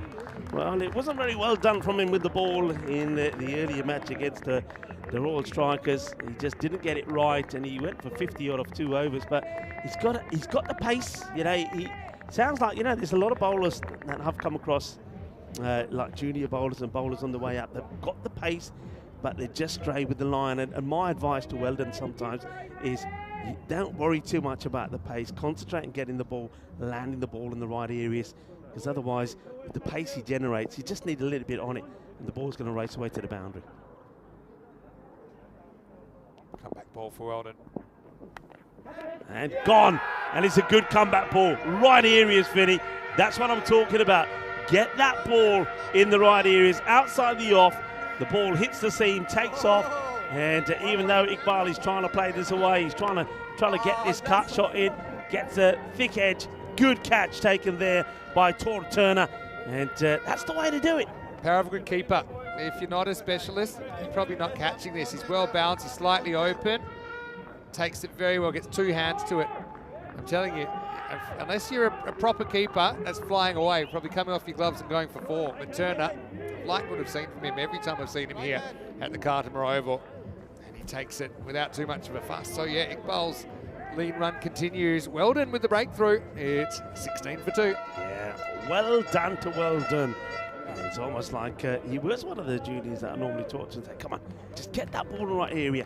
You know what it's like. I mean, if you go back to old school, you used to put a 2-pence coin on the mark on the nets and say, right, I want you to hit that spot. And he's hit that spot beautifully. Now he's got to get it right here to the right-hander that comes out. This is Chaudhry Akram. It can be pretty useful as well. We saw a little bit of cricket that we saw there on yesterday. He can come out and make a difference. Akram now comes out to join Walid Ghauri, who himself is yet to get off the mark. Oh, well, that's, I think, might be off the helmet. They're not going to run here. That is off the lid. Weldon wraps him on the helmet. And I think we're going to just absorb a little bit of time here, because I think the medic is going to have to come out. Let's have a look at this. Ooh. Maybe not. It was right off the scon. That's a pretty good bouncer to hurry up Chaudhry Akram. And yeah, here comes the concussion test. Yeah, well, that's the way a fast bowler says, welcome to the middle. Welcome to the party.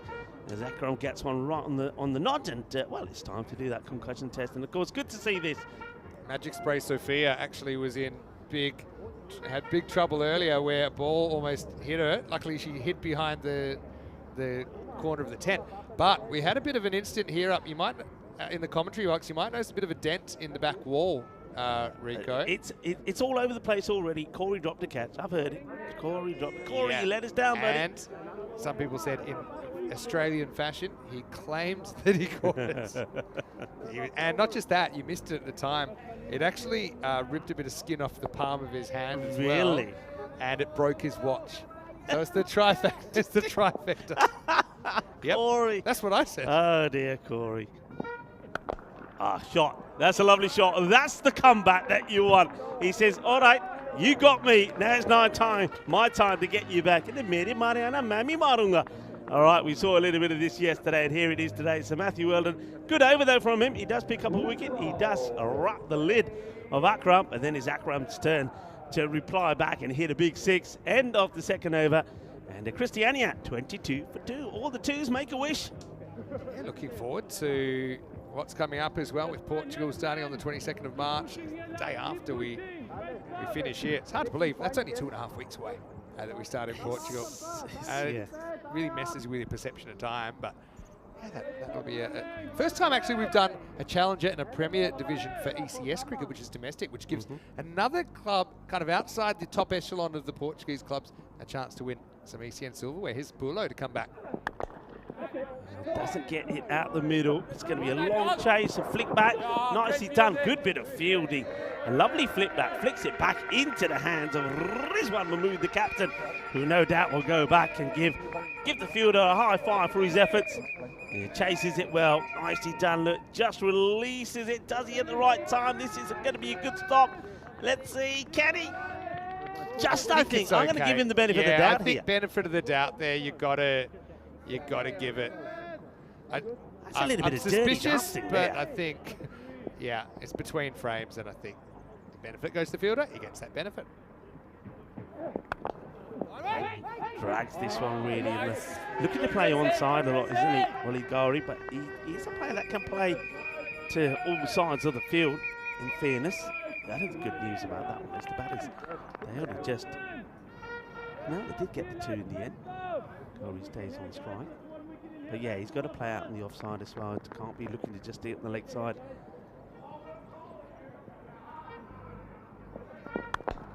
And he does. Good shot. That's better.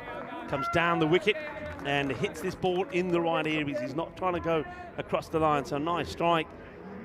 Played away for Quattro Carreras Mas. I think Waleed Ghori is pretty key here, I think. And a nice sunny day as well, Vinny. And I think with the sun, you've seen that already, that you should expect higher scores. And, well, batting first, Christiania, 172 against the Sophia Stars, winning that one. And then Royal Strikers, the little boys from Malta, 202. And that is well bowled. He says, all right, if you're going to be moving around in the crease, I'm going to keep it a little bit wider here. What about the Royal Strikers? And Priyan Pushpajan could not happen to a nicer guy. Yeah. He's on some form at the moment. He scored a 60, a 70, and now a 10. Yeah, he's only hit 2 4s. I think he's hit like 250 runs. He's hit 2 4s. I don't think I've ever seen him bat better than that. I saw him yesterday. I think maybe live, obviously. Appreciate it a bit more, but quite amazing. Bulo, he tries to bowl around him again. This is going to be a wide because it bounces past the stumps. I think it's something that they're going to have to check. But have a look here where this ball bounces. Yeah, it's about almost a metre past the stumps. See the dust, see the dust. So normally it's no ball for off the pitch, but that's only if the ball pitches before the line of the stumps.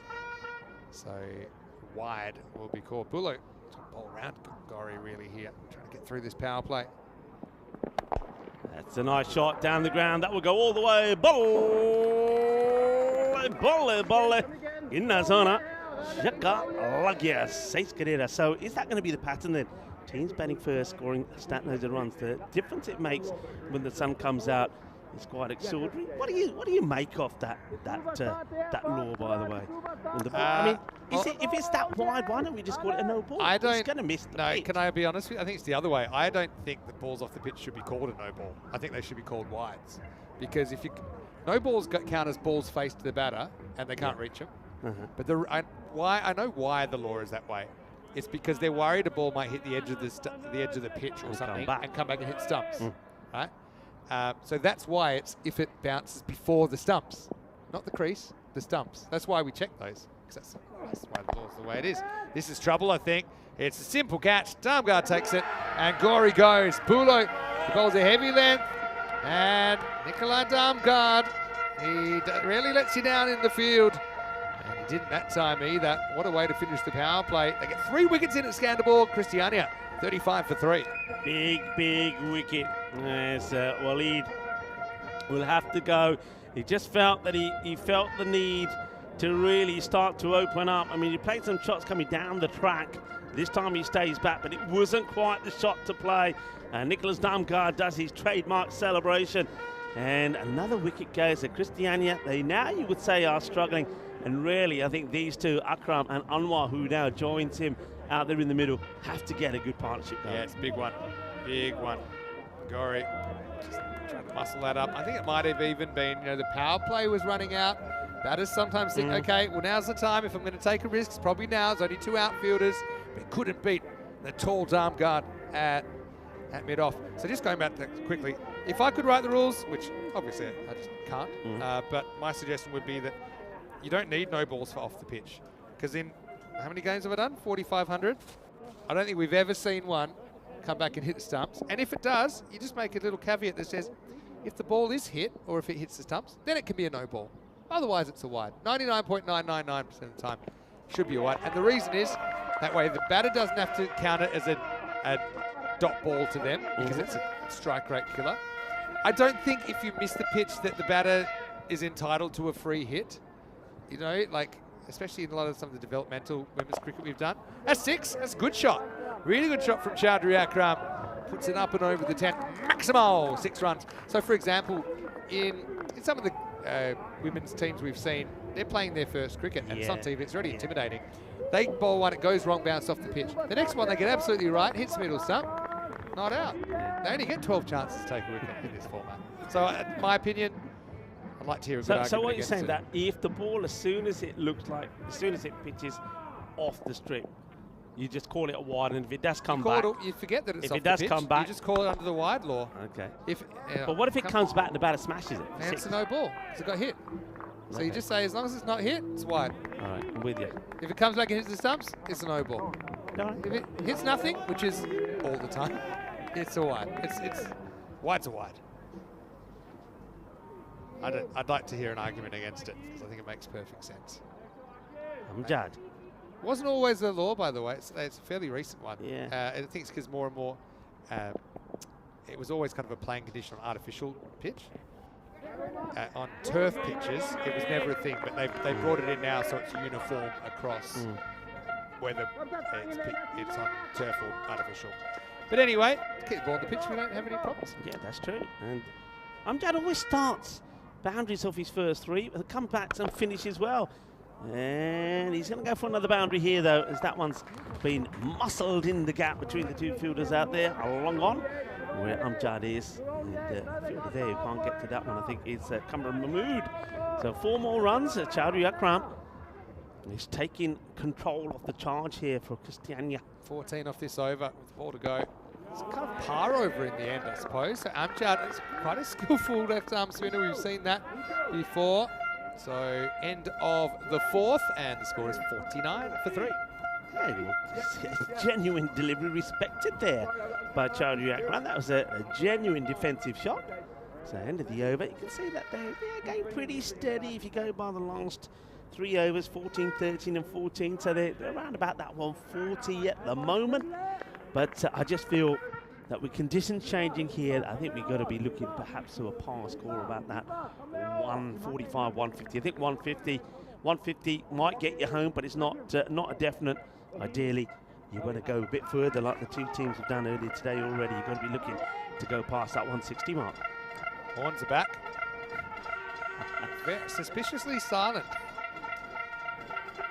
Well, they're ready for Nikolaj Damgard. They feel that Damgard is the man to do some more damage with the ball. He's a useful guy. He's a talent to have in your side. A tall left armour as well. Starts with a short one. That is going to be put to the boundary. There's the first boundary from Riz Anwar. Good start from him. Remember, he scored 45 of 19. Helping Christiania to that score of 172, which was too much for the Sophia Stars. I know that Sophia Stars are watching. I can see them. Now they're creating their own corner. Copley corner's gone, and now maybe the Sophia Stars, the corner of the Stars. I want to say well played to them. They gave us such an entertaining match yesterday. And they're enjoying themselves in the sunshine now. they'll go back and remember that famous win they had yesterday. It's probably one of the most enjoyable matches and most exciting matches that I've seen in a while. That finish last night was, I spat out my paella on the last ball. Short again, and he missed his arm on this one. I reckon that was quite clever. He wanted the batter to think it was short, but it was actually a little bit quicker and it was a little bit fuller, so it actually wasn't that easy to pull. Mistimed the stroke. A few people think umpires going to go big here. Let's see.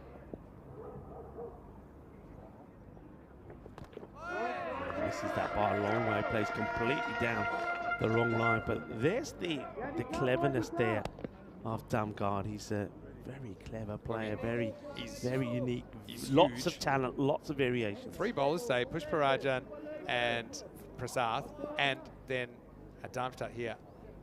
Converted to spinners for the format.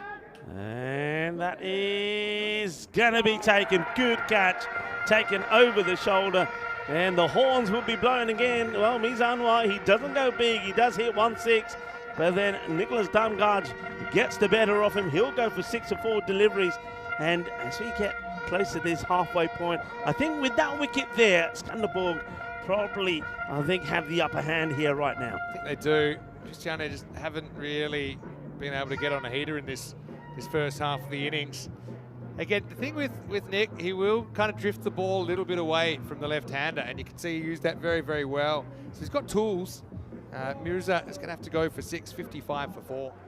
But yeah, if he's bowling to a right-hander, he's more likely to roll his fingers, try and take the ball away that way. If he's bowling to a left-hander, he's more likely to kind of drift the ball away. It's a pretty clever piece of bowling. And what a good catch by Christian Peck as well, running back with the flight, never easy. He knew he was the man that had to step up. Did very well, was an excellent fielder. Yeah, good catch. And I like Peck's bowling yesterday as well. I don't know if he bowled earlier today, but I think he's very useful as well. Another slow bowler to have. So just making some changes here to the new batter. This is Nazarad Bismillah who comes out. Coming off a duck. Should hit that. Catches a bit of the off the leg. Hit something. We should get a couple of these horns up here. You know, I'm Corey's neighbour in the Sunset Beach Club, and I'd love to wake him up with one of those horns. You do it on his day off when you're getting up early. Oh, launched. He gets this good. And it's there for the shot, and he doesn't have to really move. It's just all hands. Gets it right underneath. It goes all the way. Big hit. 6 runs. End of the over. And Christiania at the end of 5 at the halfway point. Well, they're 61 for 4. Rico Full here. Good to be in the box. And finally, a nice sunny afternoon here on the Costa del Sol. Welcome, I'm a fair weather commentator. I've come back and it's beautiful. Obviously we had Sunday washed out, which is day 1. Yesterday I was off, but I was watching and we saw some incredibly entertaining cricket. Again, feel for the Scots. I know we'll see them here probably any minute to share in the festivities, but that's the way it goes. That's the thing that makes ECL cricket so great to watch. It is so unpredictable, and to think that Royal Strikers are just having an incredible heater with all Maltese players as well. It's not like they've got a wild card from somewhere else, but can it last? And let's just say there were strong feelings at the end of that previous game. I know a few people were licking their lips at potential Scanderborg versus Royal Strikers. This is a no ball, and that is going to be, in the end, very well saved.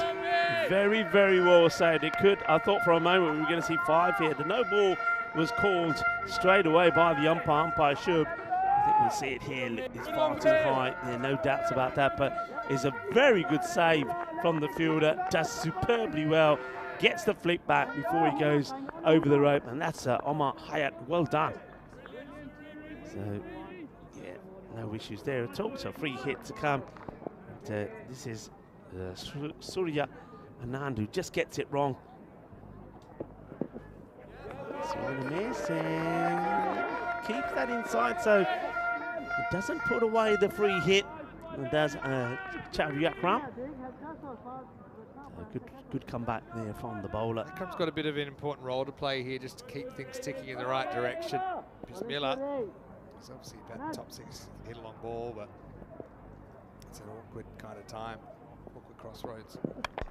All right, well, more catching practice here, I feel. Sun. And taken. Good catch, very good technique, because that's right up in the sun. And that's the captain, Rizwan Mahmood. And when you watch it again, first he calls it, but look how he keeps one hand in a position where he's keeping the sun out of his eyes. You're right, a cap and a pair of good shades would do the trick as well, but he prefers to use what he has and keeps that hand as the shade and then removes it and gets it in the catching position at the right time to hold on to the catch. Nicely done by the captain. And another wicket goes, so they're just losing key batters at the wrong time. And yeah, you said there, Vinny, that Chowdhury has to stick around for a bit. Well, he doesn't. He goes for 22 off 11. An opportune moment. Who's going to step up? I need the lower order to get going. Need the tail to wag a little bit here, Christiania. They're playing their first ever ECL. Having said that, I do have quite a few players we have seen before. Surya Anand.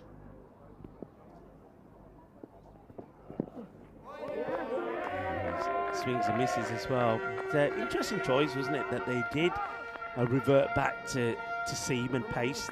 They've got spin options, and when you consider that both Akil Amjad and Damgard bowl pretty well, but it's almost like they said, right, we've got to use another bowler. Let's try this over here now. We'll always go back to Amjad and Damgard a bit later on. So that's good thinking from the captain. It's going to be a little bit too wide. It gets dragged wide. But yeah, I think he's thought about this, Rizwan Mahmood. He knows he's got bowlers there he can go back to when he has to. He wants to keep the upper hand here as Abdul Raja and Bismal are the two batters trying to get things going here. Abdul Raja hopes he can get a few away. But of course the key batters now are already back in the shed, so what can they get to here? It's going to be another wide, just misses his line just by a fraction once again. Very, very good afternoon to everybody in the chat as well.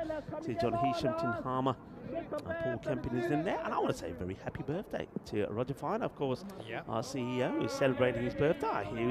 He's in the Alps having a bit of a ski, so enjoy. Thoroughly deserves it. Very hard-working man. It's 3 on the row, 3 wides.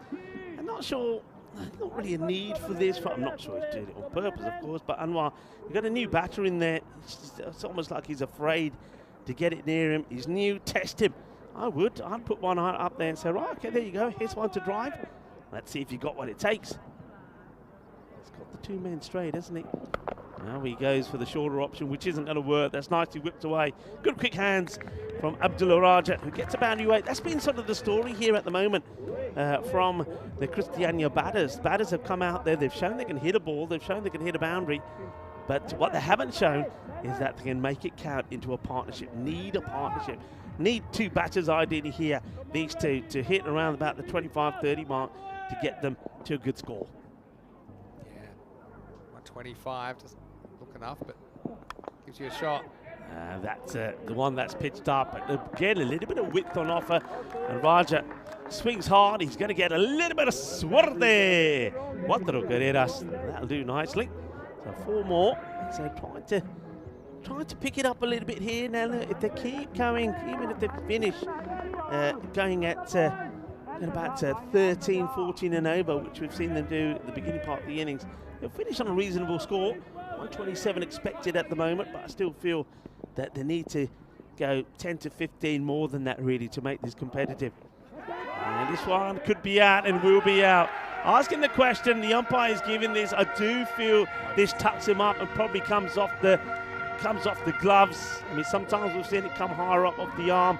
There doesn't seem to be too many objections there from the batter, but let's take a good look at this to see where this strikes. It has been given out though by the umpireship, so at the end of the 6 overs it's 75 for 6, but let's take a look at this again. Raja goes for 8 or 4. Just hurries him up, doesn't it? Let's have a look at it. Seems to be straight off the glove, doesn't it? Have a good look at it here. Actually, I think it actually might even come off the edge of the bat. Let's have a look at this. I think it's double. I think it goes there. There's a touch up onto the arm. So for me, it's a double touch. Yeah, bat arm. It seemed to take a little deflection as it went past the bat and then onto his arm. So it's actually a really good decision, I think. Not too many complaints from Abdullah Raja. Disappointment for him, though. He's out for 8. 75 for 6. Yeah, simple catch taken there by Umar as well. So another batter comes and goes. So it's Amir Naseem. Now Naseem did hit a few good balls earlier today. Didn't have a lot of the strike, but I think he scored a quick 20 of about 8 deliveries. So somebody who can hit the ball pretty well. But at the moment, he's going to have to watch and see what Bismillah does here, as Peck does come and have a bowl. I liked the bowling of Peck yesterday. Yeah, he really does give it a rip. And you can see the side spin there, right to left. Just have a look there. Beautiful rotations. Oh, that's a good shot. That's the one thing that Peck will do. I mean, he does float the ball up, so he's basically inviting the batters to get down the ground. Now, that sort of length, batter doesn't have to move, but if he just draws it back just a little bit, then the batter has to come out of the crease, and that's what he's hoping to get. He's hoping to get Tall Turner in the action, but just slightly over pitches that one. I said good rotations ball before. Good distance on the next shot from Bismillah.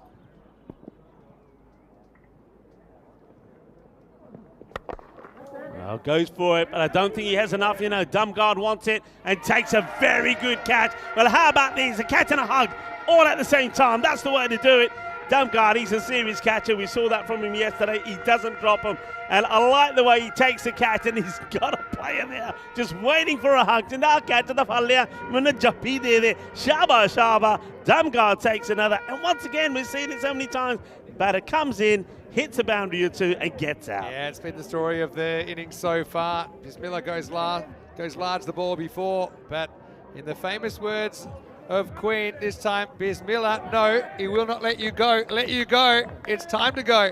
As Dumgard doesn't miss too many catches. Nazrat out for 12, 81 for 7. Yeah, lovely shot there. And, I think that's one of our passion shots. The passion and the pride. Is Beelzebub going to be the next batter? One of my favourite songs. I think it's on my bucket list. I want to learn how to play Bohemian Rhapsody on the piano. Yeah, you were saying got that the music, the but other I day. haven't had the free time. Even I suppose I did have yesterday off. It's too busy watching the cricket. All right, so Zaid Abbas. 7 down comes now. out at 9. There's still 3.5 overs left. Peck's a very good bowler. He's tall, gets good bounce. You've already talked about how he rips that ball out of the wrist, right to left. See ya. Oh. Well, he misses him first time, but does he get him the second, Vinny? This is going to be a really close look. I mean, it's a horrible shot from Saeed Abbas, but the keeper, Turner, he pops out. And let's have a look here. It's still out. He's still Let's out. have a look. He's still gone, you know. He's gone. He's gone. Well, you can hear the crowd can see it on the replay. They know he's gone. It's going to be a first baller for Saeed Abbas. 8 down, and Christian Peck. Now, I wonder, do you give this a stump to run out? I'm saying stump. I don't think he's running. Yeah, he's stumped. I'm saying stump. To be honest, hat-trick ball for me. Turner's super lucky because that's about as regulation as stumping. You always get a good look at it when the leg spinner goes past the bat. So Turner is lucky because that was a mistake, but it's a mistake that doesn't cost him because he's able to gather it. Peck goes large and well, this is a hat-trick opportunity then, as Abbas stumped for a duck. It's a classical leg spinner's dismissal. Yeah, let's see. So, hat-trick ball. We've had 2 hat-tricks, haven't we, in this European Cricket League. You can see them there. Parwiz Agudzada, that was sensational. Abdurrahman Ahmadzai. I've got a bit of a tinkle about this one. All right, hat-trick ball. And just pushed away for a single. Oh, he's completely... Well, somebody stop that man. Somebody stop him. He's still running. He's going right towards the Sophia Stars. Well, I mean, Naseem looked like he set the treadmill to a heavy incline here. Just trying to get going. It's a bat plug victim, but he had the foot in. I suppose when it plugged, it was over the line anyway. Good over this from Peck. Really good over. Good example of, get hit for 6, shake it off, come back. He's gone wicket 1 since then. Yeah, that's what he does. That's what he's all about, Peck. Just flights the ball up there. He's not worried about it as well. He says, all right, that's what I'm going to do. If you want it, come and get it. Now he bangs one in short. He's going to get lucky here. I don't think he gets a lot of this. Fielder will get down. It's going to take just a single. So single gets taken. It's the end of the over. That means that it will be back on strike for Naseem. I think Naseem's the batter that can, coming up to these last 18 balls, if he can get going, let's say he scores a 25-30, he can get them to a respectable score. I think it's him or nobody here now. He's got Got Rizwan Barty out there with him. Hey, do you want to talk Group D quickly? This is Yeah, what's let's coming up talk tomorrow Group with D. Paco Care Badalona, the 2022 champions. But they're missing a couple of players, you know. Zurich Nomads, so expect players like Fahim Nazir and Hassan Ahmed to open the batting. And they actually once made 203 and almost lost. Reminded me of them this morning with the previous game. Then you've got Brno, the Czech champions. You've got Zagreb Assassins from Croatia, and you've got Budapest Blinders. And Stefan Gooch will be turning out for them, a member of the 150 club. Now, of course, playing for Estonia, but he was central to starting the Blinders. Also, a couple of very good Irish wild cards in there for the Blinders. Turner misses this down the leg side. He missed on the way. He's just having a kind of a poor 2 or 3 minutes here, Turner. He's a very good keeper. Part of the role is just being able to just kind of, glove the next one and move forward. Don't let those. I mean, to be honest, the stumping you got anyway, so there's no damage. Gives up an extra They'll be run there. disappointed there because they've allowed the strike to rotate. You see him not able to get that boundaries after, just going to be single. Yeah, I'm very excited for this group. I did meet some of the teams this morning arriving, Brno and also the Nomads. And no surprises, they've said they've come from about 4 inches of snow. So, just for seeing it. So one thing we do know is those teams that have tried to practice, they've done a bit of indoor practicing, haven't been outside and hit a ball. So that is going to play a part. Yeah, it's going. I think day one tomorrow it's going to be all about teams just finding their rhythm again. I think day 2 is going to be a big day. Once again, just to the field, just another single. Yeah, something John Gray brought up, actually. I was meant to mention it in the comment section, that the Maltese side probably benefited from there being some cricket in Malta. Yes. And, although Raw Strikers didn't play in the ECS, a lot of their players did, because you can play for another club if your club's not playing. We also had internationals there. Oh, how's it missed? Valuable run. Valuable I run. love Tor, but I've been where he is. He's just having a bit of a slump, and this one he doesn't. I think he really thinks he's going to bowl him. Yeah, but it doesn't matter. I think he probably thinks he's going to bowl him. He just doesn't So move far enough and quick enough. But I mean, that's it. It's all part of it. Even if you think it's going to bowl him, that's like a rookie error. I don't think that's what happened. I just think he didn't. If the ball hits the middle stump, your glove should be behind the middle stump. So, look, it's given away 4. But he started so well with that spectacular catch. Last ball for Darmgard. So, cut him in half. Barty doesn't know too much about it. So end of the over. A 93 then for 8. 12 balls to go. What can they get to? Obviously, they can't be too risque with the running because they haven't got 20 wickets to go. One thing I will say about the Royal Strikers, I mean, a lot of the players didn't play. For example, Priyam Pushpajan and Varun didn't take part in any of the cricket. But the dedication for this was amazing.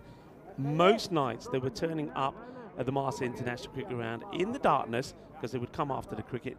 They would train, a lot of fitness training, and then with the lights on, they would net. And I wonder how much that helps them when it plays when they play the night matches. Definitely. You know, but they definitely come out fighting. Peck's back. And first one's only going to be a single. But the thing is, don't forget they did play in the internationals before the ECS started. So I called them in the first week that I did this season, just after our little Portugal weekend. Yeah. And to be honest, Pushparajan didn't have a good series. Good turn again. So I think he's got a specific bone to pick after a slightly poor series for Malta. Great shot of that leg spinner again from Peck. 10 balls to go. Well, bowler's got to want it. Peck, and impeccable from Peck. Takes the catch, gets the wicket. 9 down now as Barty skies one up to the bowler. And Christian Peck takes another wicket. That's his 3rd now. 3 for 9. He's still got 3 balls to go. And who knows, with the new batter going on strike, well, Christiania could be bowled out here before the 100. Really good spell. He's got 3 for 9 off 9 balls now. And yeah, did everything right here. Excellent technique. Look, it looks like a massive hands, actually. It's probably when he opened those hands up to receive the ball, it was kind of dropping into a king-size mattress. Anyway, Barty will have to go out for 2. down to their last wicket now. Still 9 balls on the table, 94 for 9. I'm worried here. This is taking a lot of time. And I know the umpire's is there. I wonder if it had something to do with the helmet or something. But this is taking time. And I don't know about you, Vinny. I see this could be some penalty runs coming up here. It might have been a technical issue. If it's technical, yeah, because I know the umpire was there. Otherwise, he's definitely He's still not rushing it. I mean, look at him. He's not rushing at all. This could be runs coming on the board against him. Yeah. It could be -5. All I can think is there was a conversation there. Yeah. So we'll wait and see. But I don't think it's as simple as just he was late. I think I'm not quite sure what happened, but it might have been an issue about making sure he was wearing the right shirt number or something like that. Yeah, it could have been something with the helmet as well. Yeah. In which case, no. But anyway, we'll wait. Number and see. 11 should be exempt from the rule. Well, all right. number 11, what is what I say? Or to all the number 11s out there in the world, well done to Mufasa Saeed, the captain, who smashes this down the ground for 6. And, well, at least he gets him to 100. Yeah, he does. And, yeah, I never saw any signal penalty run. So we don't know what the explanation was, but there probably was a reasonable one. We know that does get enforced. Defends this one, and that will be the end of Peck, who's bowled very well. 3 for 15. Christiania, 100 for 9 with 6 to go. Can Amir Naseem find some of the hitting ability in this last over that we saw from him in the earlier game? Let's see, can they get something? A magical finish here. Maybe they get to a 120. Who knows? What a good spell from Peck. 3 for 15. Looked very assured under the high ball as well. He's a brilliant leg spinner. Okie dokie. Over 10. I just feel if you can get your lower order to grind 12 runs, you feel like you're going in with a bit of momentum the second half, even though this looks very light on. Amjad has bowled well. He'll be looking to dart across the right-handers, but he starts short, but it could be curtains. It will be curtains. That is it. It's the end of the innings, and Christiania will be bowled out with 5 balls to go. And Akil Amjad takes his first wicket in the match. It's the end of Naseem and Scanderborg. Well, no wonder the horns are blowing and they're making a lot of noise up there, because they feel that if they can go well with the bat, they're on their way to booking their place in the final and a rematch against the Royal Strikers. But still, there's plenty of cricket left in this game. We have seen some surprises, of course, in this year's European Cricket League. And Christiania only getting to 100. We'll be hoping that they could pull off a bit of a defence here. But well bowled, I have to say, particularly to the bowlers there of Scanderborg. I think they bowled well. The fielders backed them up. The fielding was crisp. It was clean. I didn't see a single catch actually go down there. So very well fielded. And because of that, Scanderborg have put themselves in a very strong position in this qualifier. Just kept creating and taking chances through the 10 overs, didn't they? And really could never build a partnership. Akram top scores with 22, a couple of 12s. No one else even makes double figures. But I think it was all about the horns. But the fact that they got some of those big hitters early, it was good effort by Darmgard. But like I said, I didn't think it was a bad toss for Scanderborg to lose. You'd have to kind of have lightning strike twice then to get waxed the way they did earlier, and they didn't mind the idea of chasing, and the fact that they were able to get these dangerous players before they could really hatch. In fact, in the end, Christiania leave 5 balls on the table, all out for 100. Scanderborg, we saw them have a bit of an off one against the Stars last night. That was a sensational catch from Turner behind the stumps. Had a bit of a mixed 10 overs, but I think when you know, even though he had a bit of an off period, the fact that he is able to get Raza, I think that was a very, very important wicket. And then the other one was Gowrie. I mean, he's in form. We know he's the kind of guy that can play the big knock. He looked like he would for a little bit. Had 1 4 and a 6 in there, but then found himself in a bit of trouble here.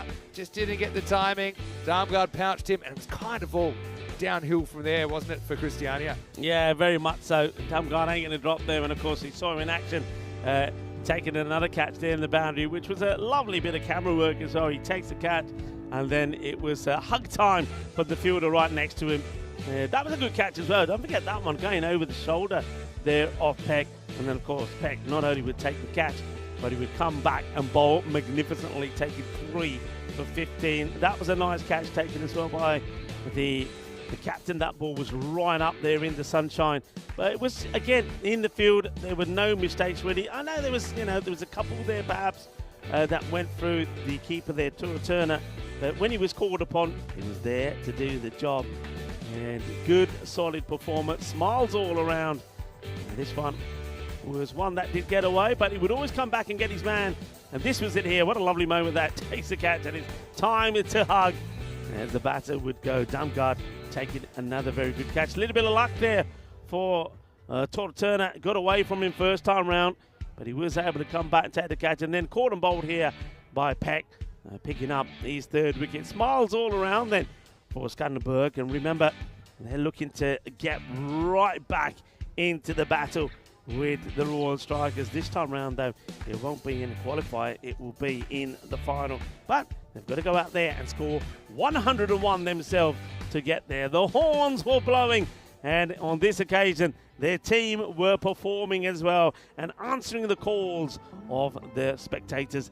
And of course, the horns that the noise was making. Let's have a quick look at the scorecard. 22 then from Chowdhury Akram, but it's the disappointment of Akib, of Iqbal, Rasul and Gori, really. Those 3 batters, one of them has to click, and when they don't, you're asking a lot from the lower middle order and the tail, and it just never really clicked. 12 from Bismal, and even Naseem not able to show some of the form that he showed in the last match. Bowling wise, you can't take anything away from him. I think every bowler bowled well. There's not a single economy rate there that I would be disappointed with. Burlow picks up 2 for 21, 2 for 14 for Anand, and 3 for 15 for Christian Peck. Very well bowled. The sun is shining. It's a beautiful day for cricket, and we'll see the reply coming up in around about 10 minutes time. Join myself, Rico Full, and Mr. Maximo when we return, and we'll be able to tell you in about 45 minutes time which team will be taking on the Royal Strikers in the Group C final later tonight. Volvemos en más o menos 15 minutos.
The European Cricket League is proudly brought to you by Dream 11, HCL Software, Rado, La Junta de Andalucía, and Victorinox.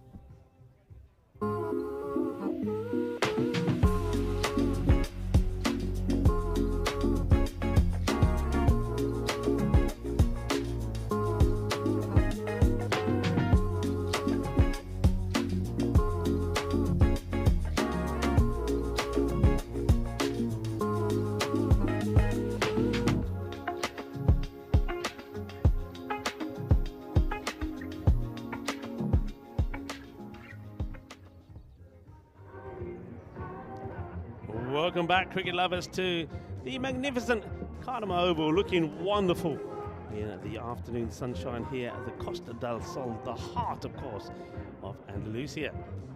We're ready to bring you the reply then from Scanderborg, needing 101 to book their place in the Group C final. And of course, the Royal Strikers are the team that are waiting to see who they will face. And on a day when in 1945, with the debut of the Billboard magazine pop album chart, American pianist and singer Nat King Cole, Nat King Cole's trio became the first record album to appear at Newport. A little bit of musical history for you. And if you want to know some cricketing history, well, I'll take you back to 2021 when Kieran Pollard became only the third batter to hit 6 sixes in an over in international cricket, and the second in T20 internationals after Herschel Gibbs in 2007, the World Cup, and Yuvraj Singh in the 2007 T20 World Cup. Pollard's feat came at a manic chase against Sri Lanka in the T20 international and in Antigua. Maybe we'll see a few more sixes here today. I'm sure we will. And today also back in 1931, a day to remember for West Indian quickie Herman Griffiths, who inflicted the first duck of Don Bradman's Test career at the SCG. Griffiths bowled the Don to help the West Indies, who had lost 3 matches by an innings and another 10 wickets in the inaugural series against Australia, to surprise a 31 victory, their first against Australia. A couple of days in history, but right now we're focusing about what's happening here and now at the Cardamom Oval, the European Cricket League, the Champions League of cricket. Christiania, haven't been able to get the big score on the board. They've struggled to get to 100, and the ball bowled out with 5 balls to go. So left 5 balls out there as well. That's always not a good sign. So Scanderborg are looking to find their rhythm, find their range with the bat, and they want that as well. They don't want a scrappy match here. They want a comprehensive victory. They want that confidence. If they are to get in that final, they want to do it with confidence and show a bit of confidence in their batting, something what didn't really click for them in that qualifier number 1 against the Royal Strikers. Will be Nikolaj Damgaard opening the batting, and once again he's got Sanjeev Tanakasathan as the non-striker. It's down the leg side, tries to give himself just a little bit of room to clip that away, does Damgaard, but he steps across a little bit too much. Here's the captain who's doing the bowling here. Bowled well earlier.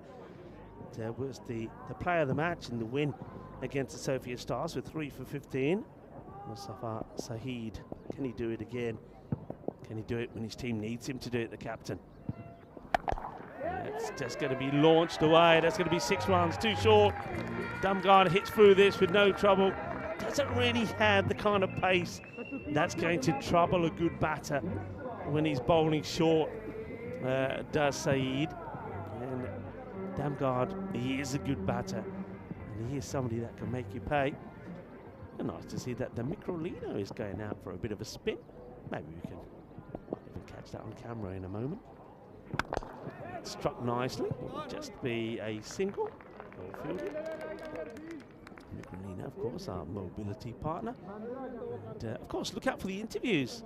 That Vinny Sandhu had a nice chat with Kevin O'Brien in the Microlino.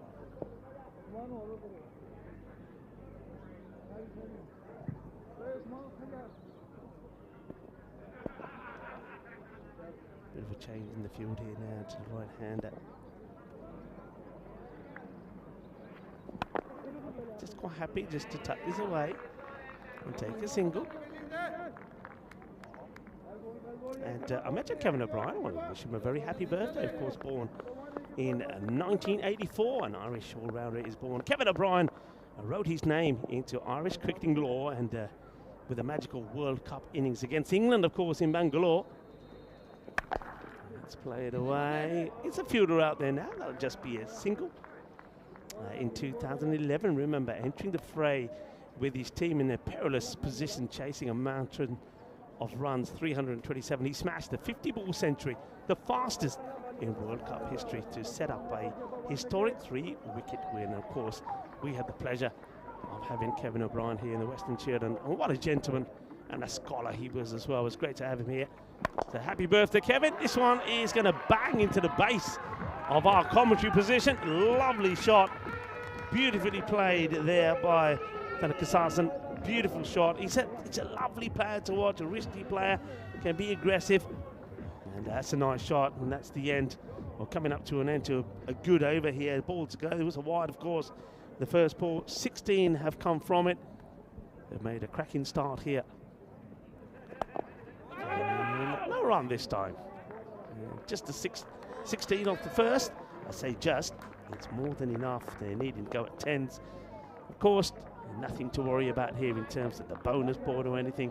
You just get the win and book your place in the final. 37 matches since a golden ball. So starting to mount up here now.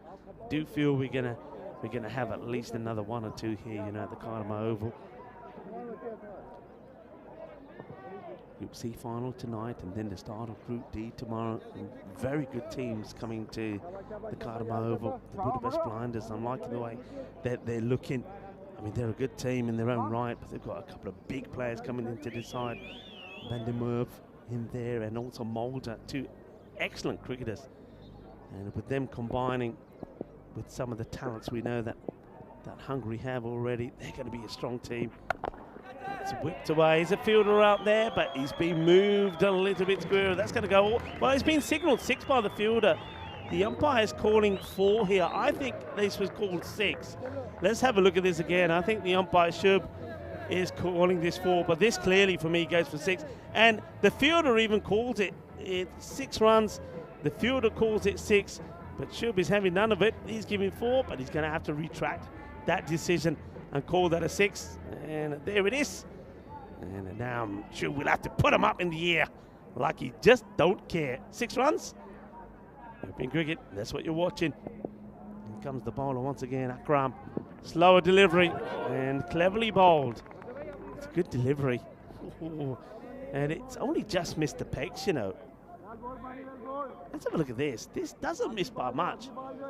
So it is swinging in as well, going right across the stumps, and yeah, I suppose there's a bit of a distance there, but almost catches the inside edge. It's one of those where Damgard could have dragged back onto his pegs. Well, it's grunted, and that's the sign of a slow ball. The problem is the grunt of the middle of the bat is a lot louder and more fearsome than the one that came from Akram. That 6 ball to Damgard is just too short, isn't it? I mean, it's no element of surprise when he's landing so short, and I think the grunt from Chowdhury kind of gives it away. So a big hit, 6 runs.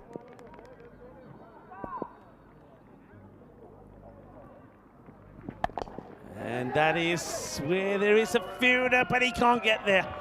Once again, testing the distance from the bat, and that one again going about 52 meters, which clears the fielders out there. You can just have a look at some of the shoulders being dropped here now from the Christiania players. Champions of Norway.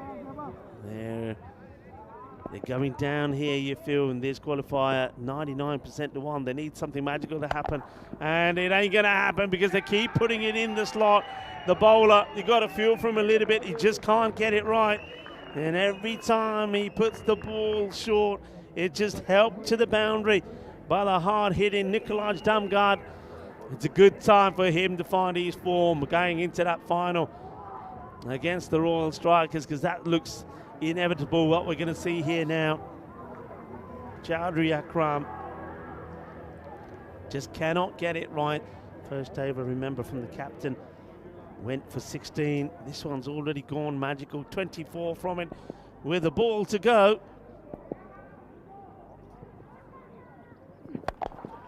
This is dragged away, but this will always be 4. It's probably the slowest 4 that we've seen at the Cardamom Oval. It slowly makes its way to the rope and goes over, and more pain for the Christiania players and the bowler Akram. He'll go for 28, and at the end of 2 overs, Scanderborg have made their way to 44 without loss, and that's the way things are looking at the moment. And Darmstadt have made their way through.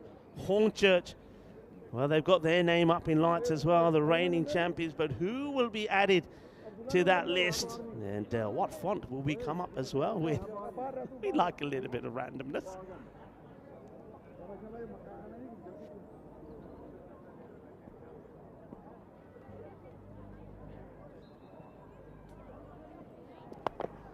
Whips it away, could be a chance, and it will be. We're just like that. A door opens maybe here for Christiania, because Sanjeev, so many times we've seen him get out like this. He's such a talented batter. He's got a lot of skill, but he just scoops this around the corner and puts it straight into the hands of the fielder. So the first wicket goes, and Sanjeev Thanakasan will go for just the 7. And it is Saheed, the captain, who gets the wicket when he backs himself to come on bowl the second. And he's going to get a wicket straight away. Catch held. Well, something to put a smile on the face of the Christiania. Well, when you get one, you can get another. That's what they've got to believe here. Naseem doing the catching. Takes the catch to reward the wicket. So, yeah, another disappointment there. Sanjeev Thanakasan, he's such a good player. He's got so much talent, but finds a way to get out. And that's a soft dismissal for him, really. Is one that he needed to put away. Rizwan Mahmood, though, I don't think he's going to be disappointed that he gets an opportunity with the bat.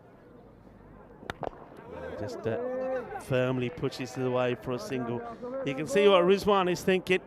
Don't have to take any risk here. They're needing around just over 7 and over. You've got somebody like Nikolaj Damgaard at the other end who is clubbing the ball pretty well. 36 of just the 9.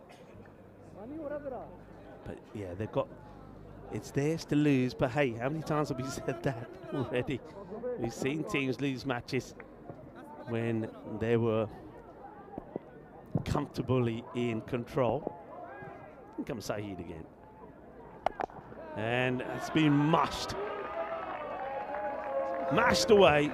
And that's at the base of the trees there on the leg side to the big tall left hand at 6 more runs. He's just seen the ball so well at the moment. Not the worst of deliveries, but look, he picks it early, and even that he's going on to hit the stumps. It's just a little bit too short, and away it goes. 6 more. Damgaard into the 40s.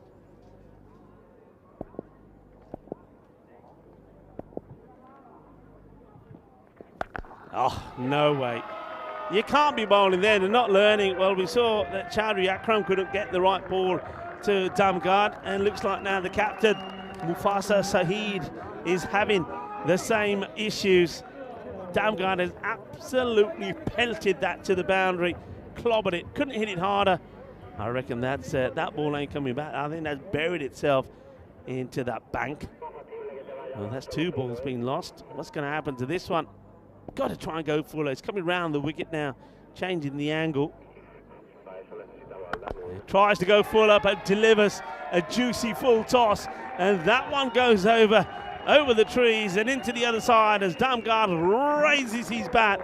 Sensational 50s. Another quick one, isn't it? 54 of just 12 deliveries. Take a bow, Nikolaj Damgaard. What a knock. Bahut badaiyan. Nikolaj Damgaard nu apni half century puri kar li. And it was a quick one as well. Rapido. And you can see where he's hitting them. They just haven't bowled well to him. That tells you the story there. All right, this one up in the air. It could be 50 and out. No, they're not going to drop. They're not going to take it because they're looking at each other. They have a discussion. They're pointing at each other. And then the man who's got the magnificent moustache puts the catch down, doesn't get anywhere near it. But you can see they're looking at each other, eyeing up each other, saying, you have it, you have it. Got to be the keeper's catch. Down it goes. Damgard survives. And Christiania, you feel that they're going to go down here in pretty quick time. 64 for 1 at the end of the 3 overs. Good time to welcome back Mr. Maximo. Maximo, keeper's catch. Oh, it is. Yes, you know, it is the keeper's catch. And even if he heard someone calling mine, I would have shouted mine even louder because you got to back yourself with gloves to take that. He barely got a finger on it in the end, and that kind of sums up how this game's gone, doesn't it, for the Norwegians. It's like another tough exit for them on finals day. It was Oslo CK last year. Got blasted thanks to Charles Packard hitting 32 off the last over. They went out in the Eliminator. I suppose they made it one step further. And it's a different club, of course, but Norway again seem to just find a way to get eliminated. We saw the national team do fair. They had their final washed out in the ECC last year, so it wasn't really their fault. But Norway's a place we'd love to go for an ECS. We talk about it, maybe we can make it happen. Anyway, here's Nassim. More of the same from Damgard. He is picking this length so early. I mean, if we go back to his wagon wheel, you can have a look at that, of course, and we'll see it a bit later as well. Every shot has gone in this area. It's gone between long on and mid-wicket. There was only the one we gave the chance where the ball was a little bit straighter but still short, where he gives the catching chance behind the keeper. But that tells you they've bowled the long line, and we've seen a lot of that from the bowlers in this particular group. If you look at batters where they are strong, they just have kept bowling in that area. Nobody's trying to push the ball wide ahead to Damgard. Nobody's trying to say tomorrow, I want to see if you can lean over and hit the ball over the point or backward point. Can you cut the ball? Even on this instance, make him drive. They've got the 2 men straight, and you might as well just have him somewhere else. The bowlers just haven't bowled a good line. It looks like and then he's going to have just check the ball is okay. We've lost a few in this innings already, haven't we? One thing's for sure is that the Maximos keep getting smashed down to the ground. As I said before the start of the innings, if we're going to have a Maximo feast. Well, he misses out on this one. He will take the buys as it's not just missed by Damgard, it's missed by the keeper as well. It's, Rizwan Bhatti. Bhatti's probably not been the cleanest of keepers behind the stumps. He's had a tough time, let's be honest. Foreign conditions. I know that footing yesterday was tough, but I think it's just a confidence thing. I think if you're in form as a keeper, that ball goes up, no way. I'll run through 3 or 4 people to get to if I had to. And yeah, like I said, pretty much sums it up, doesn't it? It's nicely played, soft hands, just will take the single. Quite a few people have been saying, and I agree, they've got a bit of the old Spider-Man kit about them. Yeah, it's Spider-Man. I keep saying Superman because they're the same colours, but you're right, the Spider-Man is probably more accurate with the patterning. Yeah, a bit of the old Spider-Man. They'd love to try and spin a web and come back. What would the Bulgarians one? Biggest comebacks, wouldn't it? The Bulgarian, it's kind of like Power Rangers colours, but it's hard to describe what they are. They're kind of like street performers. They got some real, the yellow, the black, the red, the diamond sort of pattern in the front. That's not a good ball, and that I think is going to be a flat 6. It is. All the way over to the leg side again. Nicholas Damgard, he's really tormented the bowlers. Every time they lose their line, if it's too full or too short, that's where he's going to put it. Another one goes to the boundary.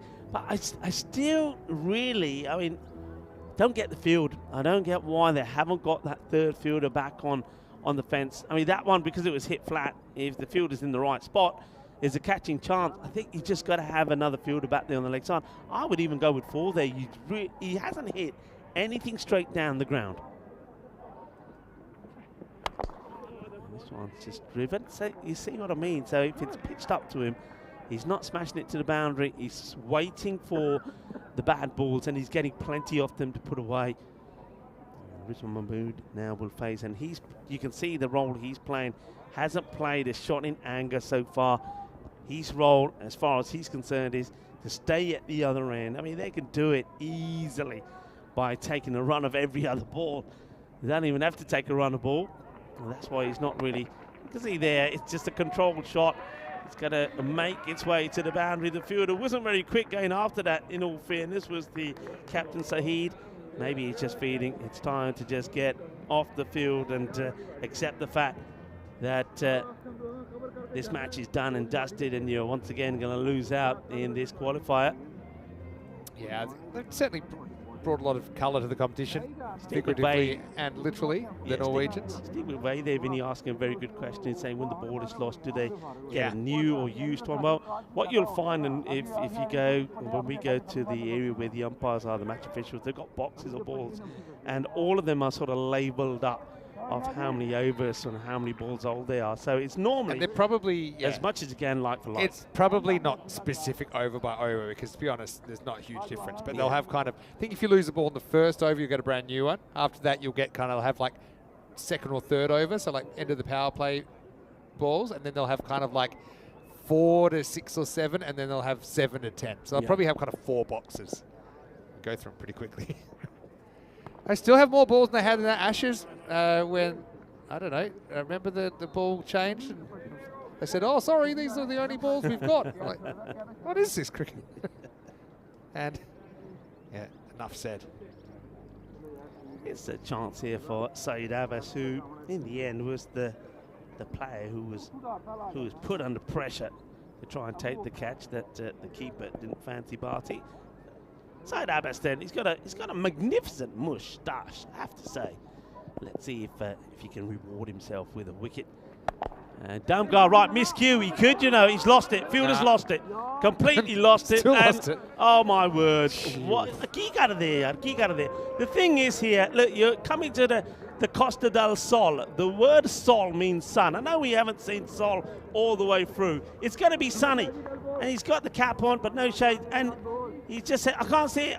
Gumigi, but then he can do the thing is, when it even hits the floor, he doesn't get going, and that ball goes at a snail's pace and goes for 4. Wheels are off. Oh, Wheels yeah. are off. Let's hope for a quick. Now that's worth a shout. Have a good look at this. Yeah, the umpire. I mean, it's a half-hearted. Bowler doesn't appear at all here, I but wouldn't mind seeing this. Maybe I'm just crazy. I mean, He's he's a gone long way right across back. his stumps here, and probably missing. is missing. If he hit but- the other pad, then I'm giving it. But it didn't. Oh, no ball's been called. I wonder what Now- this is for. There's got to be too many out, perhaps. Yeah. There was too many out. Saying it wasn't so much that he was in the outfield, but he hadn't gotten into the circle, so the square leg umpires pinged the backward point. Well, you said they've lost the plot. They have now, haven't they? And you got to feel for the bowler, Saeed Abbas. First of all, he's put under pressure to take a catch that wasn't easy. Then he should have had a wicket, and the fielder bottles out of it. And now free hit, which will go the distance. 6 runs, and well, let's just have a look at this side on as well. So 6 runs smashed away. They're almost there. One big hit will do it. Let's have a look. Here's a full toss. He goes back in his crease, but I think he is coming down. Yeah, no issues there. So Nicholas Damgaard, 78 of 20 out of the 95. It's worth mentioning there was quite a few extras as well. Only 4, not as many as I thought actually. And the ball comes back with a bit of the Carnama turf on it. You always wonder which ball's coming back, don't you? Chance and dropped. Where is it? Behind you. Palla. It might still go to the boundary. No, it slows down. Damgaard will come back. That sort of sums up what we've seen here from Christiania. They'll be disappointed that their last outing is going to end like this. It's another chance. It's into the hands, pops up, says, where is it? It's behind you. It's a right panto moment there for Amir Naseem. Now puts the chance down. Second time Damgaard's been dropped. He was dropped on 54 as well. Now dropped on 88. It's up in the air, and that's the match. Done and dusted. So Damgaard does finish on 86, 78, beg your pardon. He was dropped on 78 and 54. It doesn't matter though. Scanderborg, they'll win this, and they'll win it emphatically before the end of the 5th over. It's a bit of a pasting, it's a bit of a thrashing for Christiania. And yeah, look, I think they're a side that just haven't really managed to play their best cricket in this match. They wanted to try and rekindle and recapture the form that they found against the Sophia Stars in the Eliminator, but it just didn't happen. And when you lose your top three without scoring too many runs against a good bowling attack and fielding attack of Scanderborg, you're really going to be up against it. So the match that I feel a lot of people are probably waiting for, because it had a little bit of masala in it as well. The Royal Strikers will play Scanderborg, the repeat of Qualifier 1 in the final. Yeah, that's going to be a really, really interesting rematch and unpredictable. I know it was really one-sided earlier. Christiania, they probably had the kind of shocker that Scanderborg had in the game before, didn't they? Just nothing seemed to go right for them. Just one of those things, but they have brought a lot of flavour to the competition. The horns are back. They're sounding. The Danes, they're making a lot of noise. And just something tells me we got another classic final coming up. It's Darmgard just basically found his touch again, and let's see if he can keep it in the final. Under lights, different dynamics. This is what we've got to look forward to now. We're about an hour, early actually, so we're about an hour and 40 minutes away from the start of the final. It's a rematch of Qualifier 1 earlier today, Royal Strikers versus Scanderborg. I imagine the toss will take place in around about 25, 30 minutes, something like that. And of course, keep an eye on your screen for that. You can also check our website, EuropeanCricket.com. But right now, the Danes, they lost it, but they got it back, and they get another crack at the Maltese. Let me give you a bit of a tidbit, though. Yeah. That the last three ECLs, the Danes have crashed out on finals day. In ECL 22 here at the Scanderborg Oval, they finished top two but went out in straight sets. They lost the group final in 2023. That was Svanholm. They lost the group final in 2024. It was Scanderborg versus Ginebrescia. Yeah. If you go back to ECL 19, they were heavy favourites to make the final. They crashed out to the German side in the semi-final. So they got form. They don't want to make it another year just like those other years. Also, twice we've seen Denmark, the national team, crash out in finals. So no Danish side, club or country, has ever made it to Championship Week. Scanderborg will be hoping they can be the first by winning the final tonight. Yeah, and the one thing that Scanderborg, it sounds weird, but have going for them, well, this time round to get into the final, they've had their blips, haven't they? We saw them lose to the Sophia Stars in a thrilling match last night, 78-79 off the last ball. We saw them also go down in the qualifier. So maybe this time they'll be thinking, all right, we've had the blips, but we've had them in the qualification rounds. But in the final itself, we're gonna come good. Well, I tell you who has come good, and we saw that in this match. Nikolaj Damgaard, 86 not out of 22. But of course, he can't do it by himself. And maybe that's going to be the feature of the final, really, because we've got Priyam Pushpajan, who has been sensational. I mean, if you have a look at the scores that he's been scoring, I'll read them out to you. 65 of 15. Then he scored 77 not out and 23. And then we saw him today score 106 not out of 30. He's got player of the match in every match that he's played.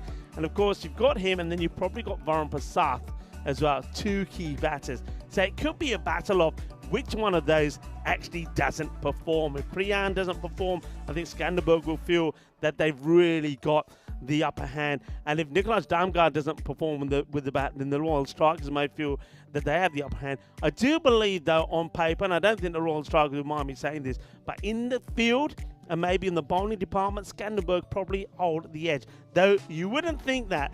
Bear in mind, they were smashed for 202 to 124 in that qualifier number 1. Yeah, so just a reminder, we've got a slightly longer break than usual as Christiania get blown away. It's funny, I know we didn't have any bonus points in play at all in this group because we had all shortened games when we did get on. But yeah, if we did have bonus points, we've had 3-4 pointers here. So I suppose we'd do a close one. Maybe it'll come in the final. We'll be back in about an hour and a half. Don't forget to tune in a little bit early because, of course, we have the anthems and all the pomp and circumstance that goes with a group final here at the Scanderborg Oval. But right now, it's Vinny Sandy here, Mr. Maximo, with Rico Full. Enjoy your break, but then get ready. The lights will be on, and one of these teams will get to feel at home coming back for Championship Week. Should be a brilliant one. It's the Danes and the Maltese to do battle in the Group C final when we return for more European Cricket League.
The European Cricket League is proudly brought to you by Dream 11, HCL Software, Rado, La Junta de Andalucía, and Victorinox.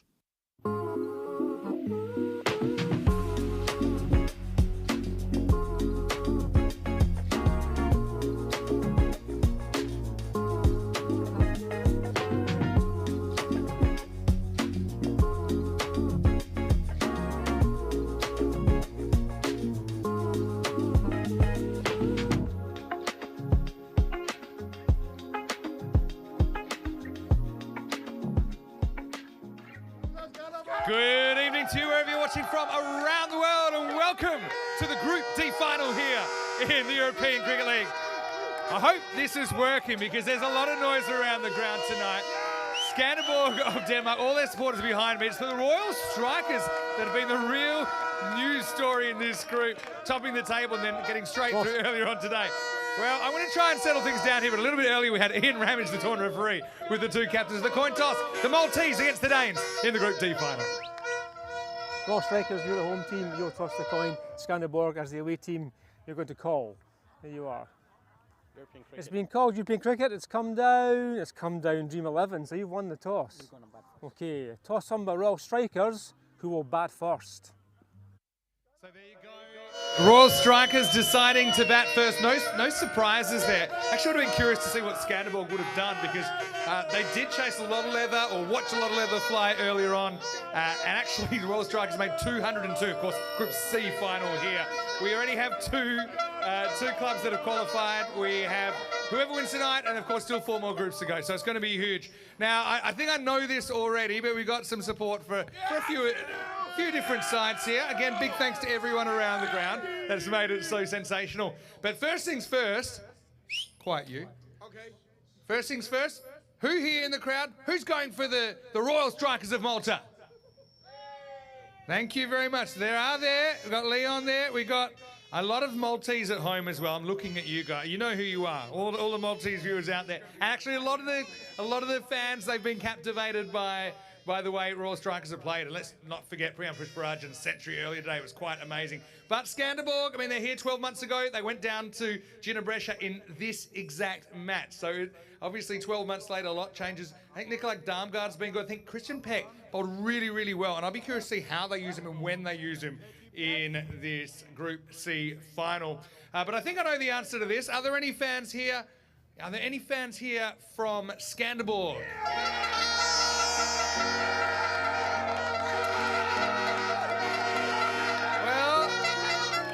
Get it out of your system. What we're going to do now, we're going to welcome the teams on. Let's get ready and let's get set. This is going to be a great fight on the night. Let's get ready for this Group C final. Umpires and players are ready.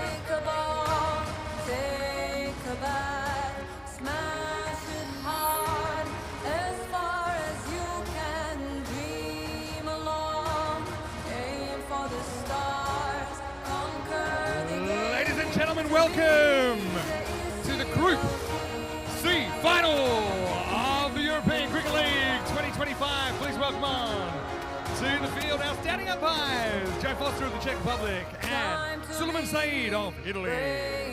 Followed by the two teams, Royal Strikers, the Maltese champions, and Scanderborg, the champions of Denmark. Take your chance, claim the throne, 'cause ECN king will be crowned.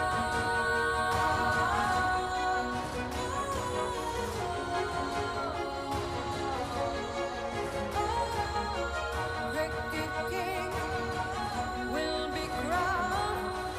Take your chance, claim the throne.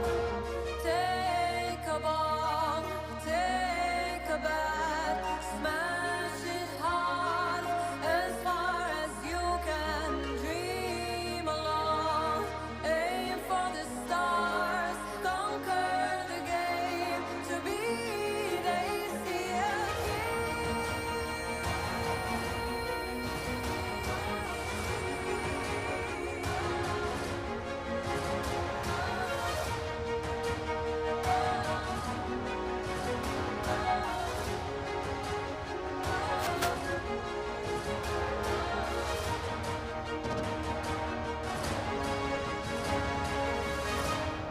once again to this Group C final. One of these two teams will get the opportunity to return for Championship Week in Week 4. It's going to be a great game. Wish all the best to both teams.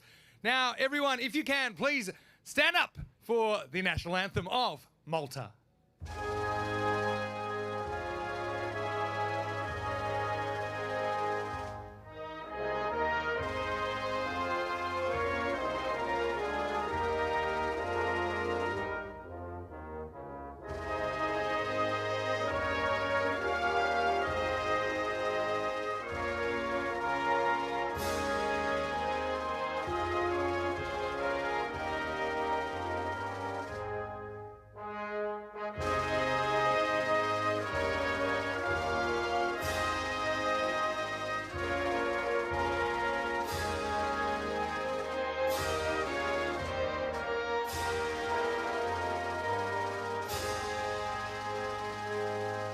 Malta represented by their champion team, Royal Strikers, captained by Sophia Thomas.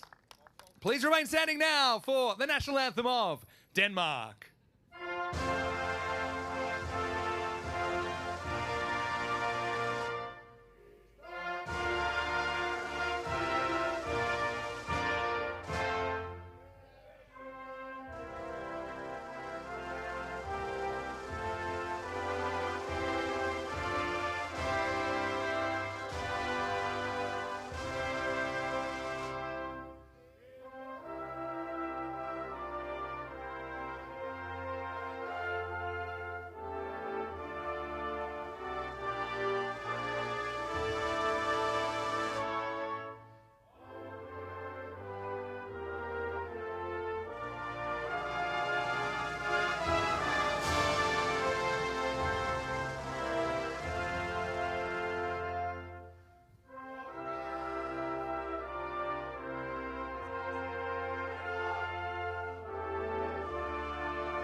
Denmark represented in ECL 25 by their champion side, Scanderborg, captained by Rizwan Mahmood. Best of luck to all the players. May the best team win. Let's get out there on the park. That was one of the more noisy intros I've ever done, but now as we get ready to start the game, the teams will have their final huddles. Rico Full up in the commentary box. A lot of people yelling here. I'm sure a lot of people yelling at home. Let's get ready for the first ball of this Group C final. Over to you, Rico.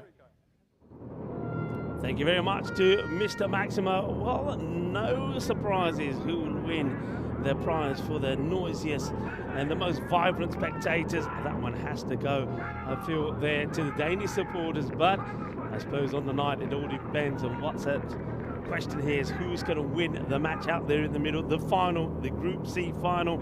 And the champions from Malta, the Royal Strikers. Is that the first time we've heard the Maltese national anthem here at Takaramoa? Well, I think it may be. I'm pretty sure it's the first final that they find themselves in, and they are taking on, of course, Scanderborg. And you heard Vinny Sandu say there, Scanderborg, whether it's the national team or the club champions, they've been in finals before, but always had ended up on the losing side of these group finals. Can they turn the tide here today? They've got a good team, we know that, but the Royal Strikers, well, they certainly are flying the flag for Malta. Malta team haven't had too much success here at the Cardiff Oval, but these guys, well, led well by their captain Sophia Thomas, and with the batting of Rocky Dinesh and Priyan Pushpajan and Varun Prasad, they have been deadly batting first. Let's see if they can maintain that 57 to 43% the win prediction there. But I think really for me, coming to this night contest, then the final is very much a 50-50. See that with the ball, Anders Burlow doing the warming up, he will bowl first. I'm very surprised that they stick in with Divyesh Kumar as the opener. It hasn't hurt them as much because one thing Divyesh doesn't do, he doesn't chew up too many deliveries, but he hasn't really made a big impact.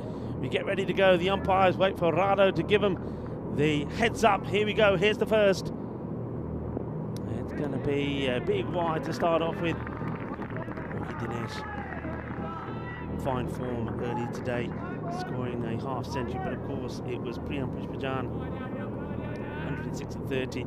That led the way with 124 partnership with Varun Prasad. And remember, in that match against Scanderborg, they scored 202, 78 of the first 5 overs, 124 of the second 5, and didn't lose a wicket. And that was that partnership between Varun and Priyan. It's a better delivery, rising delivery. Umpires will have a look at that. I think they've said that this is okay. This is climbing. I mean, for me, it's probably one that you would say one for the over. I haven't seen that signal actually. So keep an eye on that. No signal from the umpires.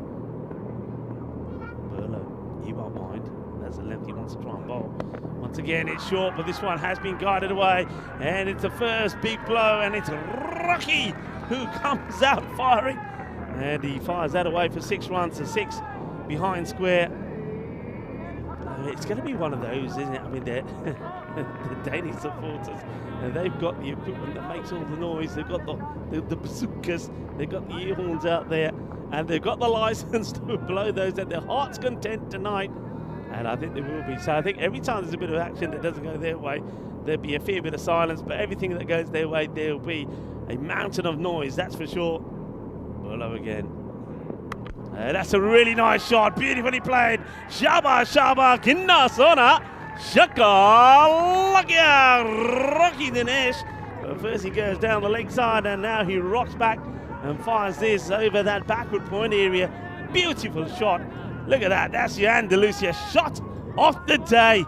Lovely shot from Rocky. We know that he is very, very capable when he plays outside the off. He scores a lot of runs there at the Marsa International Oval in Malta.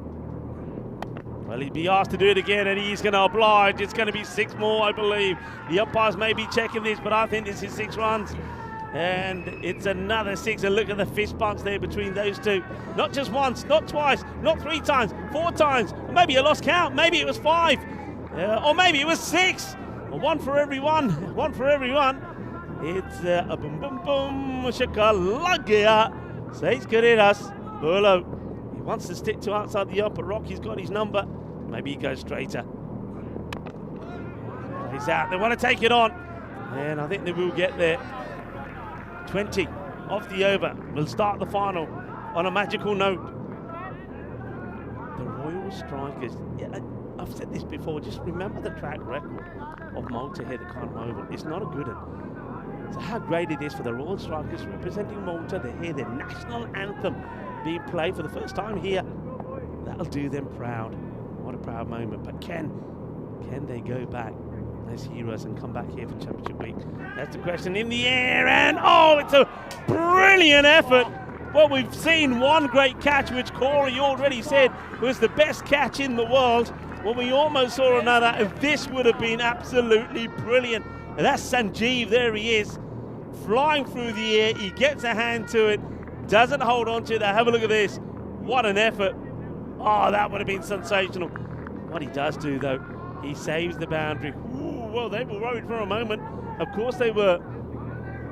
21 off the first. Let's have a look how the team's got here. And you can see that the Royal Strikers have not lost a match in the group. Remember, we did have the first day unfortunately washed out, but they've got a 100% record, and they've batted first every time they've played, and they've scored big runs. We'll talk about that in a moment. Scanderborg, they haven't had everything go their way. They've lost to the Sophia Stars. They lost the earlier match, the earlier qualifier, to the Royal Strikers.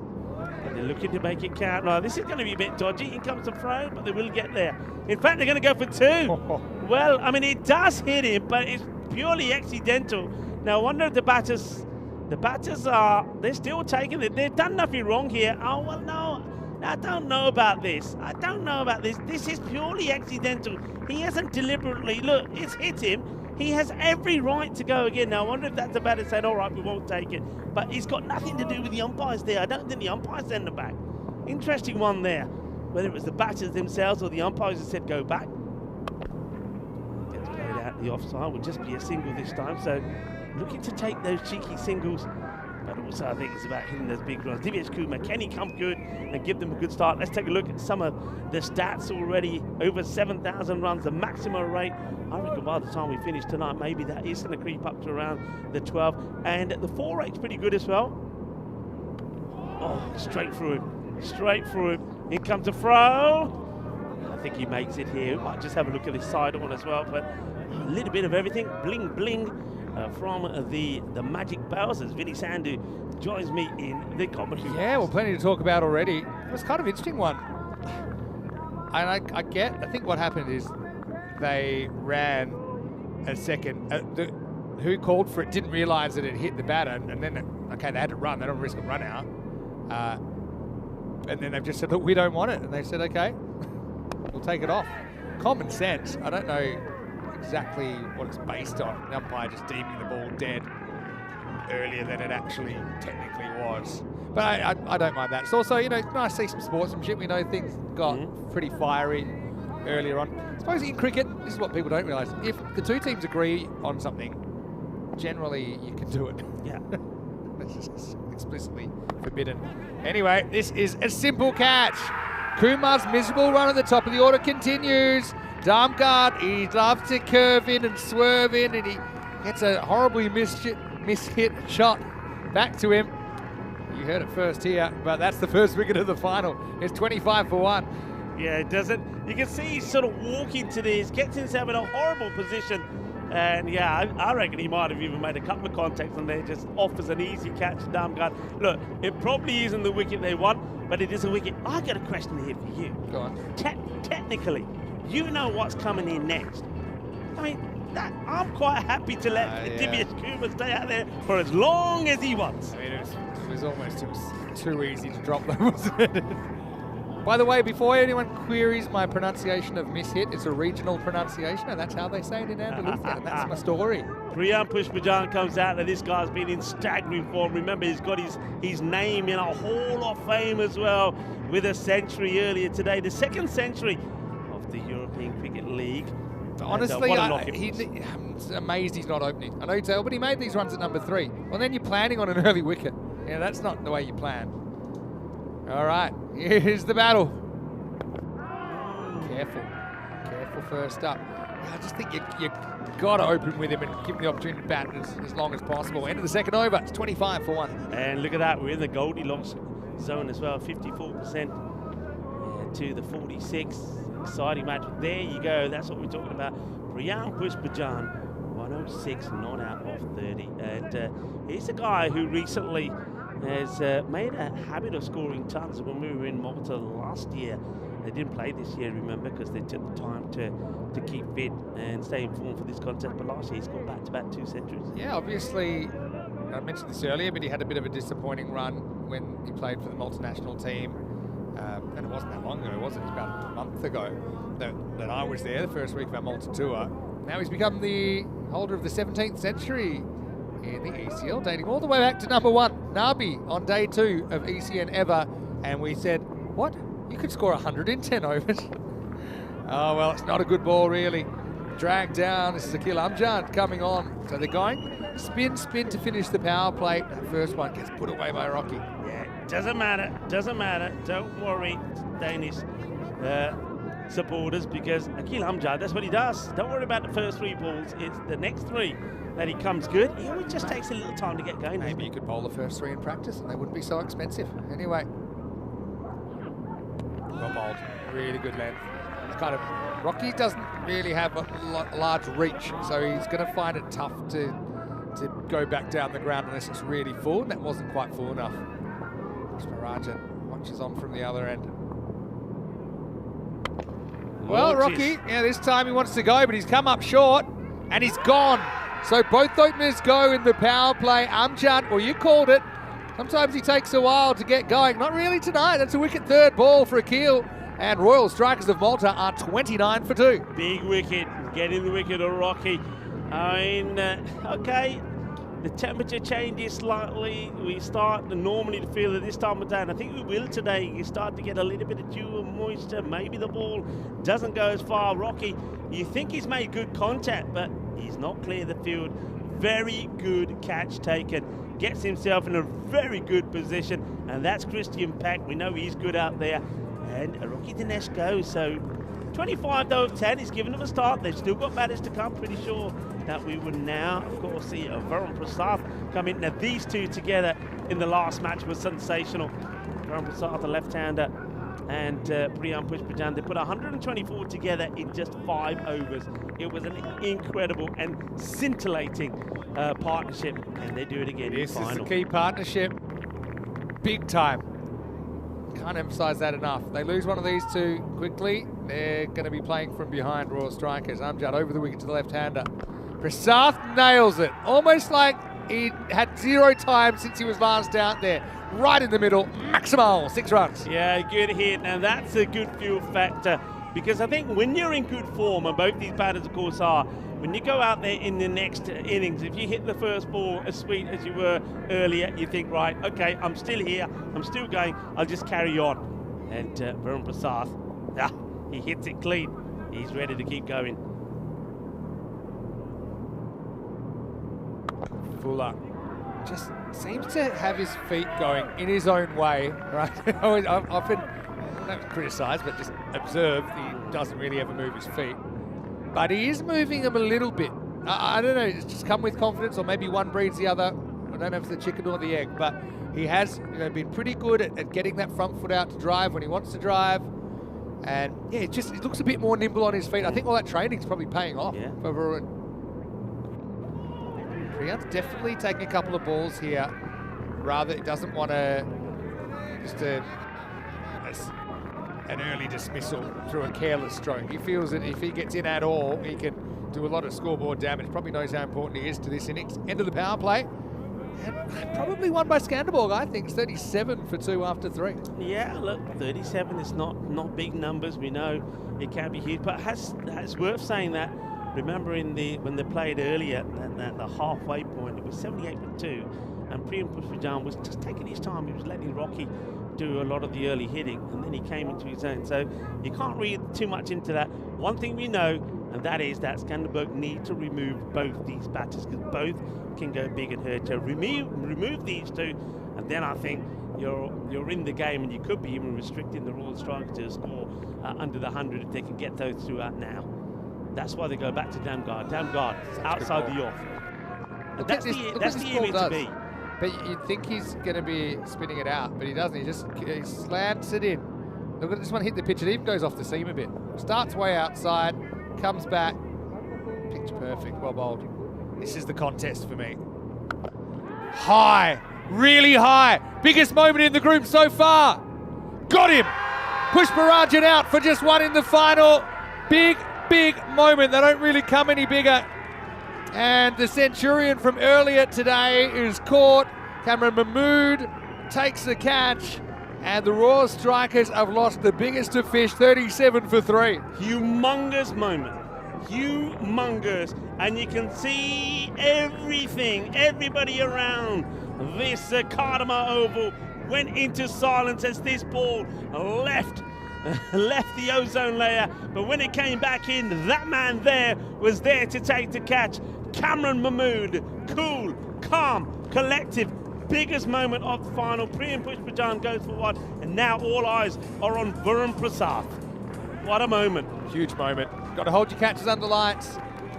I know the question everyone's asking though, what will that gentleman be eating tonight? I enjoyed that one last night, but I tell you what, Pushpajan didn't enjoy this. Look at that, yeah, that's what it means to them. They know that is a big moment. Priyam Pushpajan has been in form, but he goes, and Ashwin Raju comes out to join Varun Prasad. Tries to sneak one past him, he does, it doesn't hit the stumps.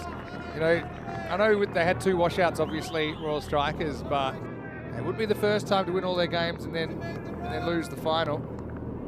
Obviously just the 3 matches completed. Good take there by Turner. That's good confidence builder early. Went off the ball a little bit, didn't he, with the gloves for a certain period. But this could go south real quick. Prasad now left kind of holding the baby. I'm just looking at who's to come. Savio Thomas listed to come in next. Kunin Chirakul at 7. It's got Sudasanan who's listed 11, the keeper. I don't think he bats 11. I think he's useful. Darmka, 2 for 3 off 10 balls bowled. Again, just that in curver. It's a masterful bit of bowling. And Nicky used to bowl seam up. He's converted. One of 3 plays I can think off the top of my head in this game that have done that. He converted to a slower bowler. He's really got the ball on the string right now. Yeah, Darmka making it happen for his team. Wouldn't surprise me if he picks up another. Just great bowling, great bowling. And what we're seeing here now is exactly what we thought, or what I thought would happen when you lose one of those big guns. Well, Varun Prasad now, he knows that from the other end. He's just got to keep bombing it. He has to, well, while he's on strike, because you can see what happens when he's not on strike. What an over that is, by the way. Wicket maiden. Wicket maiden. And this is against a team that hit 202. Told you a few hours is a long time in ECN, in the ECN universe. And someone needs to be a bit of a hero here. Thing is, what's their best case scenario here? Best case for Malta, I suppose, for all strikers, is that Prasath clicks, makes a 70 or an 80, and then maybe you can get the rest to scramble at 20. So you're looking at maybe 130, 140, best case, which I think is par. And if Prasath goes, slippery slope. Hi to all of our viewers around the world as well. That's being a finalist, it's tough to get the shout outs going, but I hope you've enjoyed staying up for it. If it is late where you are. Okay, Anand. Bowls a heavy ball. Right, Prasath. Good player. Been in pressure situations before. Goes for it, miss hit. And it's going to go straight into the gap, and it's going for 4. I don't think he picked it up there down the ground. Brulo, I don't think he could have done too much about it. It was, I suppose, fortunately for Prasath, straight into the gap. Yeah, it went in the gap, and I'm just having a look at the fielder that's there to quite a wide mid-wicket here. He doesn't see this. Doesn't see it at all. I think if you see it early, then I think you're there not to take the catch, but to save the boundary. So it's a miscue. It doesn't go exactly where Prasath wanted. Rolling cut, a smart bowling, take the pace off a little bit. Prasath, when he's a bit of a Jekyll and Hyde, because I think everyone knows how good he is and what a natural ball striker he is, but he does have a few bad habits that creep in at times, and he can get away with it at the domestic level, but I suppose this is still a domestic level, but this is a level up, isn't it, when you're playing champion teams from other countries, and also obviously been successful in international cricket as well. That one's hit flat. Great fielding. Very, very good fielding from Bulo. Lucky saw that. That's a brilliant stop. That's kind of has it both ways. Wants the catch, but when he's not going to get there, he smothers it. Yeah, so one of the bad habits you'll see Prasath doing is trying to slap balls flat-footedly through the leg side from way outside off. That's one thing. And the other thing is sometimes he'll back away and the ball go between him and leg stump, which doesn't happen to good players very often. But these are little habits, but I think with the training he's done, he's tried to iron some of these things out. I've actually, live, I don't think I've ever seen him look as good and as consistent as he has in this series. So a good sign for Malta this season. Raju, 0-4. It's some pace. Really, it's through him before he knows too much about it. Malta, the champion for Malta, have to think hard. Raju has now faced 5 balls, hasn't got bat on ball. I'm giving him 1 ball here, Vinny. Give him 1 ball, and Three then down, if it ain't working, you pull him. And they're bowling short of a length, and he can't get bat on it outside off. Got to change his stance there, maybe move around where he starts. Well, that one is a bit more of a friendly delivery. It should be hit for 4. It is hit for 4. I think Peck might say have a look, but I think I know what we're going to see when we have a look at the replay. 4 runs. 4 runs here, and Underby very disappointed with himself. I think his captain, Rizwan Mahmood, won't like the fact that he's gone and banked one in down the leg side, an easy hit for a batter who's struggling. He's just got to keep it outside the off and make him hit a shot on the offside. So it takes a lot of pressure there off the batter. Ashwin Raju gets his first boundary away. Let's see if the reply from Anand is where he needs to be, outside the off. Nice ball to 5th, rolling cutter straight up. Bowler's ball, can he get there? He can't. We had a few obstacles, umpire, wickets, non-striker. But in the end, Raju, he's not hurting it at the moment, is he really? Just put away a gutty ball, hasn't done a lot else. End of the 5th over, and it's 46 for 3. Wow, wow, wow, what a group. It's been one of the weirdest groups ever with no play on day 1. Day 2, we did get 5 games, but they were shortened due to the weather situation. We've had 3 actually really one-sided games, not to say that they've been predictable, because they haven't. We've had a century on finals day. It's been a lot, but right now, the Danes, they're trying to break the curse of the group final here. For club and country, Denmark have had 4 teams make it this far, and no one's made it to championship week before. Yeah. The feeling at this time, when I was talking to some of their players and also their captain, he was saying to me, we know it, this time maybe it's right. And he with me said, look, we've had our blips early on, maybe in the final we'll go well. Well, they're going well at the moment. I noticed there as well as this one, it's hit down the ground and will be a boundary, hit that nice, a dead straight. But I noticed that they didn't run off that last ball. Now, if you have got a number 5 batter with you and you are already turning down singles because you want to stay on strike, that's not a good sign, is it? Well, no, but I mean, I can understand. South knows he needs some strike, he needs it now, finds that hole again and gets 4 more. 50 came up with that previous shot, moves to 54 now, so it's definitely a plan B kind of job. This is why, I mean, Pushparaji's been batting so well. Honestly, I would have had him out there, I would have had him facing the first ball. I've never seen him hit the ball as well as he did earlier today. He had to sit there and kind of have the, if you tell him he's batting first, he knows he's batting.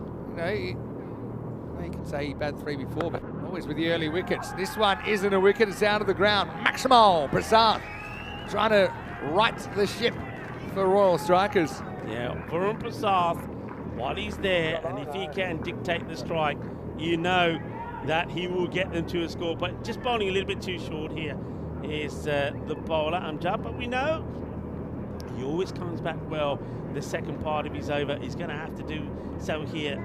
First 3 balls have not been good, and they've all gone to the boundary. Hey, one thing I should mention. I mentioned this earlier before you were here. I hope you have a nice little mini break. I know you've put in a long shift. I know you're going for a little bit of a, what do you call it? Like a mid-tournament sabbatical. Yeah. It's the 5 days you've got off. Heads up, and that's a really good shot from Prasad. He pops it over the fence onto the road. Well, into the now Scanderborg supporting Bulgarians who pinch the jumpers. That's a 6 wonderful more. shot. They just changed the field actually before that shot. They put another one out on the leg side. Square leg went back and the ball, the sweeper in, and Varun Prasad had just toyed with him. Couple to come, wants to go again, high and long and strong. Maximo Prasad.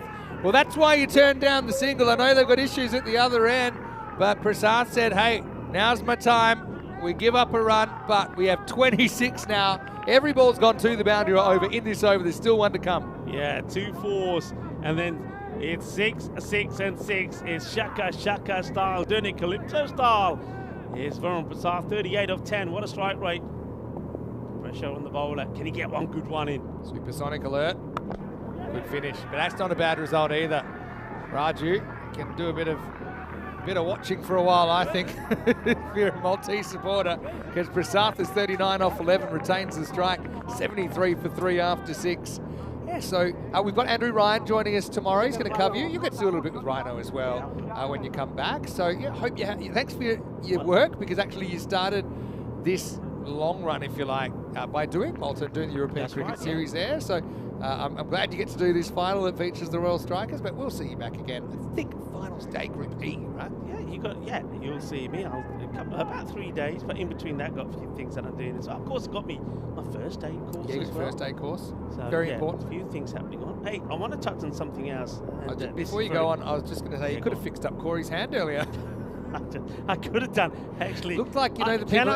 I've got to ask our production to find that. I want to put that on here again. We have to. Yeah. Because I know Corey Come on, guys. still believes, and he's going to be telling the whole world back at the Sunset Beach Club that he's taken a catch. I want to prove that he didn't take that catch and he dropped it. And I loved it when he realised it was captured, because I know our Comscam hasn't been recording stuff lately. Wild swing and a miss. So I think I hear that we might have it ready. If we have, let's see it again. Here it is, folks. Corey at his best. Yeah. So here's the hit. Yeah. He's in the air. Claims Corey's it. under it. Corey says, I said yours. I did everything here right. we go. And straight in the chair, see? And then he tries to claim. hurts his. I hear he's When damaged he his saw watch that as there was well, on has he? camera, he was... Has he damaged his watch as well? Yeah, he broke his watch. Got him. Oh, gone. Big moment. Huge. Bulo, they bring him back to get a wicket. Prasanth goes for 39, so it's kind of a long cameo, but no more for Varun. And that's alarm bells, not just the horn sounding now for Royal Strikers. They're 73 for 4. That is the wicket that they wanted. Turner's going to make no mistakes behind there. And yeah, great captaining, I have to say, from Rizwan Mahmood. Why hold back Bulo when this is the wicket you want? And I like the way he does the night fever appeal as well. Night fever, night fever. Well, it is under the Knights here at the Cardamom Oval. There's the catch. That's the big wicket. Now they may struggle to get the 100 on the board. Look at the feet. I don't forget that one more time, but Prasanth, he does smash 39 off 13. Another day maybe misses it and he lives to fight another few balls or the rest of the innings, but his feet went nowhere. It was good kind of middle length there. I think it was no obvious shot. He just tries to stand and bludgeon. And now Chanjal Sudasan, and I thought he'd come in higher than 11. He is coming in here at number 6. He'll be doing the keeping for all strikes, of course, tonight. Bulo, oh, the Great Dane, doing the business. Chanjal gets a bit careful. So 121 expected at the moment. Okay, we know chases under lights can be tricky. Look at that Group A final. If you remember that, what a game that was with Drew and Darmstadt CC, of course. To get to that 121 now, I mean, look, it changes pretty rapidly, 118. Even that, I mean, that'll take some doing. You can see that Raju, he struggled. He got one ball on the legs he put away. Oh, It's good bowling. You can see the power just disappear now. It's a little bit of, we're going to see a lot of ticky-tack. Can I just say, though, to a polite request to Rado, of course, Rado, our official timekeeper. Well, poor Corey did break his watch trying to take a catch. Maybe we can send the watches. Corey gets nothing for free. It's one of the things that's in his contract because we know that he doesn't like paying for things. And then once he gets the taste, won't be no stopping him. Next week. I was just going to say, you know, we've seen lowish scores be competitive. Let's not forget last night, Scanderborg didn't bat very well under lights at all, and they made, what was it, 78 in 7 overs against the Sophia Stars. Yeah, they batting first. And in the Group A final, Drew made 112, and although they didn't win, they pushed it right to the second last ball. So still is important they don't fall over for double digits here, Royal Strikers. Edged and gone, another one falls. Big, thick edge. Turner could probably taken it behind his back. Sudasana the next to go. 7 overs down, and the Danes, well, they are on top. 75 for 5. The banana's out. That's the lucky banana. Went bad for them last night, actually, when the bananas came out. But anyway, the Danes, they are loving this final so far. What a comeback in just a few hours. Super captaincy. No point holding your best bowler back when you know you need one big wicket and it gets you on top in the match. They brought him back and he picked up not one but picked up 2. There's Banana Man there, so Sudasanan is going to have to go. And it gives me a little bit of time to talk about this, just changing the note slightly. A very, very sad day, of course, on this day in 2022. The cricket world was plunged into shock and grief with the sudden passing of one of its brightest stars, Shane. I'll never forget it. We were here at the ground. It was Group D Finals Day in ECL 22. It's a quick look to tomorrow, and it is Group D starting with Brno of Czechia against Azrik Nomads of Switzerland. Then we'll have the Zagreb Assassins of Croatia versus the Budapest Blinders of Hungary. Pakai Care, Badalona, the 2022 champions, round up that group. Back to 10 over cricket, back to the regular time tomorrow. Now, what I was about to say is that Peck can still bowl, and he's been on fire, and he should have a wicket first ball. He will. So that's the thing. You've got 3 overs to go. I think you need to get 2 from Peck, and the lower order aren't going to find that easy at all. So there's a real chance that the Danes can absolutely skittle this bottom order. And so a bit of an unhappy time at the crease there for Raju. Does hit a boundary, but uses 9 balls for 5. The supporters are ecstatic. For Scanderborg, the Royal Strikers not so much. It's 75 for 6. Peck, we saw him take a catch like this of his own bowling in the last match. He's a tricky campaign. I mean, look, if you go hard at him, you can get him away, especially when there's 50-metre boundaries. But he's brave, and that's what I like about him. Ashton Raju didn't have the best of time out there, 5 of 9. And now, they're falling like flies. new batter will come out to join Jamshed, who's out there at the moment. So Royal Strikers, this is the issues we thought they might experience when they lost the power hitting of Varun and also there of Pushpajan. It's Siddharathan who now comes out here. We've seen him bowl very well, but what can he do here with the bat? Comes back. Just a little tap and go. Yeah, so going back to that, on 52 suffered a heart attack, and that was less than 12 hours after offering condolences he did on the death of former Australian wicketkeeper Rod Marsh, who died earlier on the same day. So what a sad day it was. Very sad, and I think the cricket world still feels it.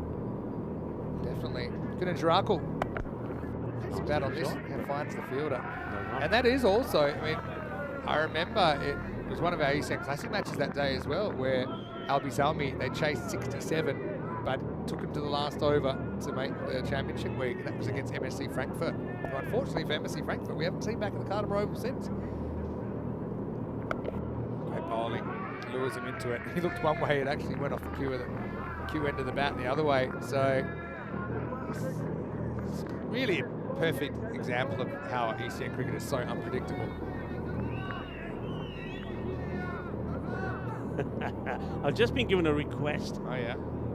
This is from I think it was Martin's or Martin's in the background. I think it is. Saying, can you pronounce the non-striker's surname? All right, I'm gonna go for. So you have to go last night. Say it again. Kunanjirakar. Yeah, it's pretty good. Go on, you go for it. You good at these. Well, All right, first, catching moment gone. I'm telling you now, Damgard does not drop them. There's another one. Where's the horns? Well, what's happened to the horns? There they are. There's the catch taken. Damgard's been too good, but you'll have to wait for Vinny's pronunciation for a moment, because it's not Jamshed that will have to go. It's Sanjay who offers the chance, and Damgard takes the catch. It's another wicket. Wickets are falling. Christian Peck gets another. Well, as the father of the groom says to the bride, give us a peck. And Peck responds. They've lost 4 wickets for 4 in the last 11 balls, or 12 balls actually if you include the ball before that. So Siddhartha the next to go. Yeah, I normally just go with Kunajarakul. Yeah. But you know, Kunajarakul. Sound it out. Big words are scary, but if you break them into little pieces, they're not so much. All the kids at home that are still up, don't be intimidated by big words. Anyway, the slot machine, 77 for 7 after 8. 8 lucky 7s for the Maltese fans. Kunajarakul will get to face up here. Surya comes up. It's a pretty good shot though, and that's going to go for 6. Well, maybe he's the man to do it, Jamshed. He puts that up over the top. Maximal 6 runs. Yeah, well, Kunajarakul gets this one pretty good. Wide outside the off, gets a bit of room. He clubs it well out of the middle. He's got Savio Thomas out there with him. And look, Savio, captain, we've seen him score runs before. He's a fun guy so to watch, Savio Thomas. He's got to make it count, doesn't he? All right. Well, that's a good shot. That's 6 more. All right. Kind of in the slot from Anand. Can the tail wag here? Running out of wickets, running out of time. He's got, what, he got 10 balls left? Can you get 25 off them and get to 114, something like that? Maybe. With hitting like this, maybe you can. Yeah, Anand, surprise choice to come back. He didn't have the best of first overs. But I feel that they've got to use him here in this, the 9th. What happened in the 9th, they say? Chance just out of his reach. And they're trying to run hard to double up here. You can see that Savio Thomas, if he can get Jamshed back on strike, you would do. Jamshed hitting the ball pretty well, but Savio's got to go for this here now. Look, it's the 9th over, 7 down, but you just got to swing and hope. If they can get to that, even that 115, you take it right now. Expected 107. Oh, that's not a good ball. He's able to turn on it. Probably plugs. They might go 2 here, which would have been a mistake if he picked it up clean. He still might be a mistake. Oh, just gets back. Know your limits. Just look at Kunajarakul's numbers. You know, he's played 38 matches, but he has 85 career runs. Probably saying he doesn't get a bat very often, though. He does have a high score of 33 in ECS cricket. But Savio Thomas, he was a dead duck there if that had been picked up cleanly. Right, now you got to run hard. Still don't think you can get to. I think about it. No, they stick to one. For Savio Thomas, hasn't scored a 50, but he, of course, is a senior player. He scored 38. He's actually got 38 wickets in 57 games, 287 runs, but he averages slightly less than 10 with a high score of 46. So it's a big stage for them to try and take on these Danish bowlers. You know you're going to get pecked in that last over as well. Huge delivery this. Want to try and hit a boundary. He does Rolling try, cutter. and he could go all the way behind it, Will. And that's a little bit of luck, a little bit of good fortune, really, that the Royal Strikers needed. Takes the call to 97, but now the question is, Xavier Thomas probably has to try and get Jamshid on strike pretty quickly. And, 97 for 7 at the end of 9. Yeah, pitches about a metre or two inside. So, all right, 97 after 9. Okay, if you get to 15 off that, you get to where Drew got to in Group A, and they were competitive. But, I mean, it's going to have to be an amazing bowling and fielding effort. It's quite simple. I before this match, I was talking and thinking that it's about a couple of batters. I know you don't normally think that way because it's a team game, but we know that Scanderborg had to remove Push Bajan, and they had to try and get Varun early. They did that, and I think the Royal Strikers have to get a Damgard pretty early. Asking the question. I think it's a bit high. It's not a Might have bad been shout. drifting a bit as well. Yeah, it's worth a shout. We'll have another look at this. The umpire never gets to take a look. It's pretty dead in front, but I just think it's climbing over the wickets with the overspin he's getting. Let's see if we have a look at Look, this. we'll look at Oh, height. it It hit shows him the dead height. in front, so the height's probably more of a question. Going over the top. Okay. All right, finally reaches it. Could be out, won't be out. They get one, but a good clean pickup means that's all they'll get. But see, Peck's not going to be easy to go after. That was always going to be a big wide, and he just threw himself at that. I mean, Well, it would have been stumped if off the wide because he'd already decided to charge. Thomas, can he get a boundary here for his team, the captain? Straight up in the air. Two fielders are going to meet and it's going to go down. Probably the first blemish, let's be honest, for Scanderborg in this final. Yeah, they don't normally put catches down. I think that's Anand that drops that one. So Xavier Thomas, I mean, I don't think the drop is that important. It's all right, they get a single, but they do rotate the strike. That could be.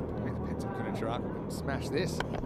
He'll get off the end of the bat. Actually, we'll go for 4. So 100 came up with that drop catch. 104 now. It's a fraction short there. Peck really needs to try and get these lower order batters coming forward and into a mistake. That time Kunacharaka could kind of stay at his crease and play the height of the ball. And he played it very well, 4 runs. Yeah, he plays that well. I get the feeling here that Xavier, and that's where that catch is important. It rotates the strike. Christian won't be bothered. Try and make the adjustment. A bit short again. Oh, he's missed it. That was there to hit. Just lost his body weight to the leg side. Couldn't believe it was so hittable, but missed it. There's hardly any pace on it though as well. So all right, comes down. Just between you and me. Yeah. Similar total they were chasing in the qualifier 2. Didn't even take 5 overs. Well, this probably should be out. He's going to run it in. It's a race, and Peck will win it. So 2 for 8, and give him the run out too. So what a fantastic way to close the innings. An innings pretty much dominated by the Stingrays. They have restricted the previously, well, I suppose currently, undefeated Royal Strikers in this ECL to 104 for 8 off the 10 overs. Yeah, it's a solid performance. And thing is though, it's only halfway. It's half time. And I don't think Scanderborg are going to take anything for granted here. They know themselves that they've had their own issues with the bat, the way the Royal Strikers have had this time. And they also know, and that's what I was talking about earlier, that they'll be relying a lot on Nikolaj Damgard to give them a good start. If Damgard goes the way that he did in that qualifier, number 2 against Christiania, then they'll win this match pretty easily, I feel. So the Royal Strikers, they're going to have to be perfect. They're going to have to hold all of their catches and make sure that everything goes their way. A drop catch, a misfield, a bad no ball could cost them the match here. But let's take a look at this early on, and it was Rocky who was firing. He played some lovely shots, played that one, and this was exquisite. I was saying that is the Andalusian shot of the day so far. It was a lovely shot from Rocky. So Rocky did start well, but he would fall, and he would go off the bowling of Amjad. Well, this is one that just gets scooped up in the air. That was the caught and goal, the caught and bowl from Damgard. He got to Kuma. Kuma really just never got going with the bat. I'm quite surprised that this man, Priyan Pushpajan, did not come up earlier, but they get him early. He goes for one. Then, of course, all the pressure was on Varun Prasad, who absorbed it pretty well, got to 39, but then he would go, and that was a huge moment. What a catch. I mean, the banana wasn't even close to coming out until they got Pushparajan. Prasad, though, did what he could, ended up with 39, as you said. Kind of left holding the baby a bit. And one thing with this abbreviated format is, for teams that have gone well, their middle and lower order haven't really had a hit. Yeah. And there's always a chance this can happen. And I'm not saying this game's over yet. Obviously, it'd be a huge effort if Royal Strikers could come back. And to be fair, Scanderborg didn't bat very well under lights last night. Certainly not the best they've batted. And if you talking to them about last year, they didn't get to play a night match until that final against Unibrescia. So they found it a little bit out of their comfort zone. Prasad ended up nicking off one that he didn't move his feet. Sudasanam went very, very similar fashion.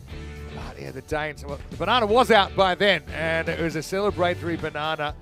Despite their best efforts, just found it really hard going, didn't they? So 104, okay, it plays. We have seen that kind of score defended here before, but not often and not really in the modern era.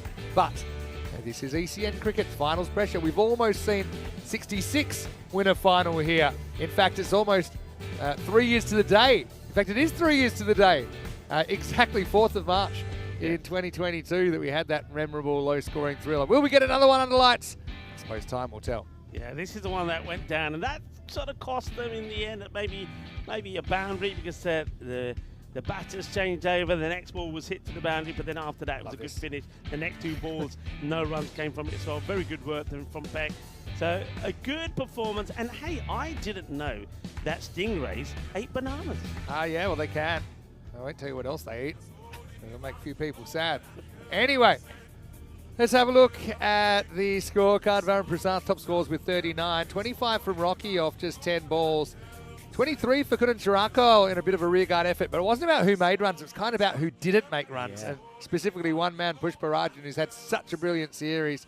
But cricket's a great equaliser, isn't it? And you can go for 100, you can go for just one, you just never know your lot, and it certainly put the Royal Strikers a long way behind. In fact, they don't even score as much as a team in this as Pushparajan scored on his own in the last game. Yeah. I think the bowlers were excellent, but Damgard, including a wicket made and 2 for 3 off his 2 overs, he really stepped up. Peck was great at the death, 2 for 8. 2 wickets also for Bulo, who came back at a very good time and just kind of kept Scanderborg well in front. Akil Amjad with the other wicket. We will take a break and we'll be back in just a few minutes. Scanderborg, will they get the shakes? Will they break the Danish curse on group finals at the ECL? Well, stick around to find out. 105 standing between them and the championship week. Or can the Royal Strikers pull off a miracle on the Kartama Oval turf? Vinny Sander here, Mr. Maximo, with Rico. And we'll enjoy Rico because he's going to have one more innings before he has a little bit of a break. And then he'll be back to finish things off here at this ECL. We'll take a break. See you soon, live for more European Cricket League.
The European Cricket League is proudly brought to you by Dream 11, HCL Software, Rado, La Junta de Andalucía, and Victorinox.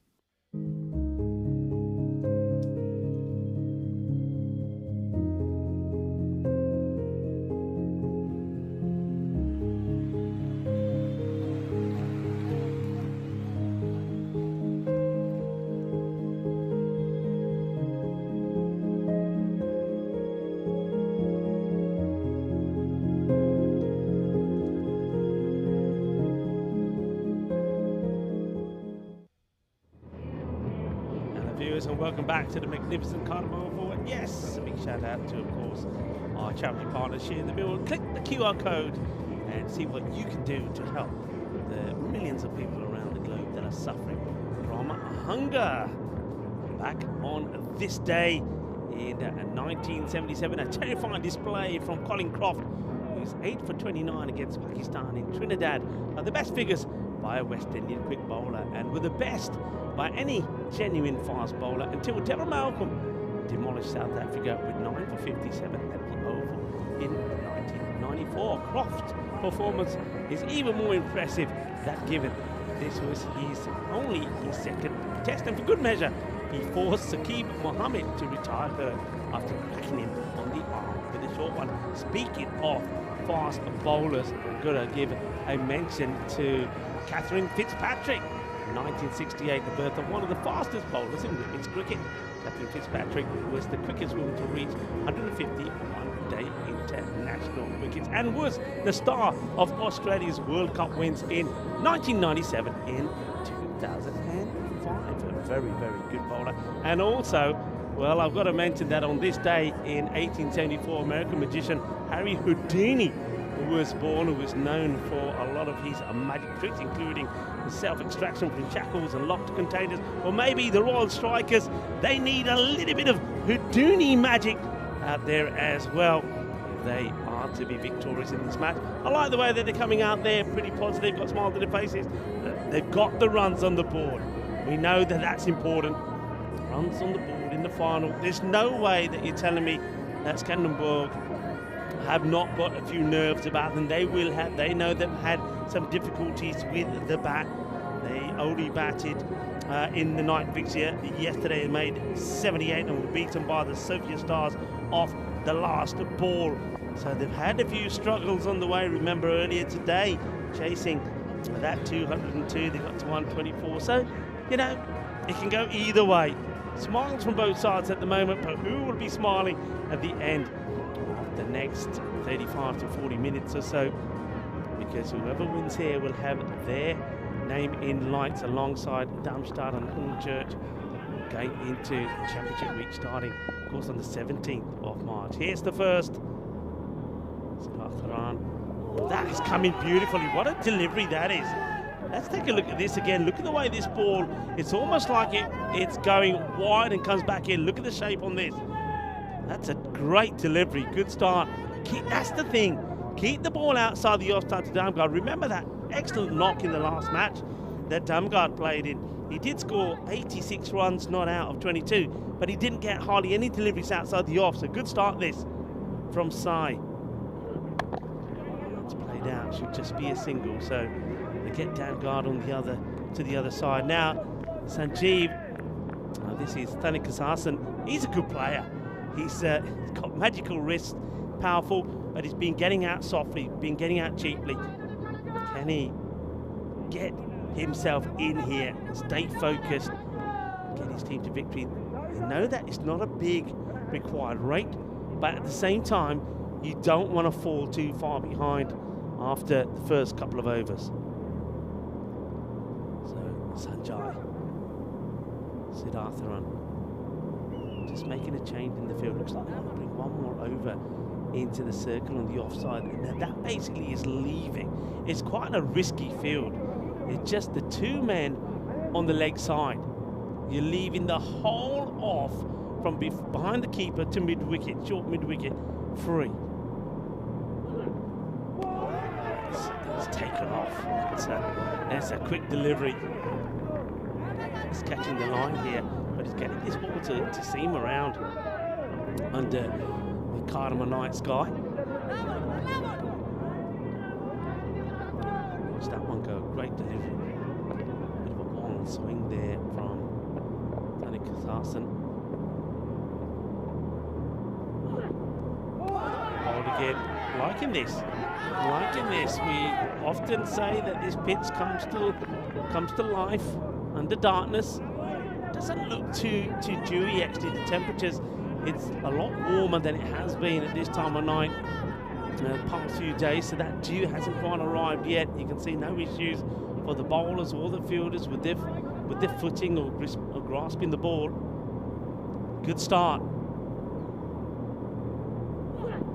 Pushed out, no run.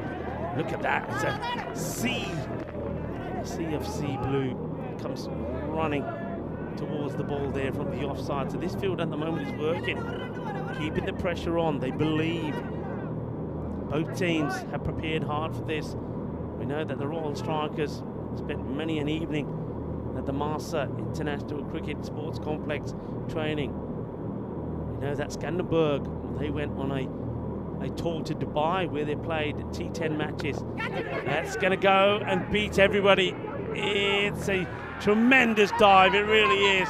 Great effort, अपने field and Rocky Dinesh ने बहुत कोशिश की थी, but जगह लग गया where Rocky gets knocked down in the first as he tries to stop this one, and you can see that he'd already had left the field to play. That's a very important boundary to hit of the very last ball, because with that boundary only the 5 come off. A super over there. Well bowled. Sanjeev does get a important boundary away, but well bowled by Siddharthan. 38 matches since a golden ball. Are we going to have one in make this a thrilling final under the Andalusian night sky? That's close. That is really close. It might have been impact just outside the leg stick. I don't think he sees this at all, Damgard. Oh, this is really, really close. But looking at it live, I feel it might have just made impact outside the leg. This is a really close call, but let's have a look at this. Is that outside the line? Ooh, it's so close. So close. Umpire's call, I think, everybody. Umpire's call. Comes Johnny again. It's dragged to the fielder, no run. Damgard will be disappointed, doesn't get that way. I think he might have been a little bit shaken by the first delivery. Jitsu Johnny, he's got this slingy action, doesn't get a lot of bounce, but he does zip the ball through. Now he's bowling to the left-hander, so he goes wide and angles the ball in. So these balls will be coming into the pads of Damgard. Johnny again. That's hit powerfully and 4 runs. Terrific shot. Well, that is like the Microlino, swift and smooth across the circuit to the boundary. Cuatro carreras. Microlino, a mobility partner. What a cracking shot this is. And once that's struck, don't bother chasing it. It's 4 runs. Solid strike, Damgard. See, batting outside of his crease. He's got a very wide stance as well, isn't he? Right, high in the air, where's this going? Huge moment. Somebody's got to call it, keeper's got to take it, and he does take it. Catch gets taken. Oh, magical moment. Chanjal Sudasanan holds on to the catch. That is the huge wicket of Nikolaj Damgard. Skies it up in the air. And the Danish supporters are in silence, because that is a huge wicket. I said right at the beginning, that's the one you want. That's the one you want to send back in the shed early. And he doesn't catch up with it. Fair play to the bowler for keeping it outside the off. And then what a tremendous catch that is, because, well, let's just say they were all invading his space, but he gets the dive, holds on to the catch. Chanjan Sudasanan, how big a moment is that in this match? Damgard goes for 5 off 6. Vinny Sandhu joins us back. Yeah, what a time to come back. I just missed. The LBW was very close. Probably doesn't matter too much in the end now, because Damgard ended up going soon after. I think, put it this way, even with the replay, I'm unsure. And I'm looking at a slow-mo replay. And so if you believe in the principle of benefit of the doubt to the batter, it was the correct call. I still feel like the middle of that ball is probably just outside the edge of leg stump. But some of the ball pitches in line. So, you know, if it was given, you couldn't say it was a shocker. But I think Joe Foster deserves a pat on the back. I think he summed it up perfectly and gave the right decision. And even if you suspect it's pitched in line, it's a suspicion. Good catch by Sudasan under lights as well. That was way, way more difficult than it looked on TV. He stood up. Jump shot there. He slips. He says, I'm all right. Jump shot goes down. Could have been nasty. Could have taken one of his own players out. But no, you're right. It was a very good catch. I mean, in the end, maybe he doesn't judge it right. He's sort of slightly out of position. You're chasing the ball there, especially under lights. You've got no sense of perspective. You've got no clouds or nothing. You're just hoping that you can trust your eyes. Johnny, good over this. That's a brilliant shot, though. Shundeep T is class. We've seen him do it here for the Danish national team, but this is pounded through the offside. But still, game on here under lights. Scanderborg. 15 for 1. Oh, that is classy. Have a look at this again. That is a beautiful shot through extra cover. As good as they get. As it clobbers the boundary fence. Once again, end of the over, delivers a boundary. Not a bad over at all. You'll take that, just a 10 from it. And the wicket, the big wicket of Damgard. 15 for 1 after 2. It is a big wicket, but I mean, just look, Rizwan Mahmood is a beast. Kamran Mahmood is a beast. Bulo is a beast, but probably I think more of a bowling all-rounder, if I'm completely fair. But obviously he hits a long ball. Today, or tonight I should say, we get to add another name to this graphic. Can't wait. Who will it be? Who's going to have their name up in light? Is the Danish curse real? Four finals here at the Cardamom Oval, but they've never won one. Admittedly, only one of them has been Scanderborg, but yeah. So we've got a bit of a medic issue, maybe. DePaul just had a bit of spray on his hand. Maybe an aggressive high five or slap on the back of Sudasan. Who knows? Well, sorting himself out. I think it was a great over from this man to start things off. Well so far. Yeah, and he's moving the ball. He's moved the ball all the way through today as Siddharthan. He's going to bowl the third. That's a nice shot though, straight to the fielder. Get a single. What are your thoughts on this field? I mean, at the moment they bowled too brilliantly.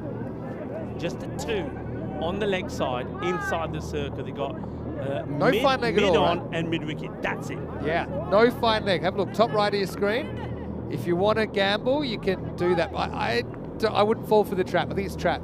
It's the kind of trap which is, you wouldn't want to lose another wicket at this stage, I think, in that fashion. Rather go with the ball, though this is going to go around. It almost finds the fielder. Prasad, though, is not so mobile to his side. How did you read that? Did you see 4 or 6 there? I thought maybe it was just inside. I thought it was 4. We'll have to have a look at this. But, I mean, this would have been a wide ball, I think, but he goes after it. And because Varun is so wide, let's have a look at it there. It just bounces, I think, before the rope. Yeah, just four runs, I think. Don't think there's any evidence it hits the rope there. But I mean, Prasad, I don't know, can he get a hand to that? I know it's a tall order, but he doesn't get off his feet. I know he can be injury prone. Tony Carterson, though, to 12. Leave it all on the line now, strikers. Straight up in the air. Anyone reaching this? Don't think so. Oh, it's gone for 6. Wow. I thought for a minute it was straight up in the air, but it was straight backwards. It's 50.5 metres, and Danny Carterson gets lucky and gets 6 runs. Danny Carterson, well, he gets the Baximo here. I mean, he was looking to flick this away. Again, I think he's trying to flick this in the area with his no fielders. He was worried. It's a no looky shot, but he's going to get lucky. He goes to 6. Great chase.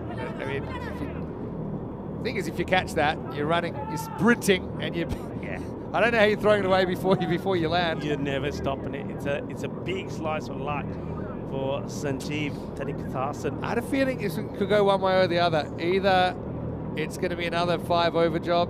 Clinto is going to have to get some more spray, so he's obviously not quite right. I wonder what he did. I don't. Was he the fielder who stopped the one that was crunched straight into the offside? Maybe, I don't know, but looks like the 12th. Yeah, 12th man is on. So Vishnu Sudakaran, who's on the field. There you go, he's come back for seconds. Please, I'd like some more. Oh, it's his Got knee. the knee as well. He's just being greedy. bargained for. All right, so have a look at that rate required. They're pretty much right on it at the moment. It started at 10.5. It was 10.5 before that ball, I think. And now it's 10.6. So still just think Scanderborg should trust their natural instincts here. I think they're having to deal with opening bowlers that have actually done a pretty good job. I think Siddharthan, he's bowled generally good areas. He's moving the ball off the straight. Mahmood. He's beaten by a good one here. It's a peach, isn't it? It's an absolute peach. He's bowled well. He's bowled well. He's bowled with pace. And he's bowling like a man who knows last effort, give it 100%. There's no point in leaving anything behind. Put it out there. Put it all into this effort. Because, look at this. Yeah, that's a great seed. It's a fantastic delivery. And, you know, you've got to, I think every one of those players have got to give 100%. You take another wicket now, you apply pressure, you take that rate up to about 12, 13 and over. I think I changed my mind. I'm careful here unless it's really there to hit. Batting. Well, let's slice this out. Should be stopped. Will be stopped by Rocky down there. And I got to say, the Royal Strikers, they win that. Power play for me. 28 for 1 off 3. Dangerous arm guard. He's had to take a seat. But yeah, I think it's been a crazy kind of game. It's been big overs, but really small overs. A maiden. Yeah, when they made 104, I didn't actually realise that they got 68 of those in just 3 overs. So they got 36 in the other 7 at about 5 and over. So pretty dramatic stuff. Yeah, it's quite amazing. When you look at that, there's literally 4 overs there where they scored nothing. Nothing from it at all. 2 overs which just went for a couple, and then an over which just went for 4. Pushparajan with some of his tweakers coming on. Right, he wasn't able to do it with the bat, but he's the sort of player that if he doesn't perform in one discipline, he makes up for it in another. So here's the big change up, big moment here. Wonder how Rizwan Mahmood plays him, the captain. Let's have a look. Over 4, field goes back. Good first one from Pushparajan. So he's hanging in there. You just got to try and force a finish. I can't see them kind of knocking over Scanderborg for 50 or 60. I think if you're strikers, you're just trying to still be in the contest. One's going to get past Sudasana and skid it on. And something I just noticed, yeah, with the pace bowlers bowling in the first 3 as well. As we often observe under lights, just maybe skiddy, a bit quicker than batters are expecting, and none of the batters have really found their timing perfectly so far. Although I will say, Shakib has played a couple of nice shots. Yeah, he's played some nice shots now. He comes back on strike here, and Sanjeev Thanakasasan, I think he's a classy player. He's good when he's playing strokes and not trying to slog. Well, that's actually interesting. They've got the 3rd bat for. I mean, I'd call him a spinner. He's kind of a fast spinner when he's bowling Priyan, but actually saves him a boundary there. Yeah, that's worked. He's made 2 stops out there. No fine leg, no square leg. It's just there's nobody. 7-2 field. It's quite an amazing field. It's almost daring them. Well, it is daring them. Yeah. You've got long on, you've got mid wicket. There's nobody even square of the wicket. So get across and sweep.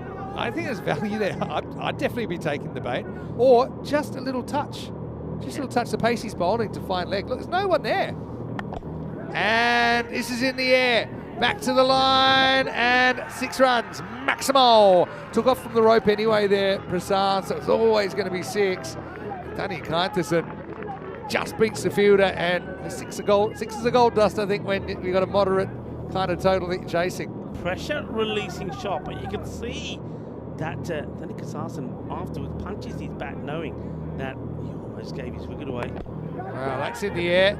7 fielders over there, but not one of them can be finding the drop zone there. One thing I will say with this field, that every bowler so far has bowled to it perfectly. We haven't seen anything too straight, and we haven't seen anything on the leg side, and now that is the end of the 4th over. So 24 deliveries they've bowled. They've bowled it on the money. They haven't let themselves down, because if one bowler gets it wrong, then all of a sudden 20 odd runs come off and over, the game gets away from you.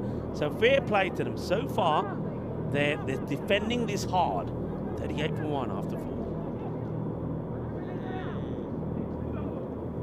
Yeah, I still don't know if we're going to get a thriller here, but we're definitely thriller adjacent. Gonna go here. 2 or 3 more overs. Malta going to stay in. Could be very interesting.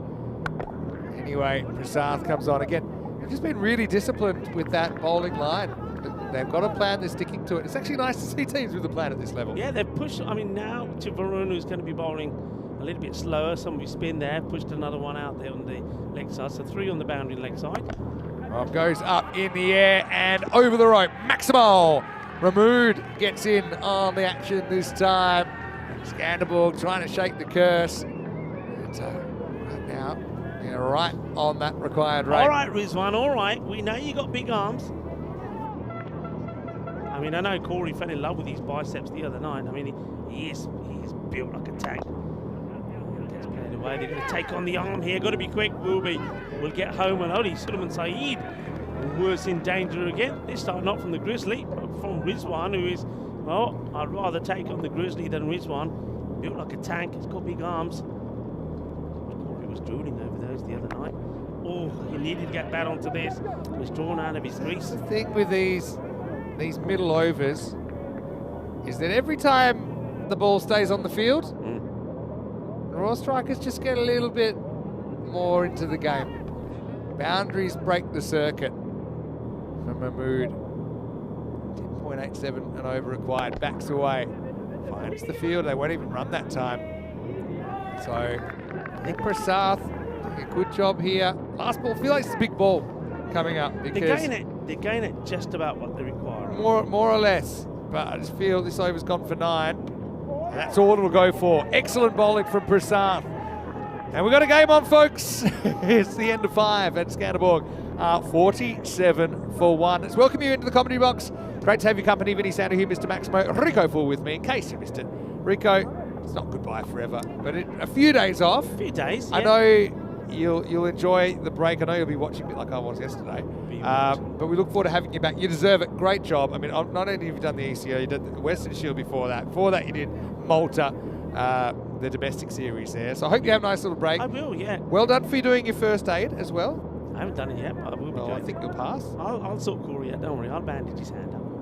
All right, so Andrew Ryan will join us. I believe Rhino is in the country. Now we've got to be the old argy-bargy. That was totally accidental. Yeah. I actually thought the bowler got it worse. Pushpa Rajan, he'll be okay, but he just had the wind knocked out of him.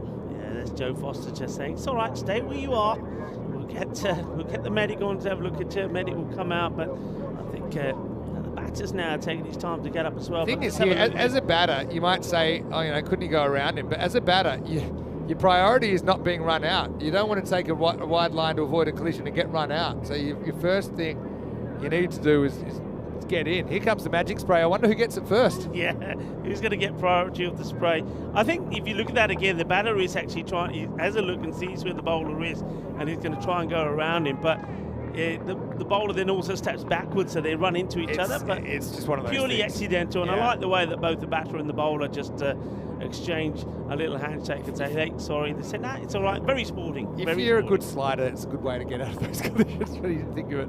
Mahmood faces up. Straight up in the air. Chanjal's after it.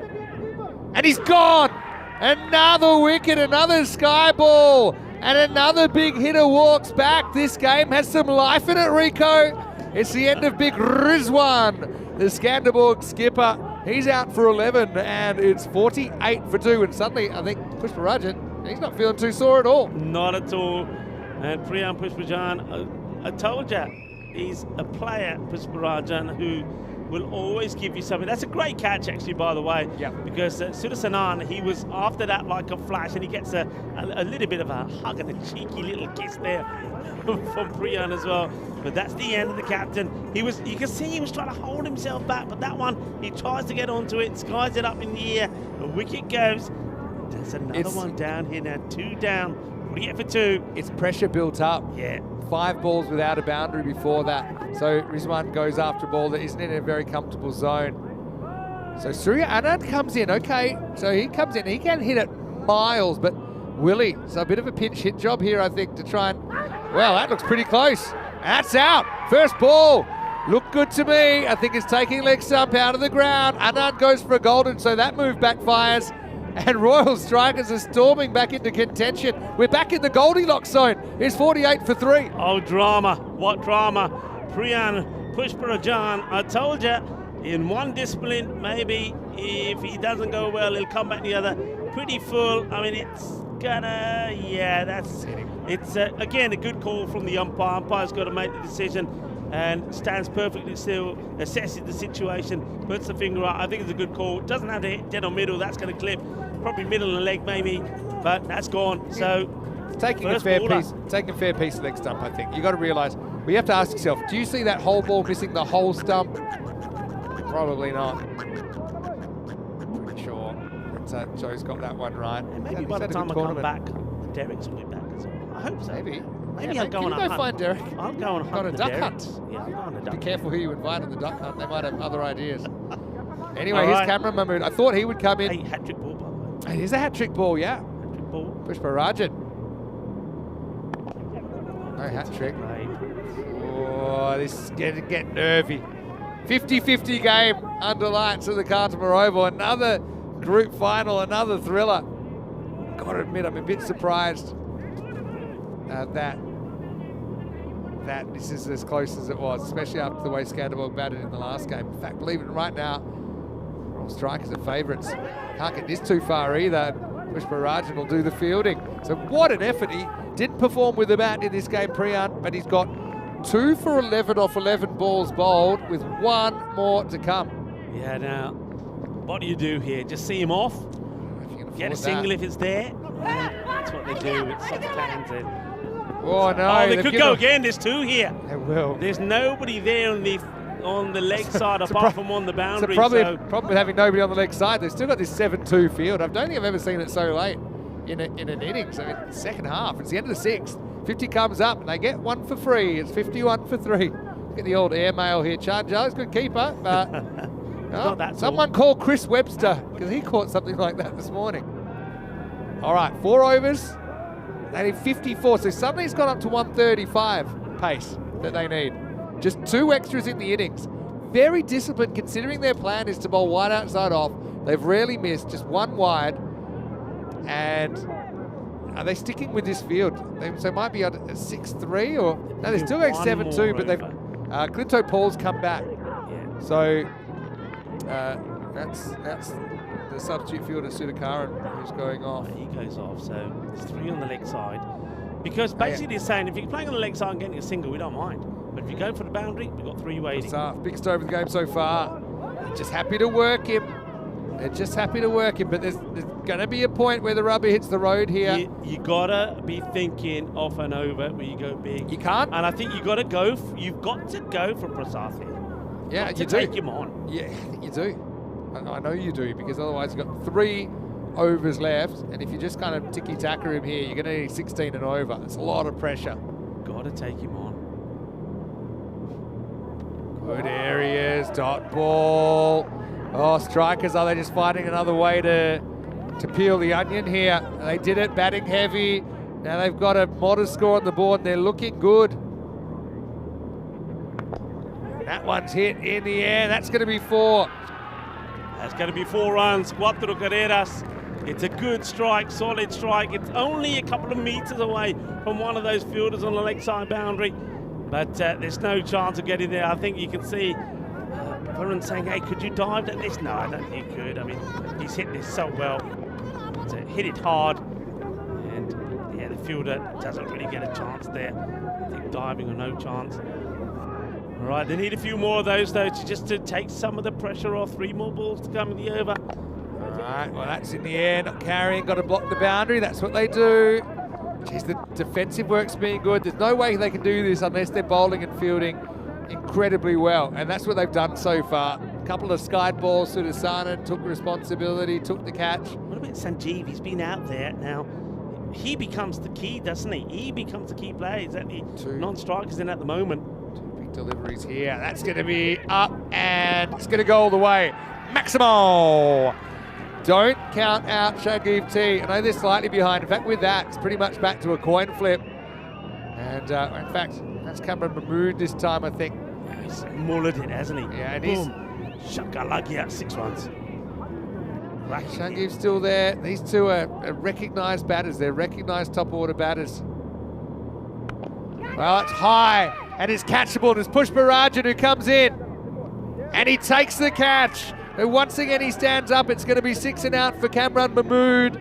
And so Prasath, a very good spell for him. Ends up going for 21 but gets a big wicket to finish off his spell. And at the end of 7, with just 3 overs remaining in this Group C final, Scanderborg are 63 for 4. And they win the over again, you know, with that wicket. You can see why Mahmood's gone for it. I was saying right from the beginning, got to go for him. Now, with Sanjeev Tanakathasan, he's going to be on strike. Yeah, he's disappointed. He uses his feet actually to come down to it, but doesn't get it out of the middle. Good catch taken by Priyan. So that's Priyan and Varun combining together. New batter is Anders Bulloh, who goes out there now. But really, Sanjeev Tanakathasan, he's out there. He's been out there from the start, 37 of 19. If they're winning this match, he's got to win it for them. Yeah, looking forward to tomorrow as well. Group D gets underway with Brno of Czechia versus the Zurich Nomads of Switzerland. We've got the Assassins from Croatia, the Blinders from Hungary, and Pakakare Badalona, the former champions. Of course, they are on home turf in Spain. It all starts tomorrow, 9:30 a.m. GMT, 10:30 in Central Europe, and 3 p.m. in India. Right. Well, I will say this though. Strikers are winning, but it just takes one magical over and it'll flip it. I said they're winning. Well, the computer has Scanderborg 51, so this is a huge over. Savio Thomas is going to bowl it, the captain, probably the biggest over he's ever bowled. The good thing for Scanderborg is they've got a set batter still there. So now you've got bowlers coming, haven't bowled. Savio Thomas, the captain. If they get it wrong, the set batter should punish them. Off the wrong foot. He gets the first one through. So he gets an early win over Tanakathasan. Yeah, this is where Tanakathasan lets himself down. Not just logger. Why isn't he not just trying to stroke play this? He loses his shape. When he loses his shape, he gets himself out. Still got a 6-3 field, so maybe he's just got a bit of an identity crisis about where he should be hitting it. Here's Savio. Well bowled, knocked down. He'll get a single, but that's a good result for Royal Strikers. Again, hit this Yorker. Even the best players, they've really limited their options, and he's forced to just dig that one out. Rate at 15 here, you know. The rate is at 15. Got to be feeling the pressure. So, Anders Bulloh, you know, he can't hang around. I mean, pushing the ball for a single and saying to Sanjeev, hey, you hit the boundaries. It don't work. He's got to hit. Got to hit some himself. He's a good player though, Bulloh. He'll feel like he can contribute, and he can contribute by hitting boundaries. But yeah, they've got the very fine third. Okay, a little bit squaring out, but he's still got 6 fielders to the left of screen, only 3 to the right. Well, this could be out if he hits. He's gone. Bulloh's out now.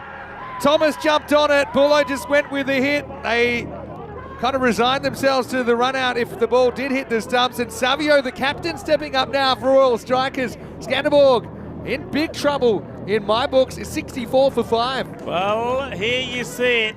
The victory knocks. Precision strike from the captain, Savio Thomas. Not on my watch, he says. There's going to be a...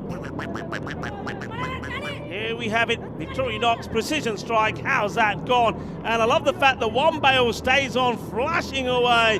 Well, the bails are flashing. And it's the Royal Strikers are looking dashing at the moment. As Bulloh has to go, he departs. He goes for a first ball, a second golden duck in the innings.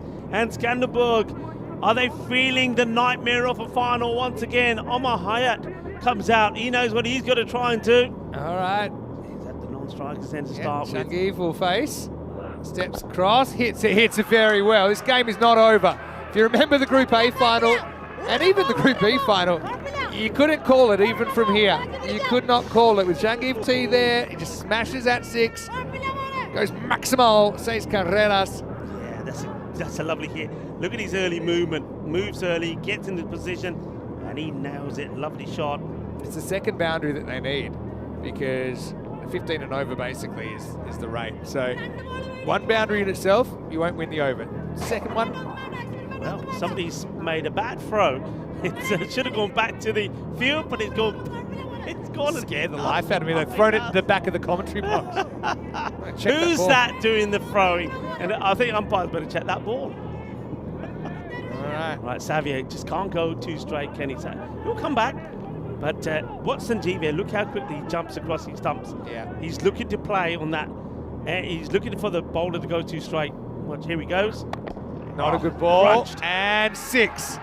Well, let's just check the height on this. I think the umpires are asking. I feel it's okay. I feel it's okay.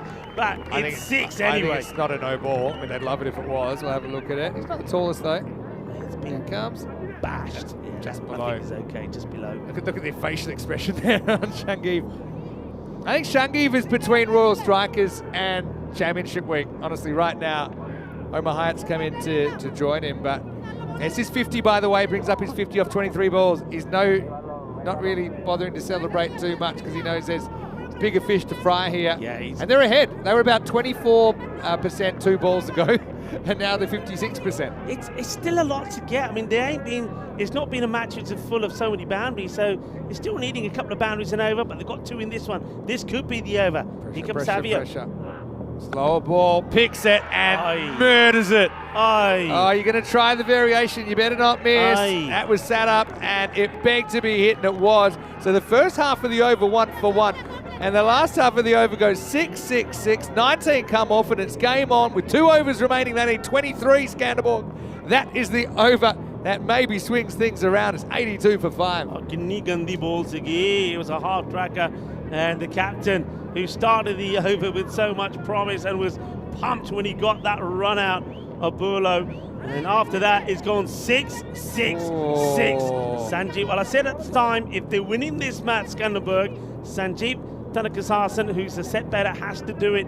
Now, he's going to have to bide his time at the non-strikers end here for a moment. Omar Hyatt, you're facing his first ball. I wonder if Royal Strikers, look, there's 23 runs to play with. I wonder if you just push one off the many men you got on the offside up a little bit just to stop that single. Maybe That's got to be the play here, See what surely. he goes for here, Hyatt. Now, the interesting thing was, even if you knew that, if you had a crystal ball and you knew that Burlow was going to get run out with that hit, still got Shangiv back on strike. Yeah. You'd take it, because then he's gone 6, 6, 6. This is going to be a big over. I've loved the bowling of Jitu Johnny. I really have. He's weird. Let's see what he can do here. Hyatt faces up, misses by a lot. It's a wide, bounces past the stumps. So they're saying it's off the pitch, but it's bounced after the wicket, so it's not a free hit coming up. Yeah, it doesn't really get this one to come back in. So we'll have a look at this side on. We'll probably see where this is landing. It goes past the line of the stump, so it'll be a wide ball, correct call. Yeah, comfortably. So I think Shangiv's just saying, look, you know, to be honest, I probably would have run on that. Maybe I'm crazy. Thinking the same. I probably would have run on that when I saw the ball. Thing is, if Shangiv makes it, that's fine. Hyatt probably would have made it as well. All happens in the ninth, That's all folks. happening already. Just to confirm, this isn't a free hit. Hyatt has another go at a first ball. Better one. Now he misses. He's given the game away, you see. Given the game away, the way he's played that, just to get a bit of bat on it and run. So this is why I think the Royal Strikers have to read that. He just wants to take a single. I would put a little bit of pressure on. Just have somebody up there looking at him straight in his face. It was a push, eyeball wasn't to it? eyeball, and say, right, if you want to do that, I'm here. Get another one. I think he's better off swinging. What if you ramped? Get out the front, and if you miss it, you just get a leg by anyway. Get outside the line. All right, get some bat on it. Well, one hand pick up. They'll get there. I think Shangiv made a very early start. Yeah. And a decision that he was going to run the run. Still ain't going to be easy. It still ain't going to be easy because Jitu Johnny, he bowls very well. He's deceptive. He's slingy. He goes wide. Just didn't slide his bat. The bat wasn't down at all. We had one of those in the Group A final, remember? Hey, honestly, if you get Shangiv out this ball, I actually think strikers are ahead. I'm with you. But he's 56. What a contest. You got the left arm slinger Johnny to Shangiv Tanikartisen. And he gets pumped for 6. Just misses his length there. Adios, pelota, Maximo. No bananas, but a lot of applause from the Scanderborg bench. You wouldn't be in a banana now, you'll choke on it. There's too much going on, there's too much at stake. And I don't think he'd be able to hold it and peel it. His hands are shaking with nerves. I mean, this is a nervy moment. Great What shot. a shot under pressure. What a shot under pressure. And I said all along, Sanjeev Thanakathasan is an exceptional player. He's classy, he's risky, he's powerful. He's found ways of getting out. He knows here now, he can't do that here now. 15 required, he is the key. They need this wicket. Flying close to the sun here, both teams. 15 required off 9. Huge comeback ball for Johnny. Shot, but is it far enough? Is it far enough? It's going to fall, Bermuda Triangle. 1 gets in the other's way, they'll get 2. Well, it could have been worse, could have been 4, could have been 6. Could have been better for the Maltese side, could have gone to hand, but it was just perfectly placed to find grass. If it's not going to the boundary, you couldn't have placed it better. So a couple of runs, they'll come back for 2. The keeper does the right thing there. Janjali can't have a shot at the stumps. If he misses, they would have run another 2. There's nobody there. And the rest. If you hit that a little bit later, that's a catching opportunity, but got it just away from the fielder. Every ball's an event right now. Here's Johnny. Doesn't get it. Hit. Oh, didn't pick it up. Spent it before he had it. I think if he picks that up cleanly, Savio Thomas, and hits the stumps, we saw him hit earlier, I think that's Changiv run out, but he survives. Massive, and I know exactly what Sanjeev is saying here to Omar. He's saying, you're going to get this one ball, and do me a favour, hit it to the fence, because I ain't coming for 1. I'm telling you right now, I'm jumping outside off and I'm ramping. There's no fine leg. It's a touch shot. I just don't see you beating 7 fielders with a drive. He's dispensable here, Hyatt. They've still got 5 wickets left. There's no fine leg, and with the angle. Huge delivery. Let's see what he does. Last ball of the night. I don't think they're running 1. No, they won't run 1, that's for sure, because that's the end of the over, and we have a last over thriller right here. It's 93 for 5. There's 6 balls left. Scanderborg trying to break the Danish curse in group finals here. And they need 12 off 6. And if we do have a golden ball, we're talking golden ball 72 live from the Cardiff Oval. And it would be the 7th golden ball ever. We have never had a golden ball in a final here at the Cardiff Oval. It's only happened once in Portugal. And that was last year in the European Cricket Series. And that was pretty crazy. Who's bowling this one? It's Clinton Paul. Hasn't bowled yet. We saw him take a little bit of free spray on his hand and on his leg. Big over. Sanjeev just has to, I mean, he knows it. If he gets 2 out of the middle, 2 shots, 2 sixes, win the match, but pressure is on. All comes down to this. Clinto Paul, he's got 12 to defend. 2 hits, and this game's over from Changiv T. But here's the question. Does he even take a single here, or does he say, nah, I think I can hit 2 of these 6 balls for 6? I don't think you take the single. I mean, or maybe do you take it the first ball? I don't know. Maybe not. I think not. Hyatt hasn't been too convincing, but Paul hasn't bowled yet. Here we go, last over of Group C. In the air, 6, in the slot. Adios, Pelota, Maximo. Well, don't you worry about whether you take singles or not, because Changiv T has stepped up when his teams needed him. And now they're 1 hit away from Championship Week. They could be the first Danish club ever to make it that far.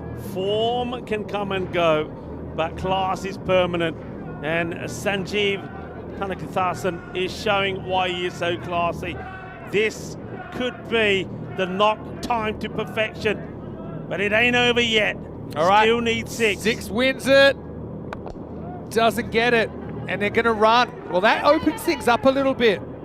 All right, got to defend this. Oh, you can run now. Wow, poor awareness. They weren't looking. Really poor awareness. There's a real chance to get back there. It was well backed up in the end. It hit the pitch, which meant that Sudasana had next to no chance of stopping it cleanly. Now, you've got to save the single. If you get, you're as good as lost, I think, if you let him back on strike. At least you've got to have 1 either side in, or fair enough, mid-wicket is an area that they haven't really protected the whole game. But I think you can't be too close there at short cover. Yeah, interesting to see how Mahaya handles this. Will he just swing? 5 to win. Runs, just around that fielder. So Hyatt, to his credit, he does well. 4 off 3, and now it gets interesting because if this doesn't go for, or if it goes for a boundary, the game's over anyway. But if it doesn't, we're looking at 3 off 2 with a batter on strike that's found it hard going. Yeah. This could still go to the wire. I don't think you take the single here.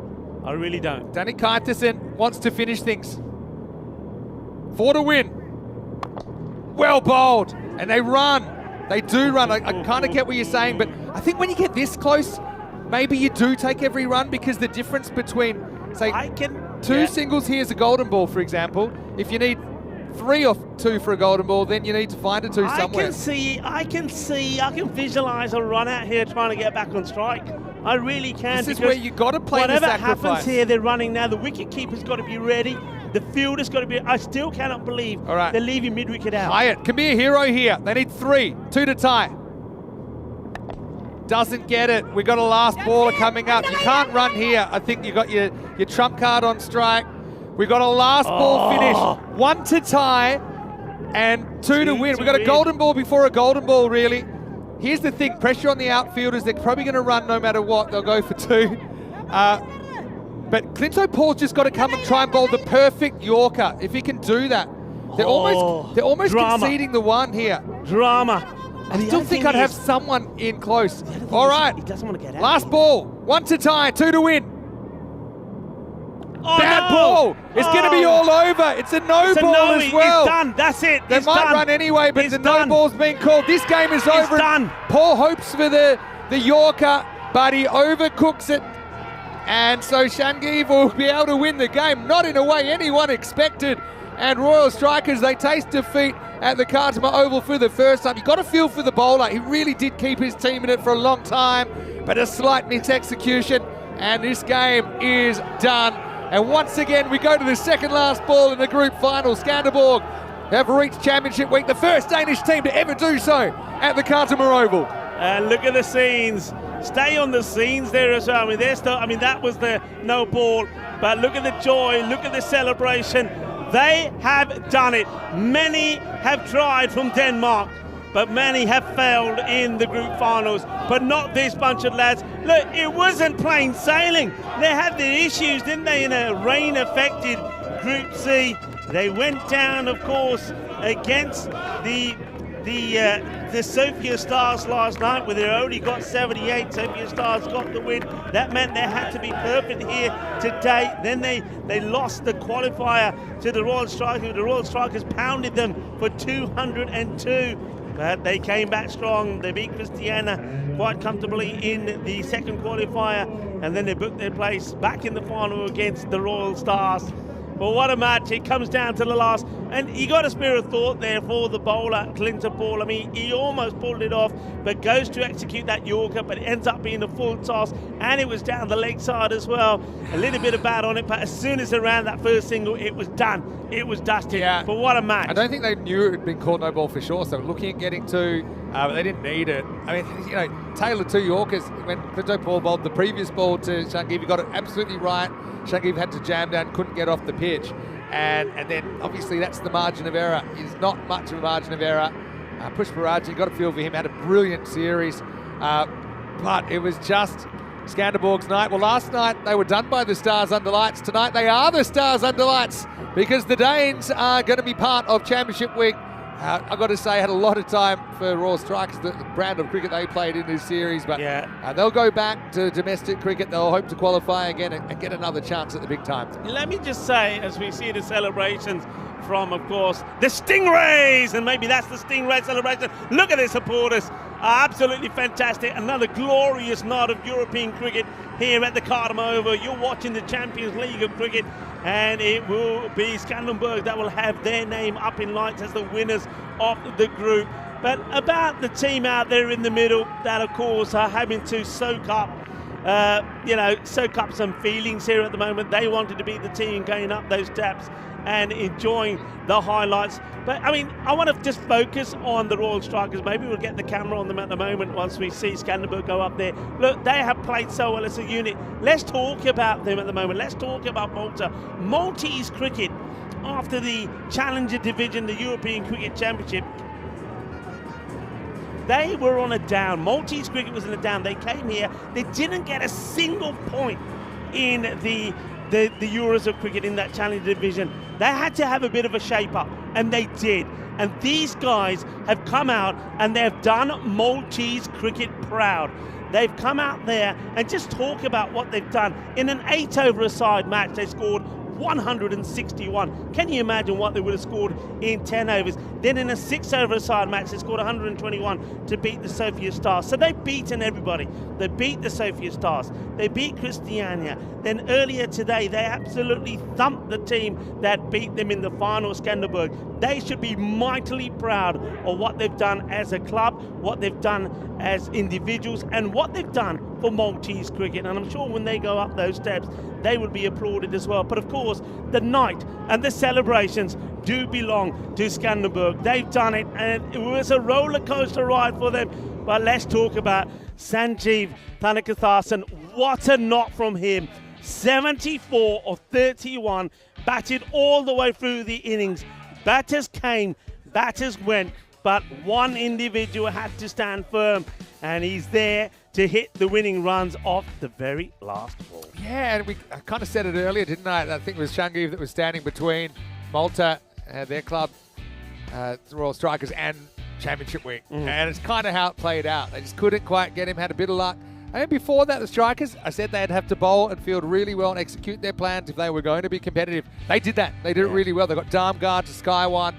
Were able to hold on to that. Sudasanan took a good catch.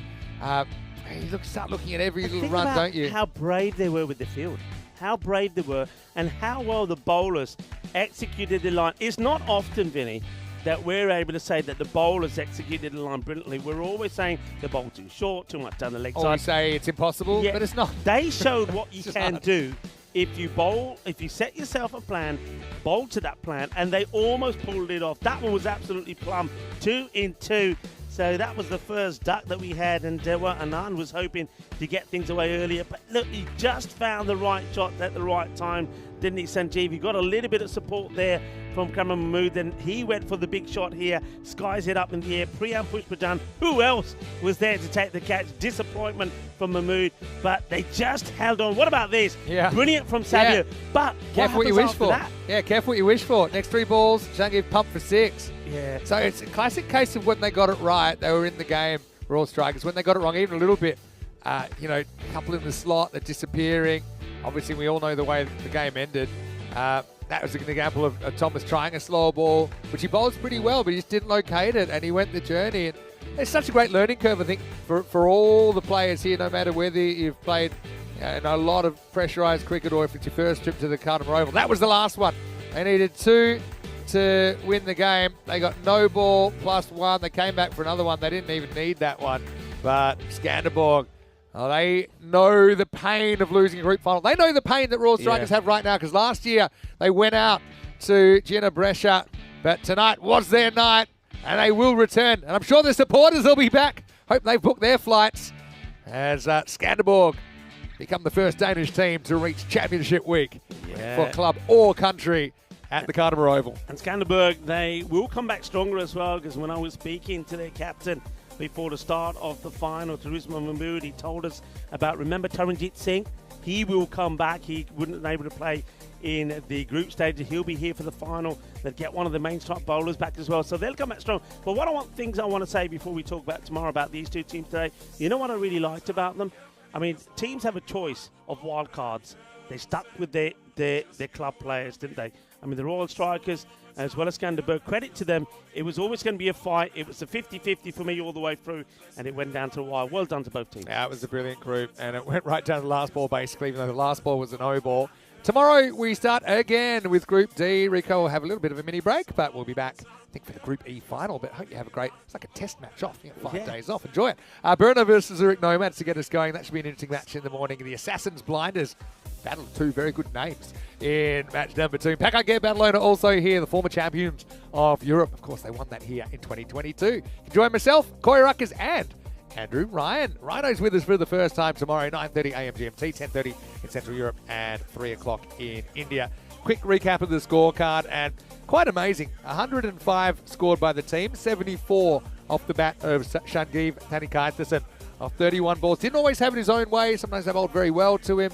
But the next high score is only 11. Again, not a bunch of extras or anything like that. I think that they bowled to their plan. They gave themselves a chance.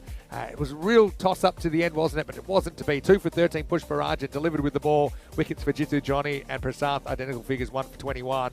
But yeah, Savio Thomas, I suppose, getting lit up. Those 3 balls hurt, but you can't really blame anyone or anything in particular. It was just a really, really good game between 2 very even teams. Earlier on in the day, Strikers were able to get the win, but when the lights went on, it was Scanderborg that were able to get the decisive victory. I think a great game, and it's, you know, we're looking at the scorecards there, and that's also reflected number of extras, just 3 and 4 in both the innings. So it was always going to be a good game, and I think it was 2 talented teams, very even on paper, and both had probably 2 outstanding batters in both sides. Needed one of them to click. Varun sort of semi-clicked. It gets to 39, but Sanjeev, he bats all the way through. And that's the difference really, isn't it? I think the way he read the game, even when it got to a point where that run rate went to about 15 required,